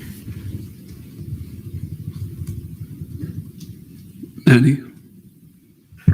I'm gonna make a motion. You may. Motion to amend line 17, right, by 8,000. Can I do that? I don't know. By 8,000? Yeah, Reduce it. reduce. Okay. There's been a motion to amend line 17 cab comedy from $142,000 to $134,000. Are there any objections? Object. You with Am I objecting on the motion or on like the increase, I guess, or decrease? the motion? I guess I. So I an still- objection, you're I'm not yeah, voting I- against it. Yeah, I guess. I would like to debate against it if after that's, or is that a? Do you withdraw? All right. We'll now be in pro-con. Each side will have 1 minute starting with Maddie. Or yes, with Ben. Yes. For the objection, Ben. Okay, I'll be quick. I am for a decrease. I don't think we have to take out the entire 8,000. I would be more in support of maybe a 4,000 decrease or a 5,000 decrease, but I do think the 8,000 decrease is a lot. That's all I had to say. Maddie, your 1 minute starts when you're ready.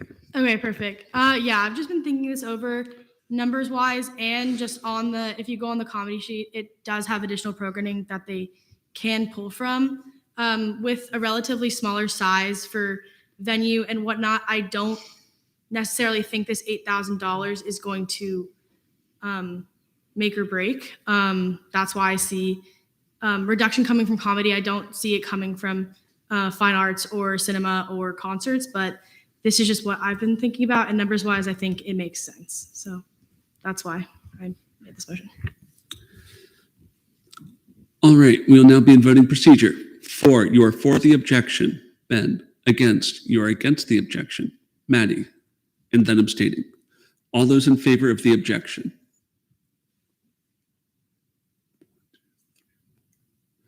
All those against the objection.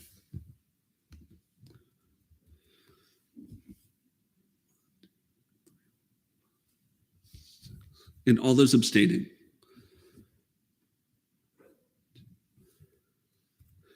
With a vote count of 4 to 6 to 2, the objection does not stand. Will now be in voting procedure. There's been a motion to amend line 17, cab comedy, from $142,000 to $134,000. All those in favor?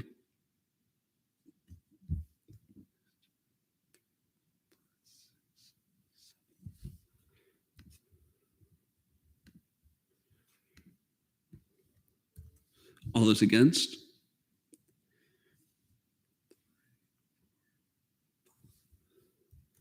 All those abstaining?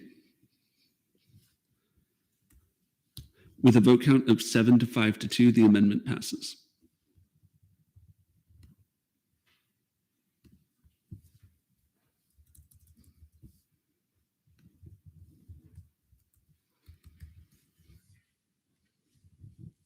We are still in debate.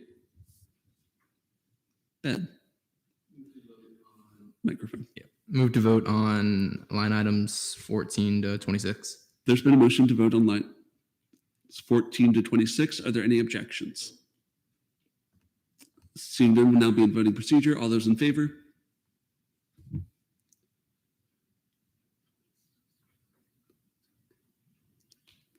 All those against? And all those abstaining. With a vote count of 14 to 0, cab is approved.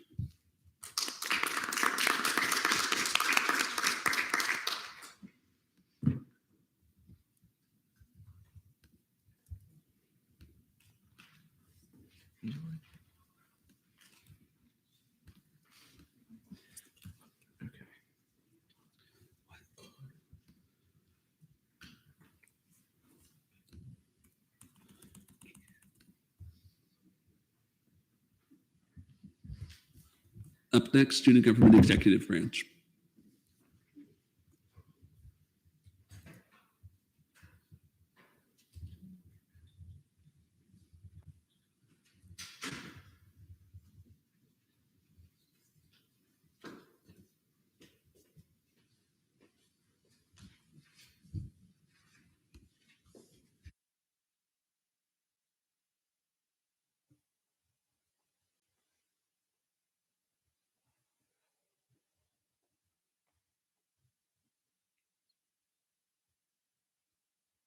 Are we good?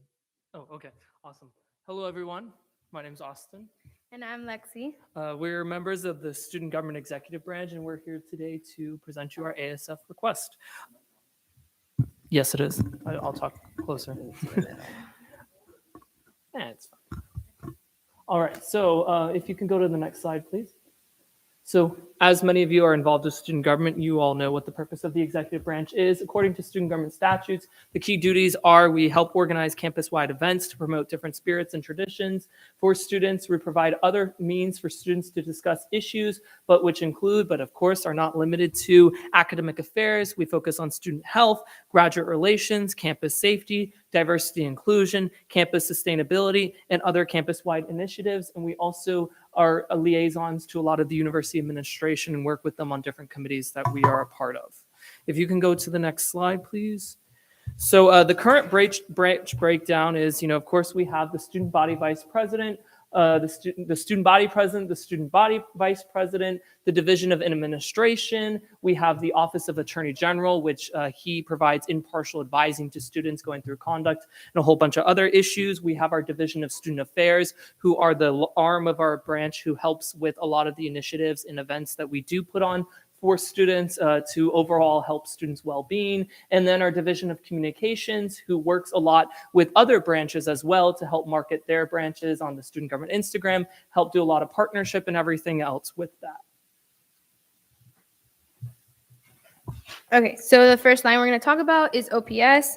Our OPS request is $160,000 and $160,034.18. So right now we have 18 members of the executive cabinet with one scholarship chair.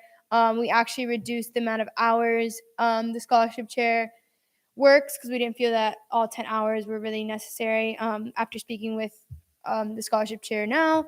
And we also increased the OPS accordingly, but we did not increase the division of administration as well as the student body vice president and president because we felt that they were already above the minimum wage, and we didn't think that was, right to increase that much. Yeah,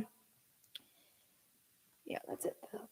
Essentially, a lot of these positions are, when people come in as far as student affairs goes and things like that, they could change the names, they can change the responsibilities. So it's just keeping that composition of the executive cabinet to have the full team to run what we do. So line 122 is operations. We're requesting $12,000. This includes training, development, office essentials, advertising and promotion, uniforms, maintenance and repairs for the golf cart, which we saw this past year. And that's remaining the same. And as far as line 123 goes, the student initiatives, we are keeping that the same at $120,000. And that includes a budget for each cabinet member as they act as coordinators to help for diversity inclusion efforts. As for example, for that, our diversity inclusion coordinator, Adrienne Lee, this year did a lot of partnership with the caucuses and other things and other departments. We have, of course, our general SG initiatives. If you want a further breakdown of some of those things on the Excel sheet, page 11, they're titled student initiatives for the breakdown. But as we mentioned, they just cover a lot of different things. For example, recently we hosted Winter Wonderland in collaboration with CAB and Late Nights, which was, as mentioned before, had over 3,600 people. We were super excited by that turnout and to provide that alternative for Light Up UCF. Cram for the Exam was a big recent hit that we just had to help students with final exam week, and of course, a lot of the other things that we do as well that we'd be happy to take questions on when we get to the end of this. Our next thing is, as I mentioned, just some event highlights. I already talked about it, Winter Wonderland, the free graduation photos, which we offer through our Division of Communication for students. Also in tandem with our biodegradable glitter campaign that we've been working on. Our Sustainability and Innovation Coordinator, Adriana Harris, has also been partnering with some members of the legislative branch on that. And we're excited to provide a eco-friendly option to students. And then one of our most recent things as well that we really felt proud of hosting was the Veterans Salute in partnership with the Veterans Academic Resource Center. And it was a great way to honor our student veterans, over 1,400 that we have at UCF. And there was a lot of great attendance from the media, from some of you all here today. And we really appreciate the collaboration that we have had. And then next is governmental affairs.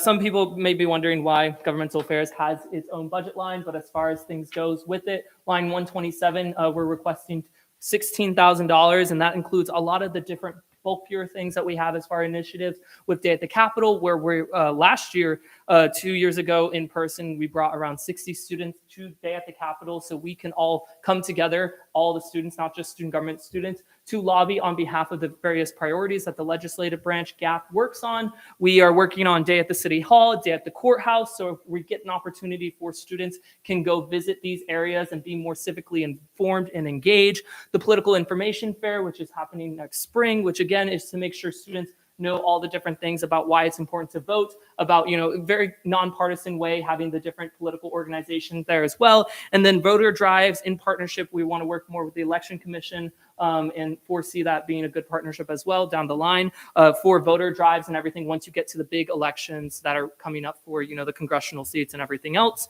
And so we can move on to the next slide.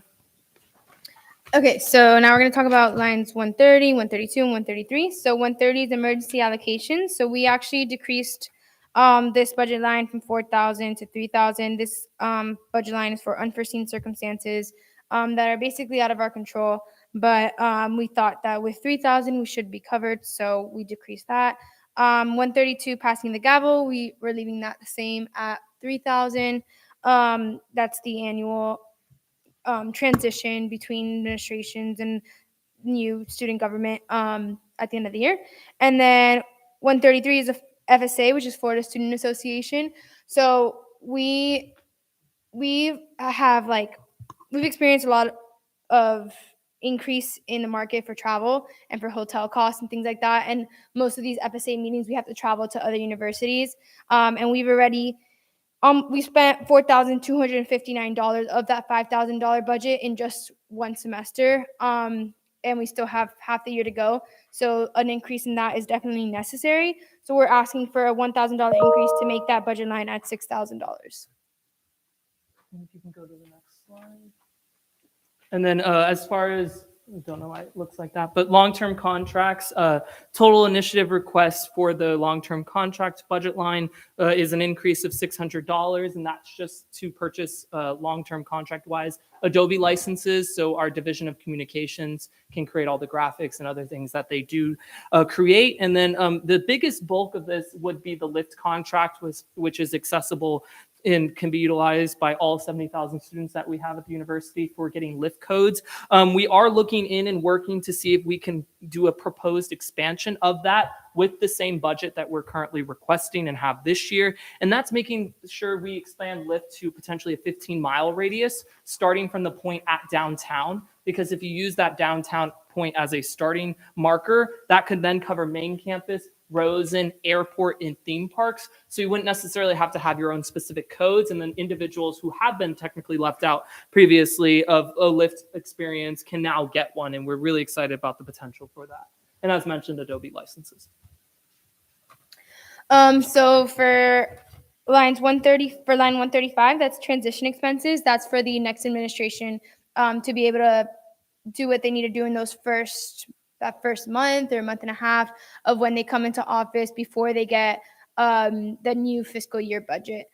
And then line 136, Scantron and Greenbook services. We're doing Scantrons for $25,000 and Greenbooks for $5,000. Both those budget lines remain the same from previous years. And then lastly, our spring event, which is Universal Nights, a very popular event that we see a lot of students really engage in and have a lot of opinions on it and really want this to be as successful as it is. With that being said, this year we saw a contract increase. The new contract is now $224,700. That's going to be the price going forward. That's not going down. It's hopefully not going up, but that is for now. That's going to be the contract going forward, which means that we do need to see that increase because for this year we had to pull that out of another budget line and transfer that money. So we do need that increase to $229,700 because we still need to account for the transportation to Universal. That's something that we weren't able to do last year. And that's something that students definitely rely on, I would say. Bus transportation, I think, is highly sought after. So we would like to provide the students with that since it is a far drive. Absolutely. And on the note of Universal Nights, that for the years and everything else, that's a guaranteed 11,000 and 12,000 students who do use that and are impacted by that. And so we're definitely, keeping, of course, we weren't happy with the contract increase and everything, but as far as, getting rid of that service, I think a lot of people here would raise objections to that. And so that's why we continue to move forward with it. And then, so in total, the request for the FY 22-23 is $701,084. And that increases are a lot mainly due to the OPS and the increase in the contract for Universal Nights. We'd be happy to take any questions.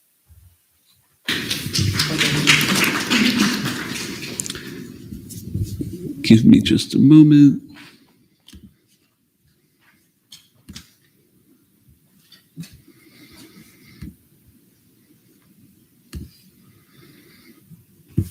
So I had a question first. So in long-term contracts, you're asking for a $600 increase for Adobe. Is there any particular reason you couldn't find that elsewhere in your budget? So we mainly put it under the long-term contract because we viewed it as a long-term contract with Adobe to help have those services to students. However, I think, going off this, I talked to Lexa real quick, but as far as it could potentially fall under operations if that's good with the committee doing it. So we don't have to have an increase there. Maddie. All right, I'm sorry, everyone's gonna hear from me. So I just have a question for the $120,000 needed for the LIFT contract. Just looking at the numbers, in September and October, it didn't even reach almost $2,000 in the vouchers. So I'm just wondering why this amount was chosen and what that meant going forward, just the amount that can be spent on LIFT, because from my understanding, I've been told that one, the codes are very hard to use and most of the time they cannot be used at all. That there's like this max amount of like $8, and if you exceed it, then you can't get a ride. And so logistically speaking, I just don't feel comfortable with that number, not like knowing that the services aren't being utilized to the best of their ability. And it's like such a large part of the budget. I'm just wondering, going forward, what's the concrete plan for Lyft and how is it best being used for the students going forward? Yeah, you can comment on this. I'll comment on so just for clarification, if a student if they're in the geofence and they are eligible to use the ride of the $7.50 and their ride tends to be $8, they will get that credit for $7.50 and will have to pay the extra 50 cents if their ride exceeds that. But it's not that they won't use the ride.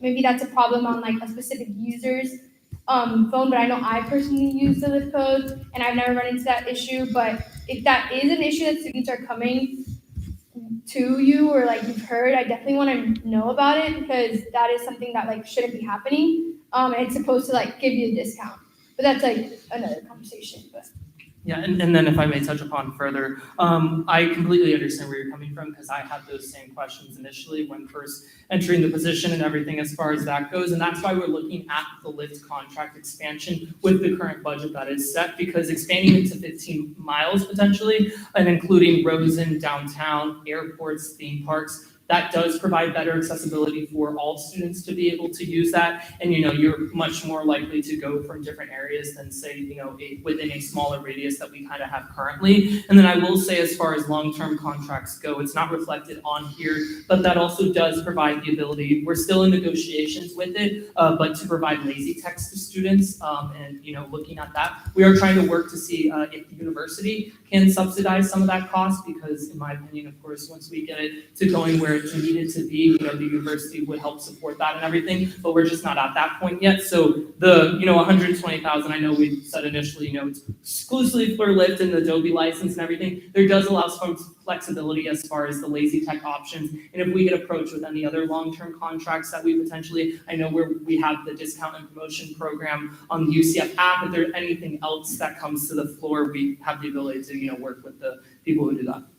Is this a follow-up? Yeah. You may. So you kind of clarified that it could possibly be used for other long-term contracts. I'm just wondering how much money has been used for Lyft, like I guess last year when it was used, because what I'm looking at right now, like if it hasn't even reached like 2,000 every single month, realistically, $120,000 being allocated specifically for Lyft when a few months out of the year, like most students aren't even using it. I think August numbers were less than $700 for Lyft. So where I'm coming from is that it shouldn't even exceed $24,000 for Lyft long-term contracts if you're going through the trend of like 2,000 a semester. I guess it could be increased if, distance is increased, but I guess I'm just a little confused on where the number was chosen and why it's relatively so large in comparison to the $600 like Adobe charges. No, absolutely. And I'm going to, I think you raised this hand, defer to Shane. Shane. For part of this, for historical context. So just to give you a context, and here's one of the challenges, is when a Lyft code is created for the month, student government has to determine how much money they want to put towards it. And they're putting on average over $10,000 a month for that code. So what happens is students then claim the codes. So when you do 10,000, there's only so many codes that can be claimed. All those codes are getting claimed each month. The problem is students who claim them basically lock those codes up from others to be able to use it. And so what happens is there could be a month where all 10,000 gets used and student government would then end up having to pay for that bill. So I've been working with the transportation person to figure out, is there a way now that we have some history to see that when we create $10,000 worth of codes, only 2,000 of them are being paid. Should we be creating $20,000 worth of codes, knowing that if that 20,000 gets used, and that's the scary part about this equation, right? If those 20,000 get used in 1 month, that's $20,000 that has to get paid out. But knowing that history is showing us right now that 25% of them are only being used. So can we create more so more students have access? So it's kind of a tricky numbers game is what it is.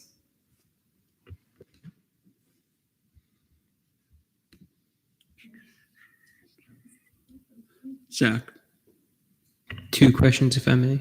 you may. Okay. The first one deals with the emergency allocations. Have you all put any thought into kind of doing away with this budget line and maybe just having, an emergency transfers from somewhere else in your budget, like from maybe someone's initiatives or something like that, as opposed to just kind of setting aside $3,000 for that? So yeah, we definitely have thought about it, but this is something that like a budget line that has been in that's like for a while, and like some years it'll get used and like it's very necessary for what it gets used for, and then like some years it might not get used as much. But for example, like if we didn't have like the money when I was talking about the Universal Nights increase, contract increase, that's something that we could didn't see coming. It happened this fiscal year. We didn't plan for it. If we didn't have the money from the lift, like if all the lift codes would have been used, we wouldn't have that money to pay for the Universal Nights increase. We got lucky that the lift codes weren't claimed, like Shane was saying before. So we were able to take that money that was not spent on lift from those 2 months and pay for that from long-term contracts. But it's just like emergency or like unforeseen circumstances that we haven't accounted for and that this committee didn't account for last year that comes up during the year. And again, some years it's been used and like we needed more of it, and other years it's not been used as much. But yeah, that's what I'll say about that one, I guess. And on the question of, moving it potentially from like another coordinator's thing, I personally wouldn't be necessarily comfortable with that, because how the executive branch budgets, for the fiscal year is we have all our coordinators submit their request. And so I would hate potentially going to say, our diversity inclusion coordinator, sustainability and innovation, our academic affairs coordinator, and saying, hey, because of this unforeseen circumstance, you're unfortunately now able to reach less students and have that of an impact. But I definitely think, of course, if the committee saw, the amount for emergency allocations, as that's why we kind of decreased it already from the onset. So, of course, we're willing to have that conversation. Yeah. Awesome. That makes sense. The other part of my question relates to the lift codes too, except instead of going down the, like how many codes are used, do you guys have any data on how many people use those codes? So like, is it like a very small, like select group of people, or is it like reach a wide margin? I don't know if you have the numbers on how many individual people actually use those. I'm looking at Shane again. Sorry. Shane works with our safety and transportation a lot We- on lift. So I can't give it to you now, but it would take some time to do it. But I have, we have that data that we can pull or get that data. Maddie, $30,500 was used in lift contracts last year.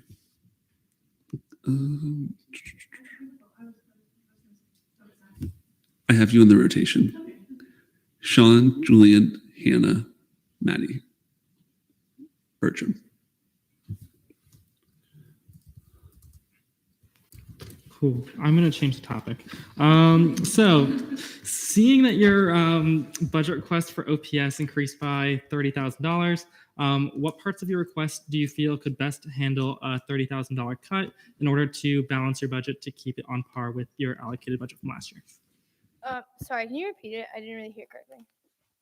Yeah, so seeing that your budget request for OPS increased by $30,000, what parts of your request do you feel could best handle a $30,000 cut? So I think as all the other kind of agencies, departments, the legislative branch, everyone else has been coming here, we've had to take into account minimum wage. And in fact, with our division of administration, we didn't increase them by $1 because we thought that would take a lot of the burden of what we were initially requesting for OPS. And to answer your question, I couldn't sit here and say, we would be comfortable with doing X, Y, and Z, because I think it's a matter of, you would be changing the ability for student government and the executive branch to have that impact on students. And, it would be a little bit different. So I'm not necessarily, Lexi, if you have anything as far as what potentially could be moved. I think, potentially we could look into, currently we have 18 compensated members of the executive cabinet.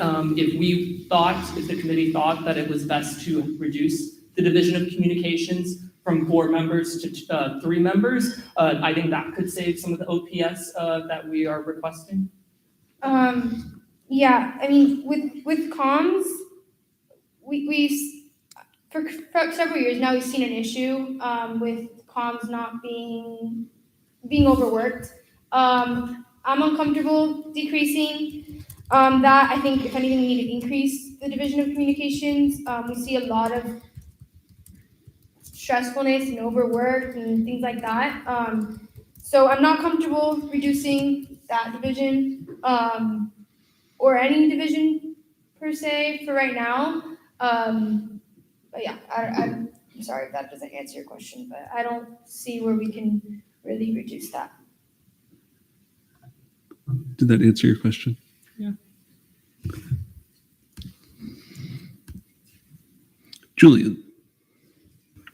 Given that you know the directive that we got of trying to cut as much as possible, and of course trying not to increase a lot of budgets, which budget would you like to cut to ensure that your increases are met? Which budget would you recommend, I should say, that we cut? So this is, again, depending on what conversation the committee wants to have about lift as far as, the viability of it. And, I'm personally not a fan of taking away services from students as far as having, that capability to do that. But if the committee wants to move in a direction where we'd like to do that, I think it's important to note, again, the increases that you're seeing are from OPS, which we all were instructed to increase minimum wage. And of course, we can take away emergency allocations if that's something that the committee doesn't feel necessary to have. I think, in years past and everything, executive branches have come to the table with things such as president initiatives and budget lines like that. And those from time to time have gone away. And we're not coming here requesting that because we want our budget as far as student initiative goes to be, more supportive versus than just a single initiative by the student body president, because then that allows us to have more of the collaboration with different agencies and, student government caucuses, like of course, Primos Benderas, hosting that as far as that goes with the support from the diversity inclusion coordinator. So I would say potentially looking at emergency allocations would be a good place to start, as well as if we want to have a conversation about lift, I think, that could of course happen as well. Yeah, and just to add on that, I do agree with the emergency allocations. And speaking on the president's initiative, how we pretty much took away that budget line. The reasoning behind that was because we wanted to, when we do like budget hearings, like internally for the exec branch, when we give the coordinators their different budgets, we do set aside a certain amount for admin, and that if the president or vice president wanted to do an event or initiative, it would come out of the student initiatives budget line, which we didn't increase. We're keeping it the same and working with that. But for example, admin has done, like Daniela did the Café Bustelo event. That was a successful event. That was taken out of the admin budget within student initiatives, if that makes sense. And our Attorney General, he wasn't or is, yeah. He's working to plan a UCF Creed event to celebrate the 20th anniversary of the UCF Creed, bringing very cool people such as Richard Lapshik, who's big on diversity and inclusion at the university, this marketing CEO of Walt Disney, and a lot of things like that. And so I wouldn't necessarily want to look at that either, because then that of course restricts them as well. But hopefully that answered the question. I'm going to follow up on the question of the last 2 committee members. Is your answer to their question about where would you recommend potential cuts being long-term contracts and emergency allocations? Correct. With the understanding that the purpose of budget hearings is balancing the budget and that there are potential shortcomings and cuts to student services, and that being the reality of why we're here. I would say yes, but also the fact that, we did have people come to this committee requesting increases and everything like that. So I don't know if it should be, of course, and there's a lot of areas of this university. I think, a lot of things requested in this current fiscal year budget. I know we're 1 million over and everything. I definitely think there's a lot of bigger things that we can take off the top that wouldn't impact students as most, and more so administrative side of things of the university. So I would cautiously say yes. Okay. Hannah.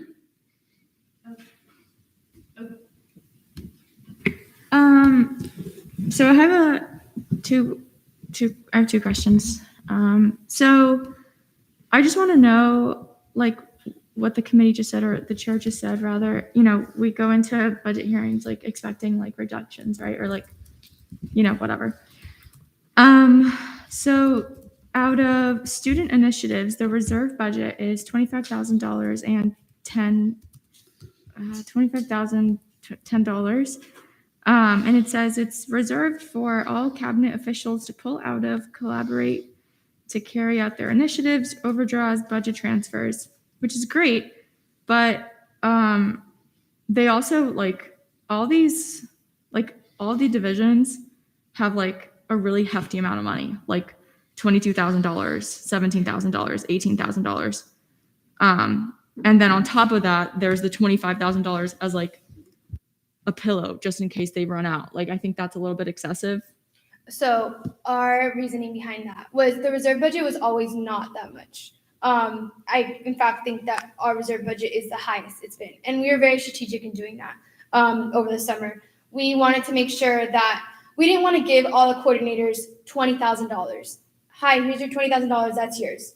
We didn't want to do that and then them not use it and us not be able to use anything else. So instead, what we're doing is we're giving them a certain amount of money. And if we suspect that they will run out of that money towards the end of the year, so let's say they come to us in March and say, hey, I have this really big project, I need $5,000 extra. Oh, perfect, we have that reserve to hand out accordingly. We just didn't want to over allocate the amount that coordinators would be used so that other coordinators, when they come to us and say, like, we don't have any more money, be like, well, I'm not going to take from the athletic coordinator's budget that I already told her she had. You know what I'm saying? So we want to make sure we have that money to allocate accordingly. And we suspect that we will get, and we've already had people saying, coordinators coming up to us, hey, I think I'm going to need this amount of money from the reserves. And we already talked about that over the summer. So that's just like a general understanding of something we have in cabinet that we did specifically this year that hasn't been done in prior years. And I would just add on to that, a lot of that kind of funds, as far as has been used currently this year, is kind of for partnerships. A lot of times, being kind of the initiative-based branch and kind of more programming-based, we get requested by a lot of people to do kind of partnerships. I know athletics is a big one. A lot of other areas are big as well. And so we can't foresee that potentially happening at the beginning of the year. So that's also, why we didn't want to, restrict a coordinator and say, you have this much, but hey, now this person wants to do something kind of thing. Follow up. You may. Have you used that money to collaborate between branches at all? Yes. Okay. A lot of the money that you see given to the caucuses and the other things, again, because we are more programming based and the legislative branch is more writing the laws, resolution bills and everything like that. We're more the outreach. It has been delegated, and we could call Coordinator Lee in here if you'd like. Majority of her budget has been utilized to support the legislative branch. And if we want to reference potentially Danielle Lopez, the former diversity inclusion coordinator, to talk about what she did with her budget as DEI, it changes, but yes. And I think moving forward, we hope it's an expectation that the next executive branch will do the same. Yeah, for sure. Thank you. Is there a motion to go to debate?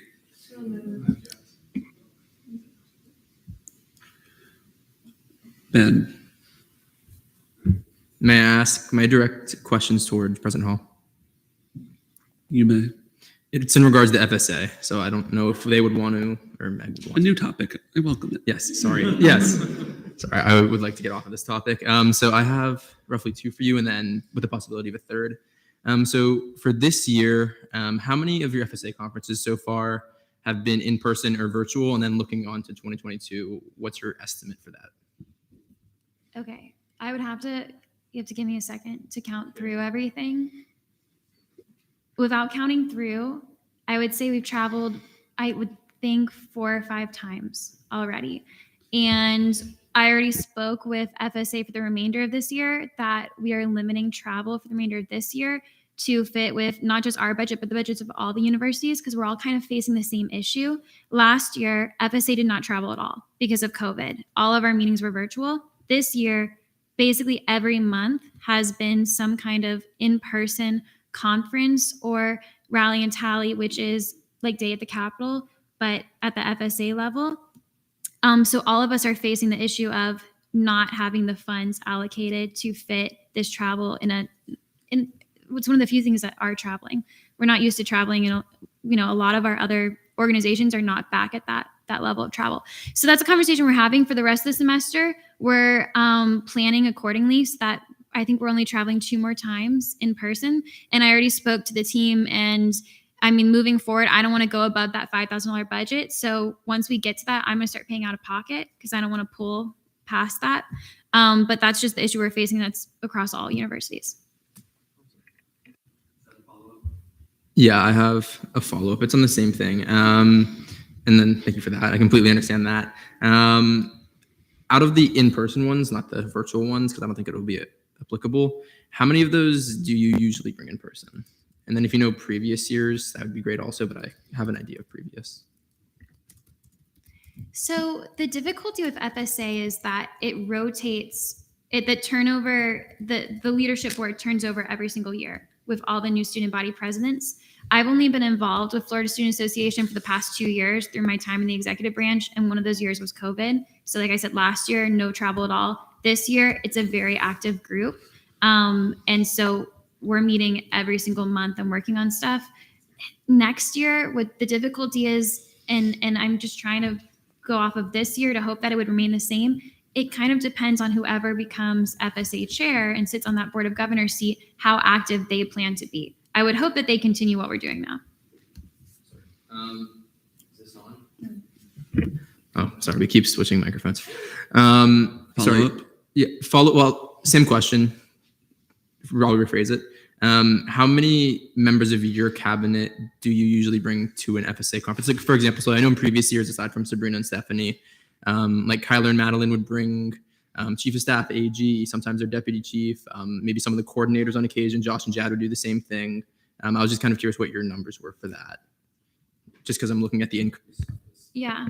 So it fluctuates. So for example, there's no requirement of people asked to come to a regular monthly FSA meeting, but we were specifically asked to bring 7 to 10 people to Rally and Tally. We didn't bring that many people because we didn't want to go above 2 hotel rooms. That was our thing and that's something I've noticed traveling. When you have a male and female president, vice president ticket, when you travel, it doubles the number of hotel rooms. So that's something that we've been mindful of, trying to be strategic with bringing girls on some trips, and trying to balance the hotel room situation. But with that, we're just trying to maximize that. So for example, if we have 2 hotel rooms, we're going to try to maximize the number of people we bring, versus if we're only going to have one, if it's just like myself going, then I'll try to bring female members to come so we don't overuse that money.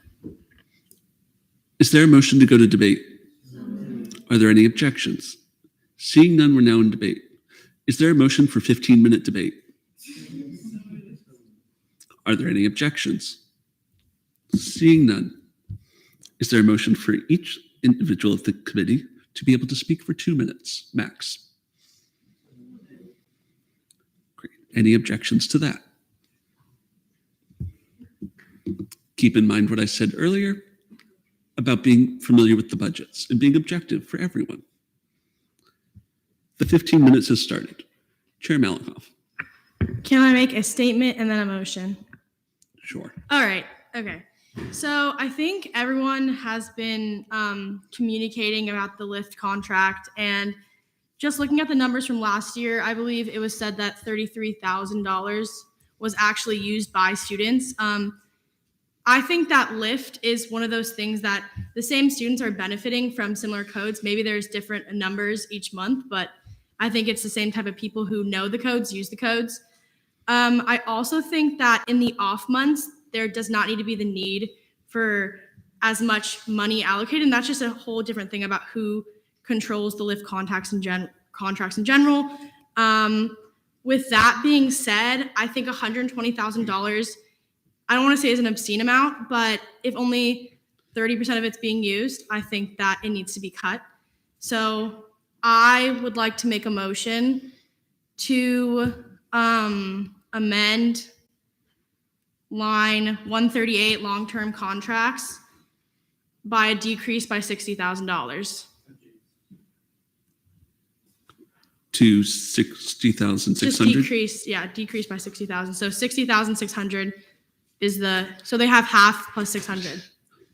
There's been a motion to amend line 138 long-term contracts from $120,600 to $60,600. Are there any objections? Yes, object. That's fine. We're now in pro-con. Ben, your 1 minute starts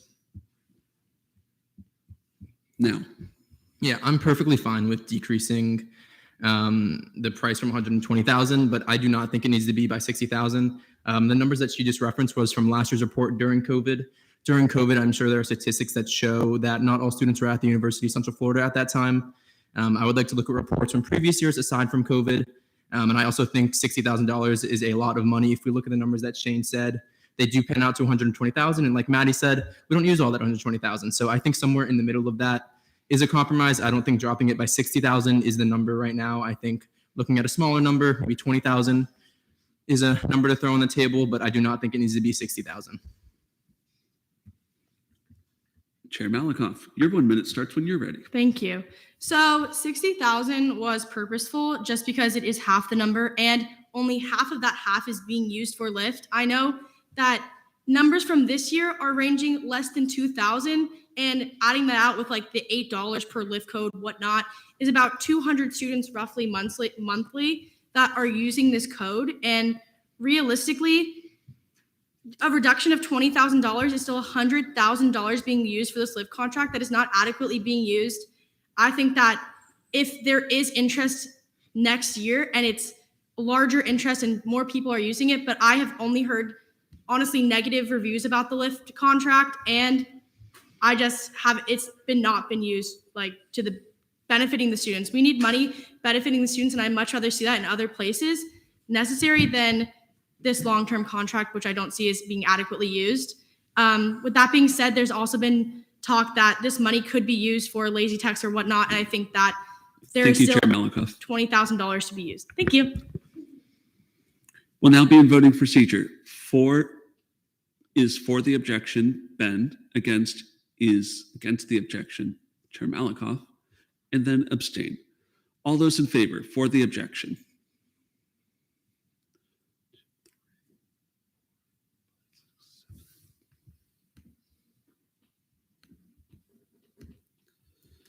All those against?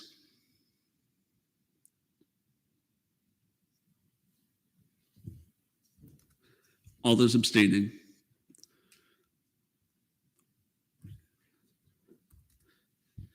With a vote count of 7 to 2 to 3, the objection stands. We are still in debate.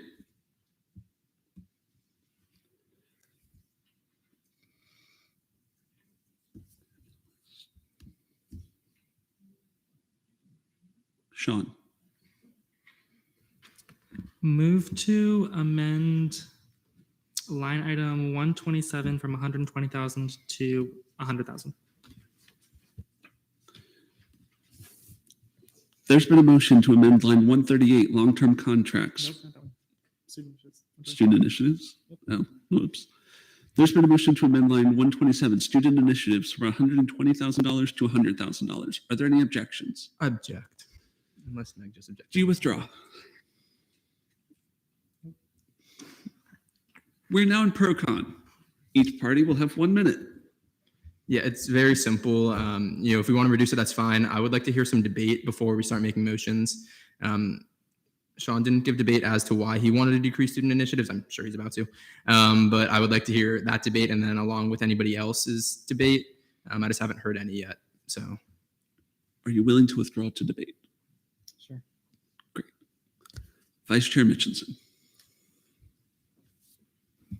Okay, so I think that based off how we questioned, there does seem to be a little bit of wiggle room with student initiatives, especially in comparison to the rest of the budget when it comes to cuts. I think that by the increase that we have to make to OPS based on the minimum wage increase, there needs to be cuts somewhere in this budget so that we can balance it at least closer to what it was at last year. I feel that student initiatives is one of the areas that should take a cut, and that's why I'm wishing to see a cut here. President Hall. Right. I just think it's important to note that I think 3 times today during this conversation, Vice President Wilson and Comptroller Fabregas were asked the question, where would you want money pulled from? And they mentioned the emergency funds and long-term contracts, not student initiatives. I just think that's really important to note that that was their answer every time. So I think, let's start there. I know that the way we have it separated this way with the large amount in reserves is atypical. I don't think that we should be looking at that as, oh, there's tons of wiggle room, that money's going nowhere. That's not the case. We are just trying to be very, very strategic and fiscally mindful this year with our budget, and not letting, not giving comptroller or not getting any coordinators just tons of room to run and burn through it, because we want to make sure we're being very mindful and not ending with too much or too little at the end of the year, strategic throughout the year, saying, okay, plan for this much. And then when we run into problems, we pull from here, and we're already seeing coordinators get to that point. So as I just stated, and I think, Vice President Wilson has more to add to this, I would look at a different area. I'm not opposed to, being a little bit more balanced with this, but I would not pull from there. There are 7 minutes and 30 seconds left in debate. Bertram. Yeah, I don't think that we should pull from the student initiatives. However, I was curious because you had mentioned that you took from the long-term contracts budget line and paid for that new Universal Nights deal. So how much wiggle room is there in that long-term contracts that we could reduce? Because there's obviously some amount of money in there that isn't properly being used right now if it was just sitting and we used it for a new contract. Yes, you may answer the question. Thank you. So I think feeling the temperature of the committee and to be respectful of the other agencies and departments who still need to go with this budget presentations and everything, I think if you all want to balance our budget, which I think was kind of expressed here today, I think reducing long-term contracts by that 40,000 that we're requesting from OPS and other areas of an increase, I think we would be comfortable with that, with the hope that the next executive branch, works with the LIFT contract a little bit better and everything else, or has maybe new long-term contracts that they can create, and they can come to the committee, a different committee, of course, and request a different amount. But let's just think in the interest of time, keeping it to, reducing it to $80,000 would hopefully then, quell any other concern about it not being a balanced budget. And then yeah, and then adding on to that, I think it's been misconstrued a little bit. Long-term contracts is not just for lifts. I want to make that very clear. Last year, as a safety and transportation coordinator, I began the grocery shuttle program downtown.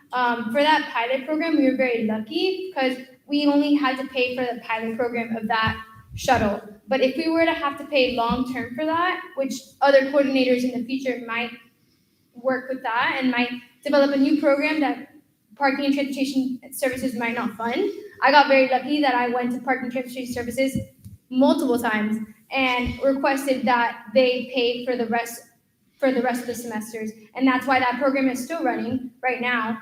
And we don't have any burden, but we still have to pay for that pilot program, and that came out of long-term contracts. This year, we haven't seen any new program or any new initiative like that one that had been pulled from there. So I think that's a little bit of the issue we're seeing. But that doesn't mean in future years it might not happen. And again, if last year the situation were different and I didn't push as much as I did, that grocery shuttle program downtown would still be coming from long-term contracts.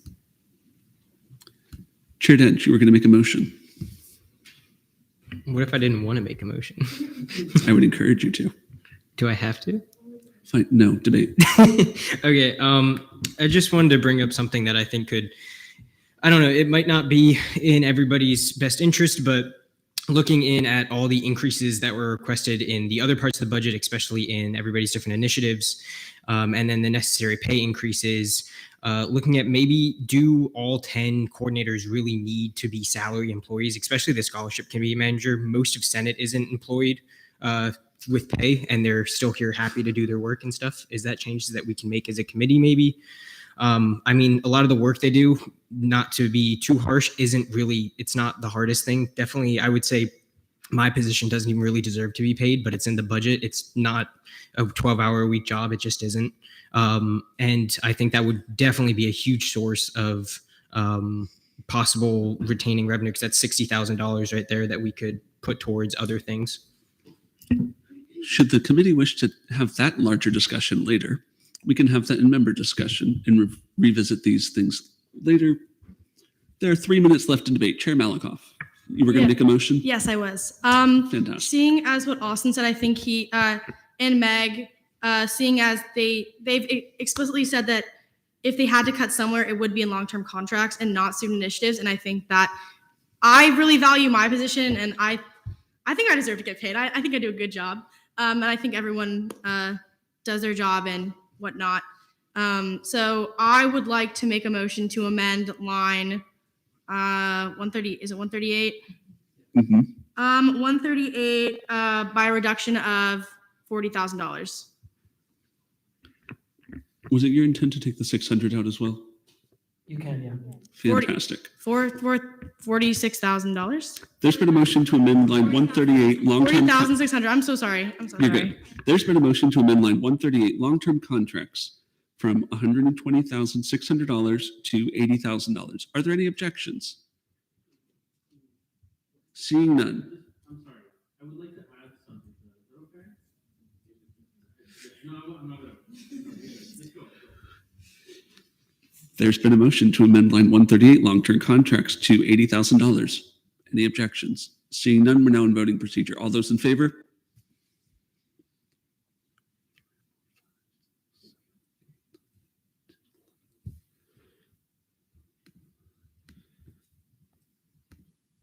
All those against? All those abstaining?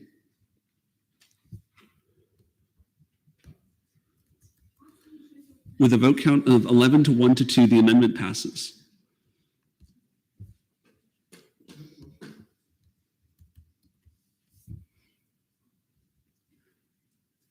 Duque. Move to amend line 134 emergency allocations to 0.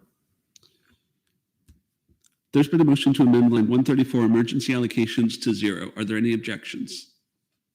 Seeing none, President Hall. Yeah, I object. Do you withdraw? Yes. I'd like to hear from President Hall. I'm not crazy opposed to this. If we can talk about it more, I don't think it would be the end of the world. But I do see the benefit of keeping it. I think about last year, I mean, with the pandemic, just the amount of things that you wouldn't think necessary, hand sanitizer, cleaning supplies, things like that. We live in Florida. I could see this money being used for like hurricane relief, things like that, any sort of like natural disaster. That's what I think of when I think of emergencies that this would go to. Natural disasters like hurricanes, I don't know, a tornado, something happening to a specific community or group at UCF. I see it going somewhere like that. My fear with getting rid of it is that you get to the end of the year and you don't have money for it and you're scrambling. But I'm not crazy opposed to this. I don't think it would be the end of the world. Historical context emergency allocations has been passed back and forth between Senate and Exec for situations where an RSO or an individual's allocation is messed up or unfeasible through Senate's process for some reason or another. So last year it was an RSO through FAO that couldn't get funding because of something. Like those types of situations. The time for debate has ended. Ben. Move to increase debate time by another 15 minutes. I will not see that. Lower. Move to increase debate time by 11 minutes. Senator Huerta. I'll withdraw if you object. Move to extend debate time by 7 minutes. There's been a motion to extend debate time by 7 minutes. Are there any objections? Seeing none, it's been extended. Duque. I hate to to go back to that same $3,000 because it seems small in the grand scheme of things, but that would put you almost, well, basically around the same amount as this year's budget. And I really would love for us to be good stewards of our students' money. And I think it would be a really great opportunity for us to do that, to make that cut there. Because right now, with that cut, if I'm not mistaken, we're at 660,484.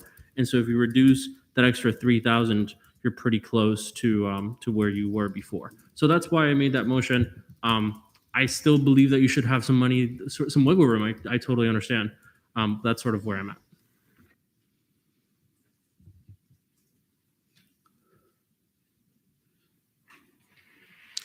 Does anybody have any debate they would like to add that is not already spoken? Shanira. Okay, mine is kind of like on a different topic and a kind of a question, if I may. Amazing. Perfect. Okay. Of course. So I had a question about the President-elect Transition Fund. Have you and Meg used it when you all had it last time? And like, what is an example of what you would use for that? Absolutely. So I will defer to Meg a little bit as well, since you mentioned her as well, just to get her perspective and everything. I will be honest with you as far as what we could use. I mean, Shane, do you have any perspective of what? So the reason for the emergency fund is for the president-elect and them to have some funds to be able to utilize to start up. So if they want to do promotion for their cabinets, appointees, start getting name tags, badges, or things that would happen before they would officially come into terms, because there also may be a situation where the current student body president and the incoming student body president or leadership just don't get along. So in some cases, we've had really good transition over the years, so we haven't had that issue, but it would be able to direct money for them to prepare before they take over in May.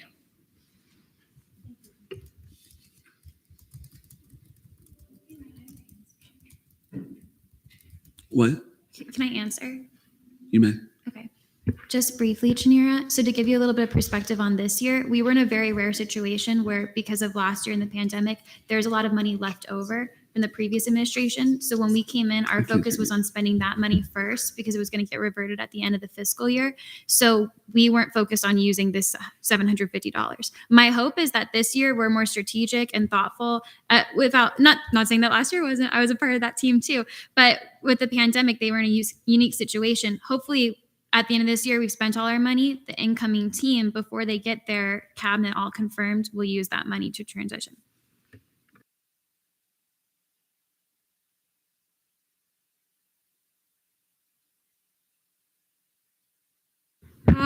I was just wondering why that like emergency allocation fund couldn't be pulled out of like the reserve budget, just since it is around $25,000. That's just what I had. I guess, could you pull hypothetically from that 25,000, seeing as it is made for, I guess, reserve, like emergency, kind of same in the two, in my opinion. So I'm like thinking similar to Duque, but yeah, you guys can whatever you want. So I just want to preface that reserves line, that's something we as a cabinet and executive team put this year, because that's the model that we went off of. The next year can come in right off the bat and say, you know, you get this, you get this, you get this, you get this, and there's no reserve left over at all. And there's no wiggle room at all. Right. So that reserve that you're talking about there, that was something that we created, and that's like an unofficial rule book guideline that we wish that they could play by. And then Shane, I know you had your hand up. Did you want to touch upon something, if he's allowed? You may. I think one of the things that's important with the emergency allocations fund is that this has been a political hot topic between the branches. And so I would be concerned is either you want to fund it because you're going to allow the executive branch the ability to help out these issues when these issues arise, or not fund it. But my concern would be is not fund it with the directive that they could take it out, and then Senate thinks like, oh, all of a sudden the executive branch is now just funding student organizations out of other budgets. So I think that, to be more clear, I would be very clear is either fund it as emergency allocations, but don't encourage it to come out of other funds. There are 2 minutes left in debate. If there are any motions, this would be your time. Ben. I'm going to preface this motion with, we still have a plethora of other agencies and departments to go over. They might also be getting budget cuts that will decrease us to the threshold that we need. And if not, we'll be going back to it anyway. And with that, I move to vote on line items 125 to 142. There's been a motion to vote on lines 125 to 142. Are there any objections? Seeing none, we'll now be in voting procedure. All those in favor?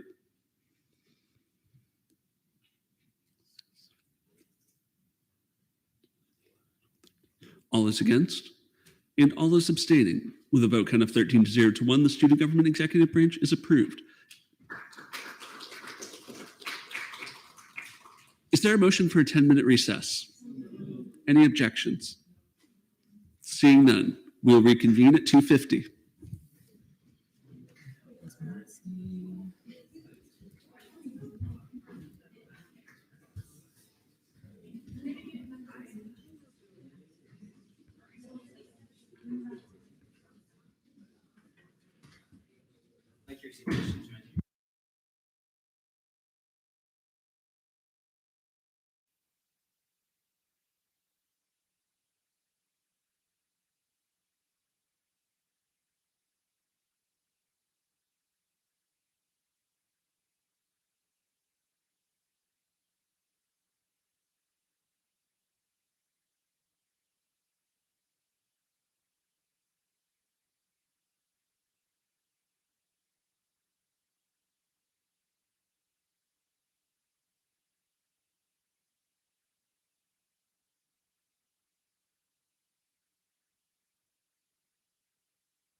one. I'm gonna raise your volume really quick.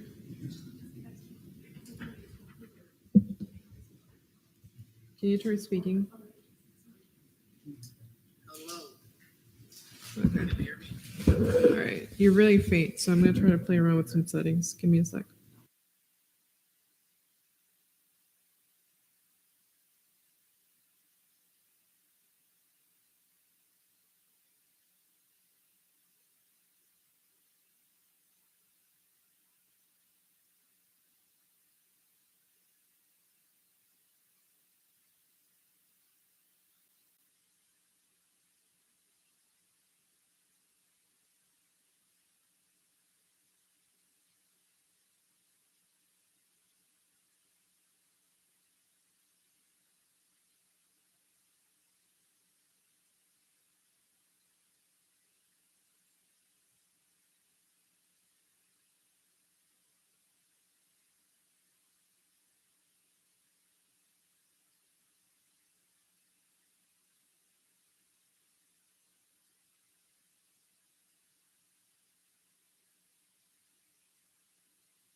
Hello?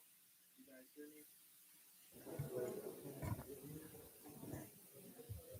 Test, test. Can you try speaking again? All right. Okay.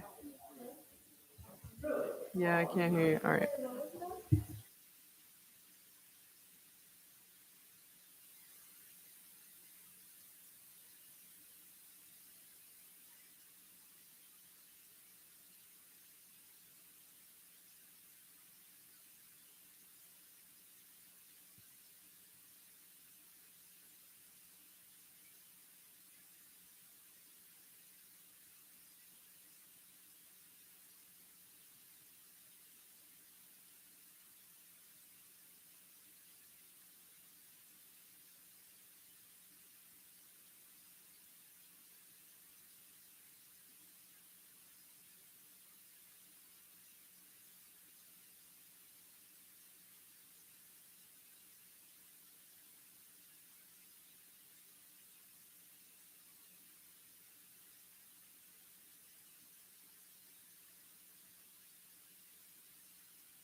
Honestly, I'm not worried about it. No, I just want people to hear him. That's the thing. He should be able to hear the speaker should be able to connect to this. Yeah, that's what we were trying to do, and it wasn't picking up his audio. But let's try it again.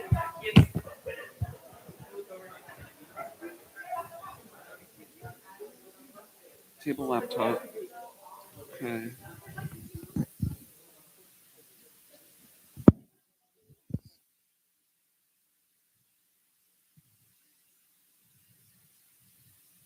Testing, testing. 1, 2, 3.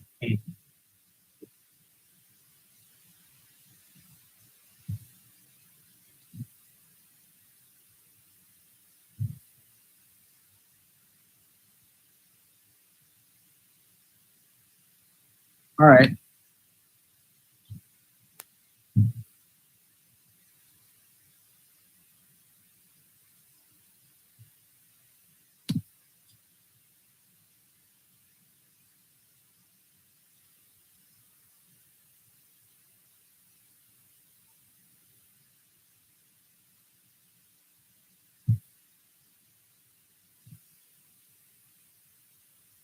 Yes.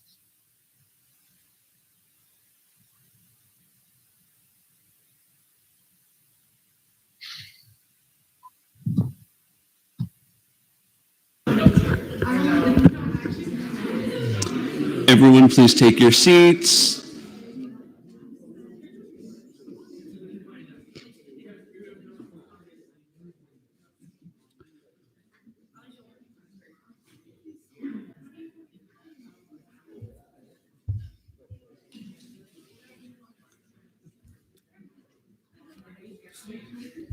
I reconvene this meeting at 2:54 p.m. Up next, Student Government Election Commission. Matan, whenever you're ready. Alrighty. Good afternoon, everybody. I just wanted to present the proposed budget for next year to you guys here at the committee. Yeah, so if you want to move on to the next slide. Just a little bit before I talk numbers, I just wanted to, reiterate some of the stuff that EC does around campus, some of its importance. Basically, our main job, as you all should know, is we facilitate, organize, market, and execute the elections that are going to be occurring next spring. There's 16 of us right now. We're not full yet, but we'll see how that'll go when we get closer to the election time, hire some more people. The leadership consists of myself as the supervisor of elections and Caitlin Moore as the assistant supervisor of elections. So yeah, next slide, please. Why is there a branch solely for elections? Basically, the election statutes are very detailed and very strict. So there has to be a separate body that's responsible for enforcing them and holding the candidates accountable for following those statutes. And if they break them, then having to go through violation hearings and sanctions and whatnot. In addition, there's a lot of programming involved. There's a lot of outreach because we have to get the election out there. We have to get the student body knowing about it, knowing about the candidates, knowing about the events and whatnot. So we basically are geared towards making all that happen, getting informed voters on campus and whatnot. So how do we do this? Basically, we deal with logistics, so programming, like I said, and we also deal with all the relevant documentation, media. We want to upgrade the website soon. We want to introduce a lot more visual content in tandem with our theme. We want to utilize the Instagram as well. And some other stuff that we do is we prepare the commissioners and the candidates for the election. They all have to be very well versed on the statutes to know whether they're being broken or not. We're going to have some mock hearings at the start of next semester to prepare the commissioners and myself. We're going to be reintroducing the web courses for the candidates so that they can be more educated on the statutes, pass the information sessions, and have basically a stripped down version for themselves at all times. And the commissioners have been basically getting classes, been getting taught the statutes. It's a little boring, but it's what's got to be done for them to know everything. In terms of outreach, this is where a lot more of our budget comes into play. We're going to be doing some RSO visits, and we're going to be having QR codes to the websites for voting. We're going to be having a lot of physical content promotion items in relation to our theme, which is basically peace, love, vote, to promote a friendly and fair election.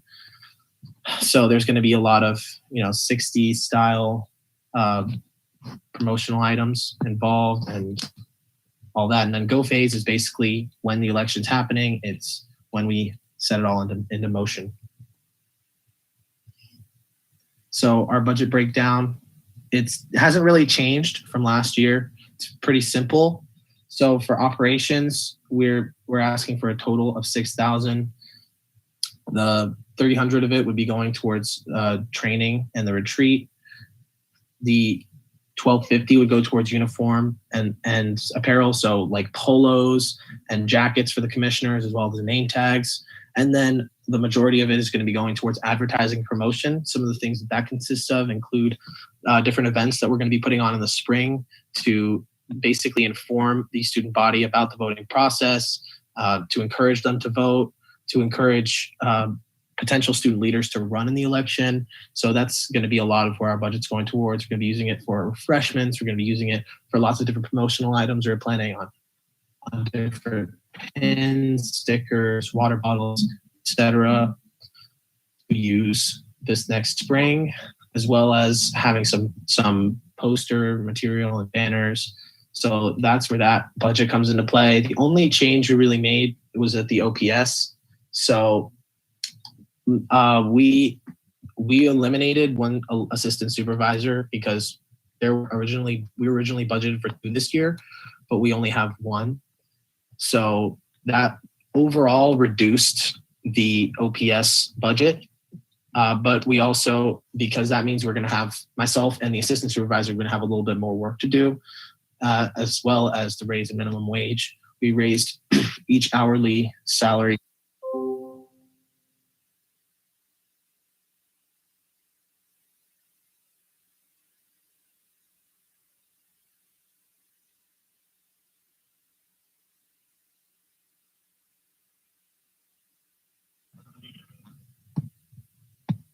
I'm sorry about that. Do you guys hear me? Awesome. So, yeah, I don't see the presentation. Thank you. But yeah, we would like to. That's the only change we're making, because that 6,000, I believe, will be used for a majority, as well as if there is a runoff, we need a little bit of a cushion to keep marketing for the next 2 weeks. And the OPS budget, I explained the changes already. The assistant supervisor are going to have a slightly higher workload, as well as the raise in the minimum wage. So we only raised each hourly wage by $1. But overall, since we eliminated one assistant supervisor, that decreased the OPS budget by about $1,711.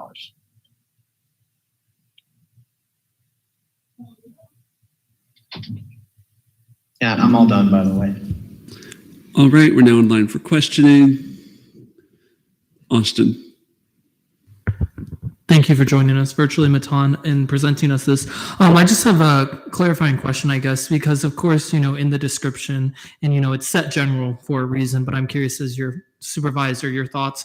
What exactly is the election commission going to be using that $4,450 for as far as advertising and promotion? Is that more, are you going, because of course it's a no cost for electronic and virtual things other than promoting posts and things like that. What other techniques are you going to utilize, or do you foresee the future election commissions utilizing?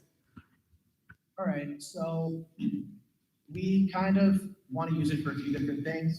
Number one, like I said before, we want to hand out some physical items so that people will be a little bit more incentivized to vote, people that are a little less interested, as well as giving them a pamphlet so they're informed and they understand what each candidate is, what their position is on. So we were thinking of pins and stickers and water bottles, as well as some refreshment items at some of our events. Some of the events that we came up with that aren't statutorily required that we were looking to put on in the spring to encourage voting. For one, we were talking about doing a small, during the voting time, doing a small, like a mini carnival area where there's going to be, for example, there's going to be a dunk tank potentially, and some things we can do for fun to entice people to vote, get them more informed. That would require some money for refreshments, as well as some physical advertisements, so like the pins and the stickers. In addition, we were looking to do something towards the earlier half of the semester. The name is working. It's a work in progress, but there were talks in doing something called EDC for EC, which EDC with EC, which is basically going to be an event to put EC kind of on the map in spring, because I feel like a lot of people don't in the fall. It's just a lot of programming, a lot of planning, a lot of logistical stuff. So that event, we would want to use some of the campus approved vendors and have some refreshments, as well as, like I said, more of those water bottles and pins, because people love that stuff. So I feel as though that $4,450 would go between refreshments, those physical items, and a little bit saved over for in the event that there's a runoff. And that we need to put on an additional event or need to get additional materials. Block. May I make a point of information? Point of information, you may. All right, so I've seen a lot of people objecting to motions. I'm just going to present another option. Instead of objecting, it might be helpful to amend that motion. That way we can debate, because we can't debate in pro-con. So I just want to throw that out there. It might be more helpful to amend versus objecting straight up to it. Julian.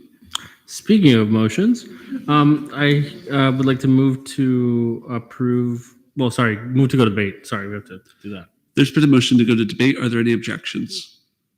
Seeing none, we're now in debate. Austin. So I'm not throwing this out there to throw a wrench in anyone's plans as far as budgets or anything. I'm curious to hear the committee's thoughts. As a former supervisor of elections who worked with one assistant supervisor under them, I think the pay increase of, $13, it is going to be good, when it's necessarily needed for minimum wage requirements. However, I don't see why we can't keep it at 12, because it's still standard. It's in the minimum wage requirements and everything. And I think, again, speaking from that experience, I don't necessarily think compensation at that $13 is needed necessarily right now.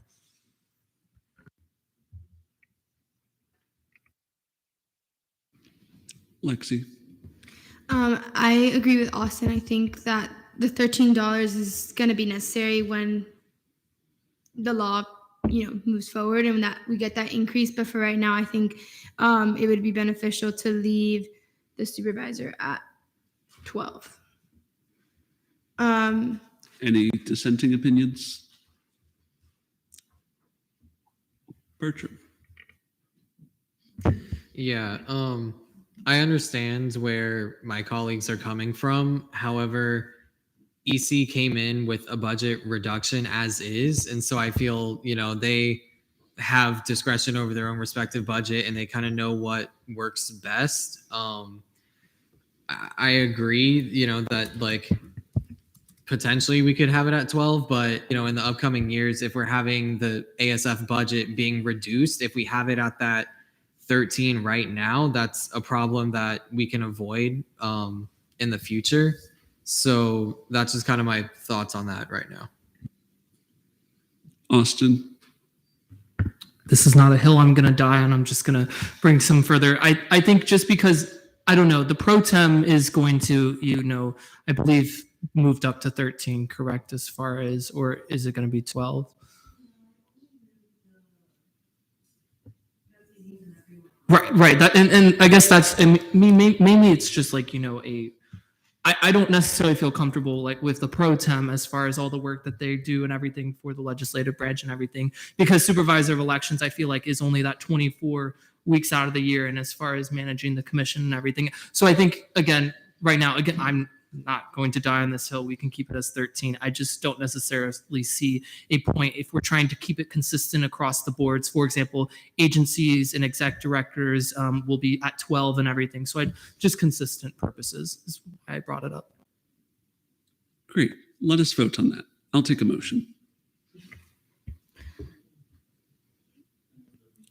You want to go?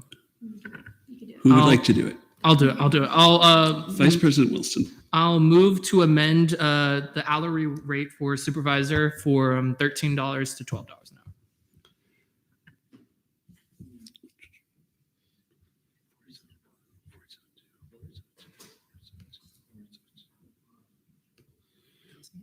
That's not the number. Make it a round number.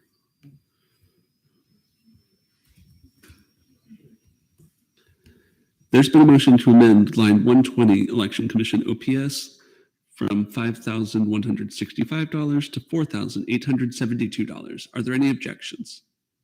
Seeing none, we'll now be in voting procedure. All those in favor?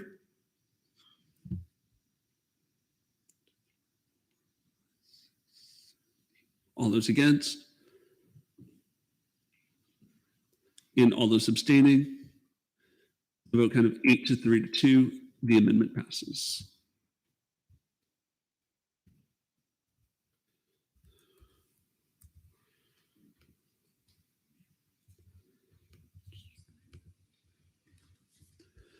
Austin. Motion to approve lines 120 to 122. There's been a motion to approve lines 120 to 122. Are there any objections? Seeing none, we'll now be in voting procedure. All those in favor? All those against? And all those abstaining, with a vote count of 14 to 0 to 0, Election Commission is approved. Thank you, everybody. Have a good one.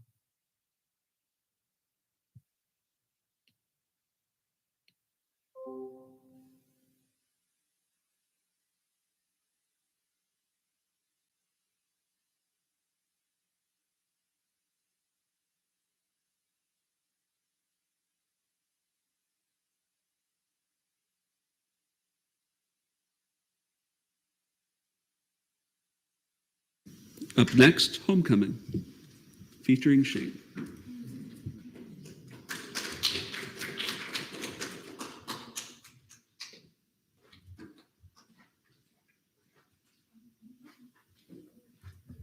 Can we get an update on the budget sheet, please?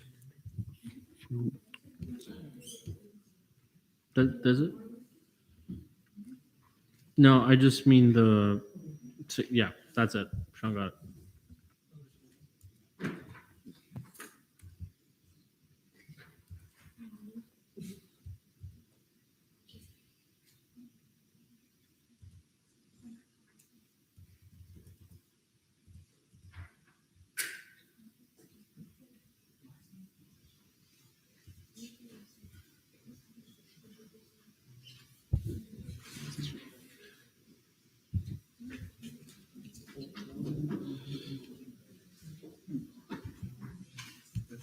Whatever.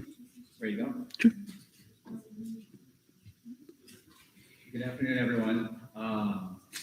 As you can see, unfortunately, Erica is not here today to present the homecoming budget. There was an Is the mic on? that has prevented her from being able to be here today So I'm going to be kind of going through and being able to help to present that. We just got that information this morning, so unfortunately, I wasn't able to get another person from Homecoming to be here to present for them. Is my mic not on? It's on now, right? Sorry, did you all catch that, or did you want me to repeat it? All right, so y'all got that. So I'm going to talk about Homecoming's budget, provide you with as much information. I do want to share that this year was very unique for Homecoming. I think that's important to understand that Homecoming went in this year without a coordinator, and so their direct advisor starting this summer. And the assistant director for programming, Justin Andrade, got a promotion to the director of social justice and advocacy. So Homecoming did not have its support system in order to really give it the support that it needed. And that is something that I think is important for you all to understand as you kind of move forward with this. We had a graduate assistant who's not in town who was phenomenal in trying to help Homecoming kind of plan their events and to put forward some of their events. I, as director, tried to step in as much as I could to provide them the support that they needed. And so there was some challenges. I think it's important to acknowledge that challenges. I think some of the events that they wanted to have probably would have been significantly better would have they had that support. But that was the unfortunate situation that we were in. So going on into their budget, to really talk about their budget, one of the things that we talked to them about was that really Homecoming is in a place where with no new money that you all have, you do have $400,000 more, but that's not really new money, knowing what the caveat for the next fiscal year's budget would be, is that we had a conversation with them, and what they did is they basically held the budget. The only increase that you're going to see in their budget is for the minimum wage increase for the 9 months of when minimum wage is going to go up. This is also a budget that, if you look at the past couple of years, has not really changed over time. So the budget has not increased over the last 3-4 years in the process, but I will tell you that the cost of doing business and the expenses as it relates to it, the cost of being in the arena, the cost of production, the cost of those things have been increased, but Homecoming over those years has absorbed it. So as you'll see, their budget is broken up into a lot of different areas. It's really programming areas, and so I'm going to kind of look over here. They have a very lean operations, so that operations really goes to some uniforms, some basic office supplies. It goes to renting of like a pod because of how many promotional items. We have to have a temporary storage unit to do it. This year we didn't rent it, but it took up 2 complete offices plus other space in order to do that, and that is, we're not going to have those office space because those positions will be filled next year. And then the rest of theirs is really broken up into, besides OPS, is broken up into their events. So you have comedy, concert, marketing, movie, Night's Got Talent, the Firework Festival, Spirit Splash, the Step Show, royalty, and then production. And so production is something that is really for the week, and it's what's in the arena and some of the money that goes towards the Spirit Splash stage and the Festival Fireworks stage. And so that's for the entire weekend for multiple events. So I'll entertain any questions that you might have with this budget. Chair Block. I apologize if you went over this already, but they have a stated revenue source. Where would their revenue come from? So their revenue source comes from like the same thing as CAB. It's for ticket sales that are sold to the general public. And so in order to bring in a little bit more money, that's where that comes from. So students get into all the events for free. And so that is typically from concert and comedy show. You'll see in this year's budget, they didn't actually meet the revenue target, but that was a little bit about decisions as it related to COVID, because we were, like, for instance, CAB actually didn't generate any revenue, and they would have been able to generate quite a bit of revenue in their first couple shows, but we kept it to student only because of COVID and not wanting to expand the audience of the thing. Austin. So can you explain to us a little bit as far as this year's, and as compared maybe to a more accurate year, not considering COVID and everything, as far as the attendance at specifically movie night and comedy night? Sure, I would say that, in general, the numbers were lower this year. I think a lot of that had to do with kind of the support to getting things marketed out there. I'll be honest with you, we didn't know that we were going to have a comedy show until 4 days beforehand, because the artist walked in the like a couple weeks beforehand. So when you all saw advertisement for one artist, and then all of a sudden, 4 days before we had a new artist, it was because we had our artist walk on. So they had lots of challenges that they had. So I would say their numbers, so movie had just a little bit under 1,000, which is probably, that is usually more towards about a 1,500 and double. So movie night is usually about double that, upwards to 1,500 to the 2,000 range. Comedy this year, and I'm doing it estimates based on, I'm not gonna have the exact figure, but estimates, I think that was right around 2,000 people there. But a comedy show, and a lot of it depends on the artist, right? And the advertisement for the artist. We've had anywhere from 3,000 upwards to, I remember when, who was it?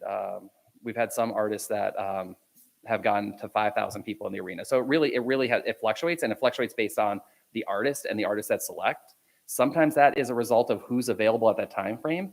Comedy, just so you know, is really tough in the fall because that is where a lot of comedians also do like Saturday Night Live, or they're on Comedy Central, or they're in movies, and that is the filming time. So a lot of times it has to, and that's why one of our artists walked away, because he actually got a filming deal that was more lucrative than coming and doing a one-off show. So the numbers were smaller. I think that is honest to say, they were smaller than what we had hoped for. Even Splash, unfortunately, with the rain, it was not, but there was still a lot of people out there. It was still important to do these events. Jessica. Move to go to debate. There's been a motion to go to debate. Are there any objections? Seeing none, we're now in debate. Austin. So I want to preface this with understanding, of course, COVID and all the other circumstances that we have. I would be curious to hear the committee's thoughts. I think some of the usages of the arena and the cost, I think Chair Malakoff brought this up with another agency, and the usage of the arena versus the cost benefit of it at its current point, I think we got to look at. For example, for comedy night, they spent around $5,000 in arena facility expenditures. Oh no, sorry, that was for movie night. For movie night, it was $5,000. And comedy night was somewhere around $22,000. So looking at knowing where we're at currently, we're not fully back to normal as far as engagement and everything, seeing if we potentially could save in a couple areas by limiting that and potentially recommending they utilize the Pegasus Ballroom, which can fit about 1,100 students. And of course, there's other areas as well, but I'd just be curious on some of the thoughts on the committee of some of those expenses. Sean. Can I direct a question, Shane? You may. To your knowledge, do you know if Homecoming has looked into other places they could possibly have movie night or comedy night? I know like CAB previously had said that they are looking into a different location for this year because of the budget. Has Homecoming made this? Sure, I think it also depends on any change you make has an impact on budgetary things elsewhere. So for instance, when we do movie night, we're able to use the production that we have in the arena for the concert, the comedy show, and the other things in there. So there's not really a huge add-on cost. So if you move it from the arena, right? So you may save yourself some expense as it relates to that. But if we're going to do it on the Memory Mall, because we've done outdoor events and we've done outdoor movies that have been successful, the rental of that equipment is about $3,500. So you're not really, in order to move it somewhere, you're not always saving that. Now, if you go to a facility that has it, then that's different, like the Pegasus Ballroom, but there's still going to be expenses related. So it's not a dollar for dollar. You cut it and you move it in that process. But the Homecoming movie traditionally was actually outdoors. It originally, when I first started here, was actually at the Reflection Pond and then moved over to the Memory Mall. And then when the arena was built and every other events were in there, it made financial sense to have it there. Ben. May I direct a question to Sharon? You may. Awesome. So I noticed that the rental fees for concert and comedy night were $20,000 and $30,000 respectively, so a total of $50,000. And then on a separate line item under production, you have the arena production by itself is just $55,000. With the equipment for concert, so for concert night is about $5,000, ranging all the way up to $110,000. I was wondering what the production for arena events specifically does, seeing as how we're already paying $50,000 for the rental. So is that just, okay, you have the building for these 5 hours and it's $20,000? Or is it like does part of that 55,000 make for the stage and stuff like that as So well? let me explain where it is. So production is the sound and the lights.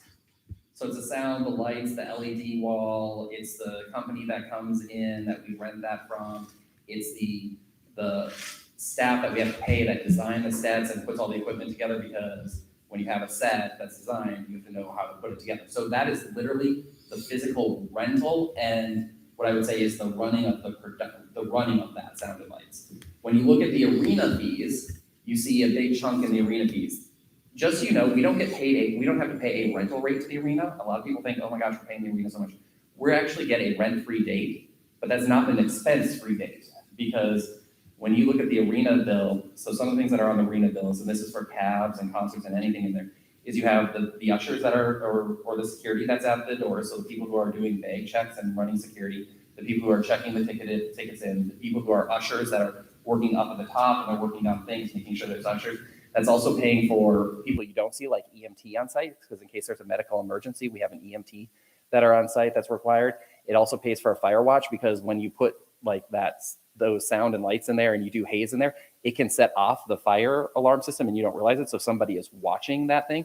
And then the biggest expense that you all don't see, that is a expense that unfortunately we can't get out of, is when we're in that building, we have union labor. It's a contract that has a union labor. So the reason why concert and comedy are so much more expensive than movie night is concert and comedy one of them pays for putting all that equipment in and one takes it for taking out the equipment. So movie night's bill is a lot cheaper because they're not paying for the people to put it in and take it out. But those people, like for instance, the people that are doing the chains and the lights and stringing them up there, those are people that have to get paid. Everyone that puts every bolt together from the production things, those are the union things. And unfortunately, there's nothing we can do, because like our production company could do most of it, but by contract and agreements that the arena has with it, union people have to be there to do it. So that's the biggest lion's share of the expense. Can I ask a follow-up? Just for clarification, I'm just grazed over it. Did you say that police are included in the arena production or not? Okay, I'll just like double check it. CSC security.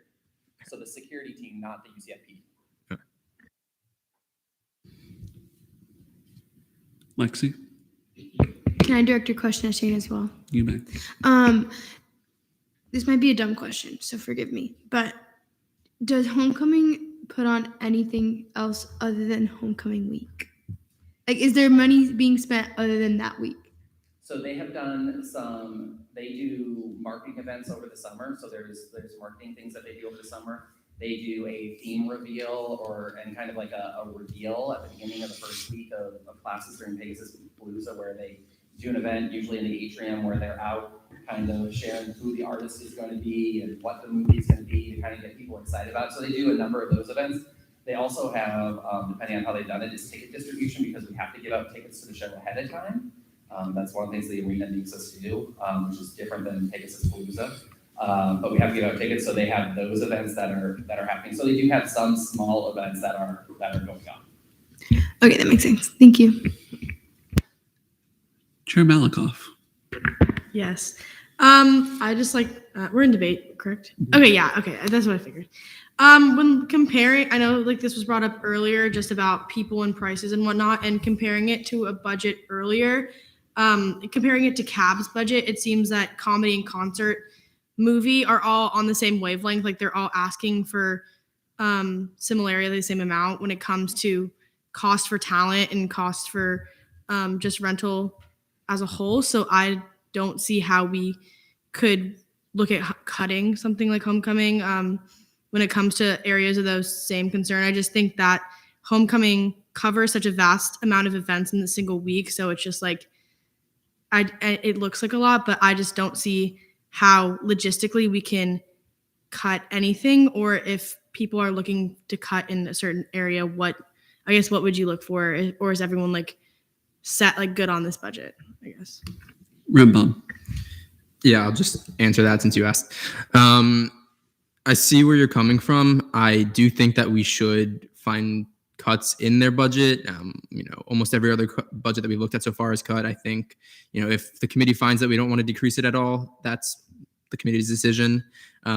I'm not exactly sure where we would cut it yet going off of that. But I do think that they essentially range around $400,000, which is a vast majority of the budget, or a vast amount of the budget. So I do think we should look at decreasing them. I don't have a spot in mind at the moment, but that's just answering her question. Austin? I would agree with Ben. I think one of my concerns is if we look at the ASF budget as a whole, homecoming, of course, is a very large amount of that. And I've kind of talked about this in other agencies and everything. They typically program for the entire year. And they have, a lot less. Like if you look at court, cab, late nights, I mean, they have a lot less amount of money to play with for the entire year. And so we're spending, about $500,000 for 1 week's worth of events. So I don't necessarily know where we could cut as well without, increasingly impacting their agency and everything. But I'm curious to hear what other people on the committee think. Bertram? Yeah, just for myself, I don't really see an area where we could cut. Specifically for this budget, anything that we do cut is actually cutting Homecoming's budget. It's not cutting the request because their request is basically the same thing as the budget for the last 3 years for them.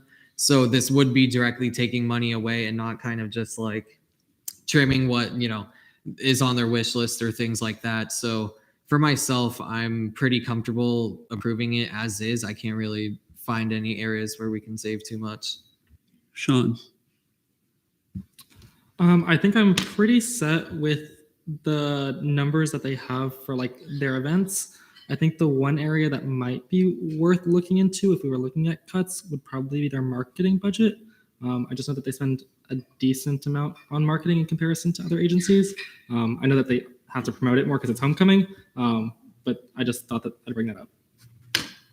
Does anybody have any new points of debate? A motion if there's going to be one. Block. May I make a comment first and then a motion? You may. So also I want to note, especially with Sean's point of marketing, I feel like if we cut anything that could potentially cut their estimated revenue, which kind of offsets everything. So I wouldn't feel comfortable cutting a lot of it. With that being said, move to vote on lines 29 through 43. There's been a motion to vote on lines 29 through 43. Are there any objections? Seeing none, we'll now be in voting procedure. All those in favor?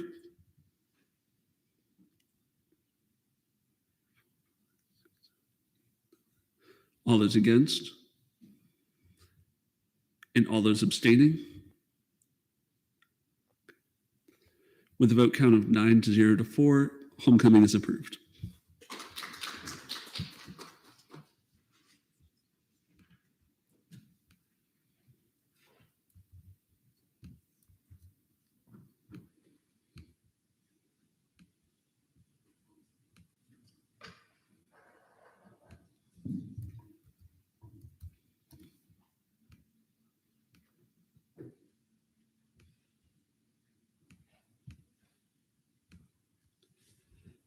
The Office of Student Involvement.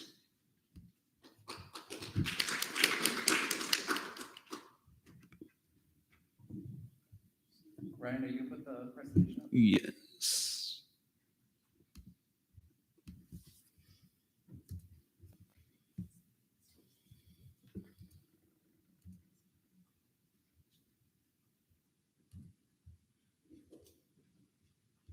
Did you send me one? Sean has it. It's in the drive. It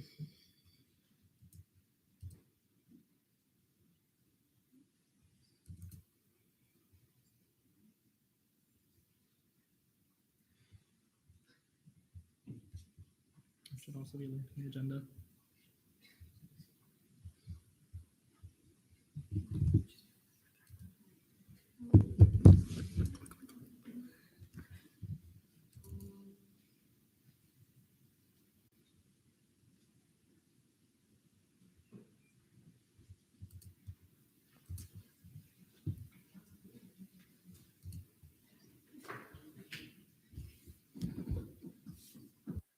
All right, so I'm going to switch hats a little bit now. Instead of talking about homecoming, talk about OSI as a whole. And here's what I'm going to tell you. I'm going to make your job easy. Whoever wants to make the motion can. I want you to cut $17,000 out of the budget. So we'll let you make that. I'll give that to you right away. But before I get going, I want to talk a little bit about what the Office of Student Involvement is. And what I do want to do is give a shout out to some of the staff that are here, because OSI has an amazing staff. I think one of the best staff in this division. I will argue with Sarah that it is the best one in our division and at the university, and the work they do.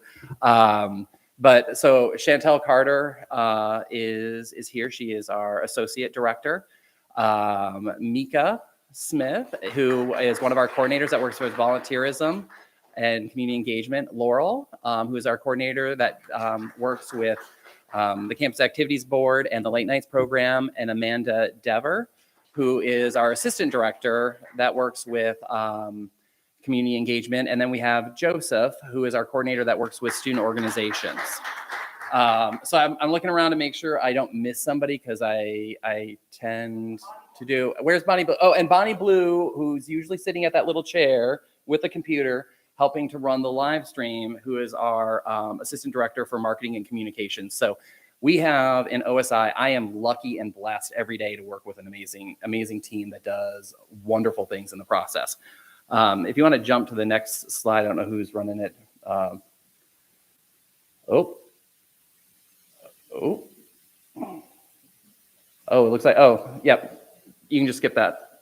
So what you're not seeing is the second slide, and I will bore you, but it's actually a video. It's a pretty cool video that our marketing and communications and design group team puts together that just kind of talks about OSI.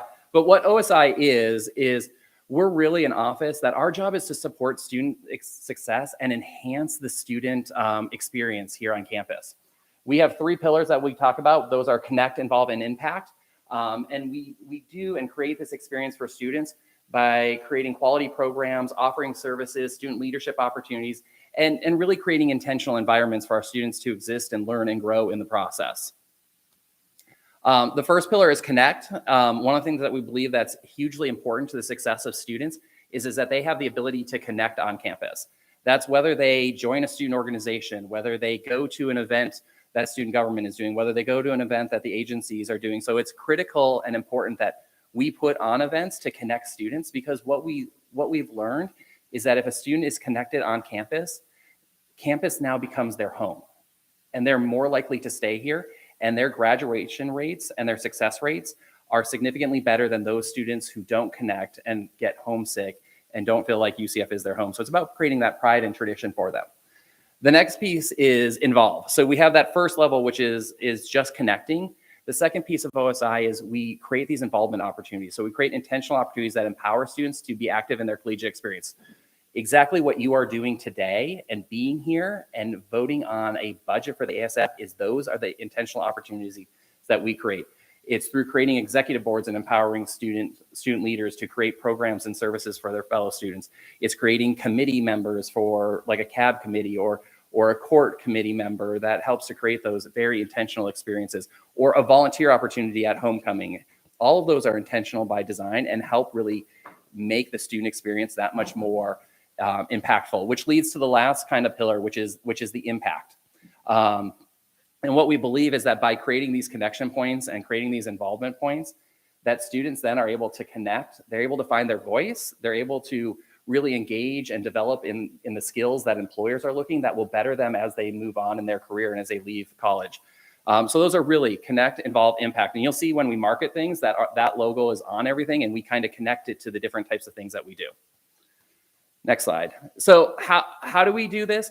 And what is OSI? OSI is really an umbrella organization and department that helps to support a lot of the student agencies that you're funding today, but it also does have some other student functions and programs that are built within it. So for student organizations, we have Knights of the Round Table that helps to support it, and the Hub, and you're going to hear a little bit more about the Hub. For community outreach, service, and philanthropy, we have Volunteer UCF, which has the VUCF and the alternative break components to it. We have Nighthon, which is our version of Dance Marathon, right? And then we have another section with events and programming. So we just talked about homecoming. We'll talk about downtown student life. It's not an agency, but it's a part of the OSI budget. The Campus Activities Board. We have a group that does graduate outreach that helps to focus on programming for our graduate students, which is an increasing population of students on this campus. Knights of the Connection, which are our student leaders that focus on our students that are at our Connect campuses. So we have Connect campuses and at Valencia College, up in Daytona, at Seminole, and Lake Mary, at Leesburg. We have them, and I just named a couple of them that we have. The Late Nights program, Rosen Life. So we provide programming down at the Rosen campus, which is down by iDrive. Hopefully you've been there. It's a beautiful campus. Ryan? And then we have a whole section of creative services. So we talk about all the graphic designs and the video work that our students do. That's part of this. Knights of the Turntable, which is a DJ service, by the way, which saves student organizations a ton of money. At one point in time, we're going to put a stat together that shows you how much money that we save student organizations from having to go and pay a DJ and the cost of doing that. But then we also have the Black and Gold Studios, which is located actually in Farrell Commons, where All Night Study 2 is. And it's a studio so people can do podcasts, they can get in a recording studio, they can do voiceover recording, and they can do all sorts of things. And that gets used actually quite a bit. So just a couple of highlights for you. It's up on the screen. It's a little hard for me to read, so I'm going to kind of walk over in here. Here's some programming data that I want to share, and I'm sharing 2021 and the year before to give you a perspective. But just for programming, our team of students and agencies and office did 453 programs last year. We were in COVID. Of that, we did 190 in-person events. I'm going to tell you right now, you all should be proud of the staff in OSI that's sitting around here and the student leaders in OSI. We were the only ones in the state that were supporting our students to the level that we were doing and making sure that those students that lived on campus, that were stuck on campus, had something to do. Many of our colleagues across the state did only virtual and did nothing and never interacted with a student, but we knew it was important to be there for our students. We have over 600 registered student organizations. That still number exists. It's interesting to see. I took some 2021 data. RSOs promoted over 1,900 events. Again, this is during our year of COVID, where mostly online classes were. Of that, 58% of them were in person. So those students went through the process of trying to do safe events while we were in COVID. In addition, Joseph and his team did a lot of work in making sure that we had safety plans that were submitted to student organizations so they knew their responsibility to do it, and train student organizations. So you can see up there, and I think that number may not have been the latest number. I'm sure it's higher than that, but quite a few student organizations actually planned events on campus. From a community service perspective, because we couldn't do in-person events and had to be creative about it, a lot of our agencies we go to, we couldn't do it. But in 2021, we still contributed over 18,000 of community service hours, which had a $416,000 impact on our community. That's a huge impact. The other thing that's important to note in this last year, and it really was more of this summer, but OSI opened up our volunteer and community engagement center, which is on the first floor. So that is a service and an office space that BUCF, Alternative Break is down there. Amanda and Mika work down there, but is becoming a space that is flourishing to talk about service and volunteerism and really support our students and our student organizations. That mission is around service and community engagement. Downtown Student Life, I want to share this fact. In 2021, they did 66 programs. That's their second year of operation. So their second year Downtown Student Life was actually during COVID. Their first year in operation, they did 45 programs. So they actually did more programs during COVID than they did the first year that they started. So that is a new program that is slowly ramping up. And then to give you a sense of creative services and Bonnie Blue and her team, if you can look at the number of impressions, that actually increased, which I would make sense because we moved to a lot of having to be creative in how we connected with students. But we send out a newsletter. That newsletter had 70,000 more people than the year previous that actually looked at it and engaged with it. But if you looked at our social media impressions, that went up by almost 700,000 social media impressions. So how we engage with our students. So just a couple highlights. They did a ton of other stuff, but those are just some highlights that I wanted to share that I was able to pull together. So next we're going to talk about the budget. Did this not translate over?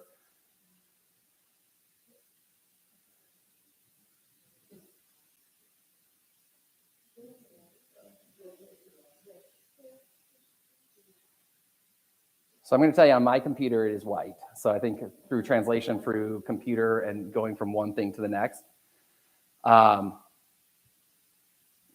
Here's what I'm going to do. I'm going to go off my computer screen and I'm going to share you, because what I do is I do a comparison from every year from what we asked last year to what we're asking, so you know where the difference are.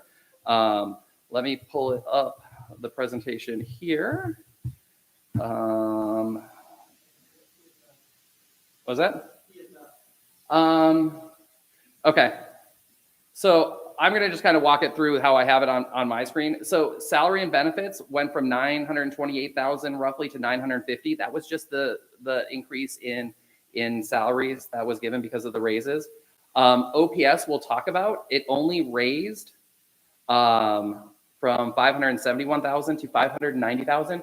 Let me just share with you. If I just did the minimum wage, took all of our positions we had in OSI for students, and if I just accounted for those two areas without doing any changes, it would have been over $72,000. So you can see I didn't ask for $72,000. So I'll talk a little bit about some of the changes I made, because we actually made changes to try to give you a fiscally responsible budget, knowing you didn't have a whole lot of new money, to try make some changes so that way it could be helpful to you all. Operations went up from 147,000 to 177,000. Ryan, can you see if that second slide, which talks about the differences, actually goes up? Yeah, go to that one. So this will help you as I talk about it. So the biggest increase in operations was a result of not really a new ask, but the biggest ask was, it wasn't asked. Brenda told me that I have to pay for my phone lines, and A&SF Business Office will no longer pay for them. So really it's $26,000 that's coming out of Brenda's budget that's in ours. So it's really a wash from a budgetary standpoint in the process. But the money did come up, and I'll talk about the hub in a second, because we moved some money. There's no longer the resource room budget line that's been zeroed out. That has also been added into the operations expense. Then we have a lot of the other lines, like the downtown expenses, that stayed the same. OSI Assist stayed the same. Creative Services stayed the same. Eternal Nights, which is our program where we honor our students who have passed away over the course of the year, was no change. Knights of the Connection, which is our regional campuses, we actually did decrease that by $7,000. That's because our numbers on our regional campuses are kind of switching, and we're trying to adapt with some of those numbers and what's going on. Our graduate outreach and non-traditional nights remain the same. That is going to be one area I think that we're going to hopefully see some growth in the future. College of Medicine, we support the College of Medicine and the students that are down there in some of the programming that they have. They actually do the programming, but we support them from a budgetary standpoint with it. Rose in Life has remained at 30,000. Pegasus Palooza dropped just slightly by about $2,000, and that was just after reviewing the expenses and what made sense. We didn't spend as much, so we reduced that. And then the hub went from $8,000 to $0 in the budget, but it's really $4,000 in there. So let me talk about one of the biggest impacts is one of the reasons why is, although for salaries and OPS it would have been $72,000, we're not asking for $72,000.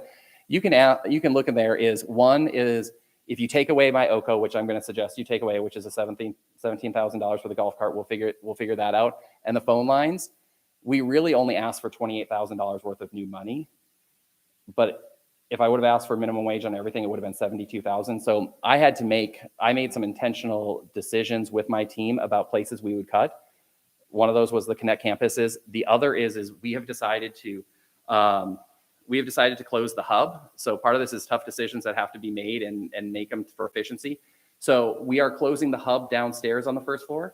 But let me rest assured that does not mean is that resource for student organization. We are still going to be able to offer every resource that we have done. We're just going to offer it through the suite up in OSI. And so student organizations are going to get the same level of service that they've always gotten and the same level of opportunities. And actually, hopefully, we'll be able to increase that level. That my goal is always, how do we continue to provide the same level, if not better, even though we're kind of closing a facility on our end. So one of the big changes is how to do that is part of that was there was staffing to cover the front desk down there. So part of that was cutting some staffing. And so we had to go in and we trimmed. We did cut a position in the Connect campuses area because of the reduction in kind of size and campuses. So we made some very intentional changes in there, which leads us to our budget. So any questions? Shane, can you talk more about the College of Medicine? Sure. So the College of Medicine is designed, and this was a, just so you know, this was a, took years of an agreement when the College of Medicine was first formed, is talking about how do we support those students. And it was an agreement that was made at a vice presidential level, and our office and student government was there at the time, that we would put some money in there that would be able to support them. So they don't have a programming board, but they have like a student council. So there's a student council that the Student Affairs Division works down there with, and we work close hand in hand with a staff member down there. And so they decide, they kind of, as that student council, decide what they're going to use that money in programming for. One of the biggest things is their bid day. I may be calling this wrong, but as a College of Medicine student, there is this event that they get matched with their residency. And that's a huge thing because it's going from their academic part to now their residency matching. So they spent a lot of money on that. We spent money on different things like Chantel's that worked with it. We've spent money on cadavers in the past, so they could have like events that they talk about doing sutures and different things like that. But a lot of their events revolves around having speakers and having some food at speakers to bring speakers in for their specialties and programming. Zach.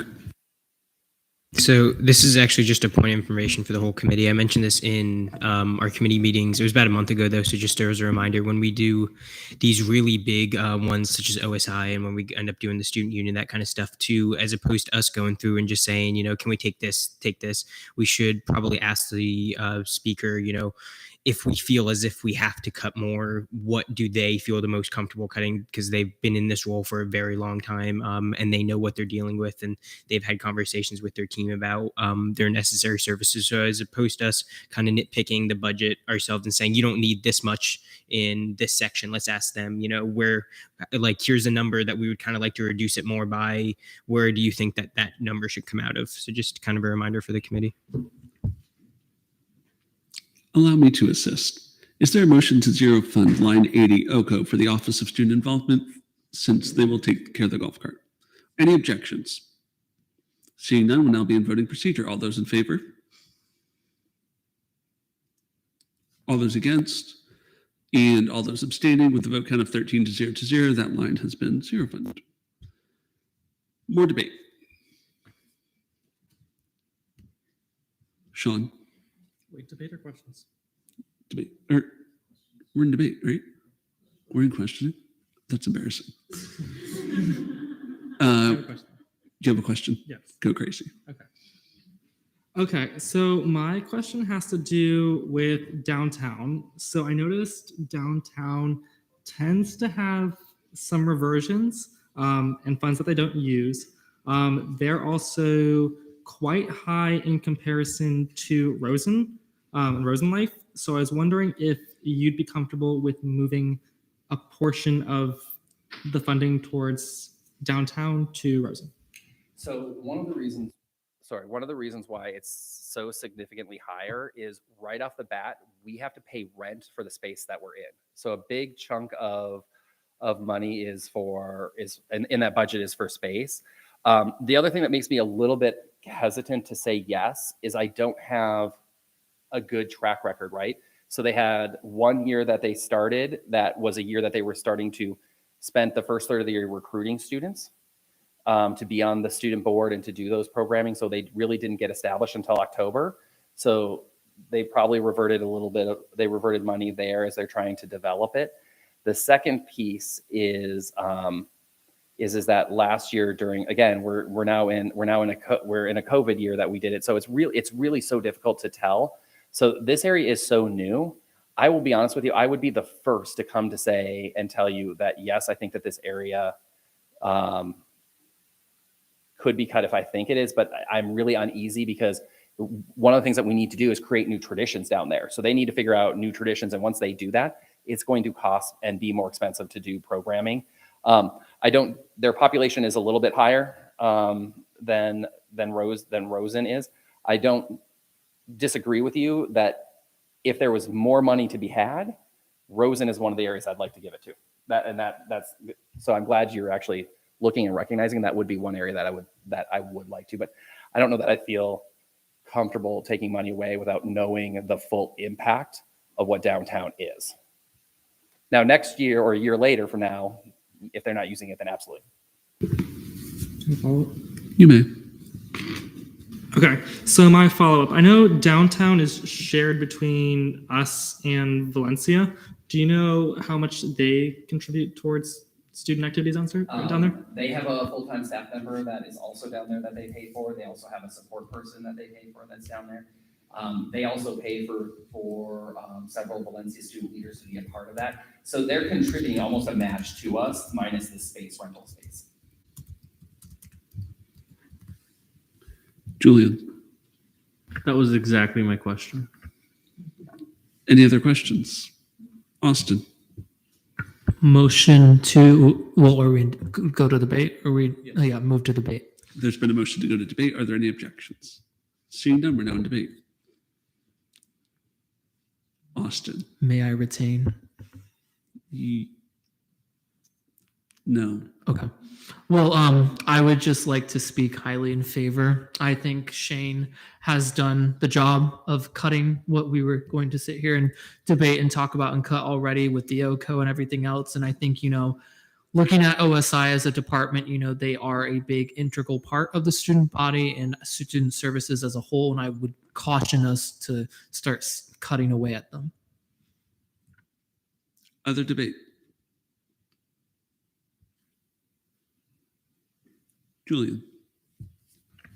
While I would totally agree with Vice President Wilson, so move to approve lines 77 through 93. There's been a motion to approve lines 77 through 93. Are there any objections? Seeing none, we're now in voting procedure. All those in favor?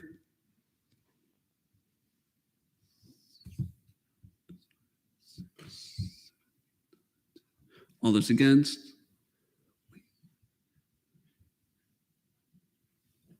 All those in favor?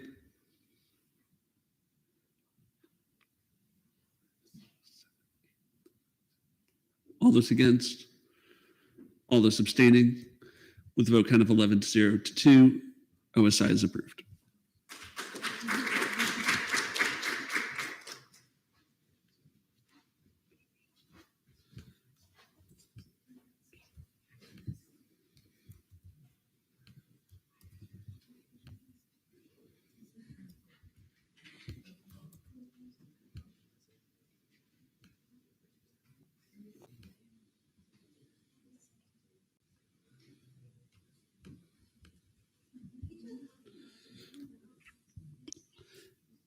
Miscellaneous business. Does anybody have anything for miscellaneous business? Austin. So I had a question as far as we continue to move forward, because I know looking at, of course, what we have and everything and what we've approved and not cut and cut, we're definitely not at that, 1 point whatever threshold. Are we waiting until some of the bigger people such as A&SF, RWC come tomorrow to see what else we would like to do? Because I know right off the bat, I know Associate VP Pavlonis suggested the contingency R&R typically gets cut, and that's a lot of money, so I think it would give us a good perspective as a committee. Yes, we'll have a better idea tomorrow, and tomorrow afternoon we can start calling people back if we need to. Ben. Move to adjourn pending final roll call. There's been a motion to adjourn pending final roll call. Are there any objections? Seeing none, we're now in final roll call. Okay. Chair Regan. Here. I'm here. President Hall. Here. Vice President Wilson. Here. Comptroller Fabregas. Here. Speaker Ananobi. Here. Pro Tempore Representative Magdadaro. Here. Chair Block. Here. Chair Dench. Here. Chair Malakoff. Here. Senator Huerta. Absent. Senator Duque. Here. Atsby Vice Chair Brackett. Here. Student at Large Desai. Absent. Student at Large Rembaum. Here. And Senator Bertram. Here. I adjourn this meeting at 3:56 p.m.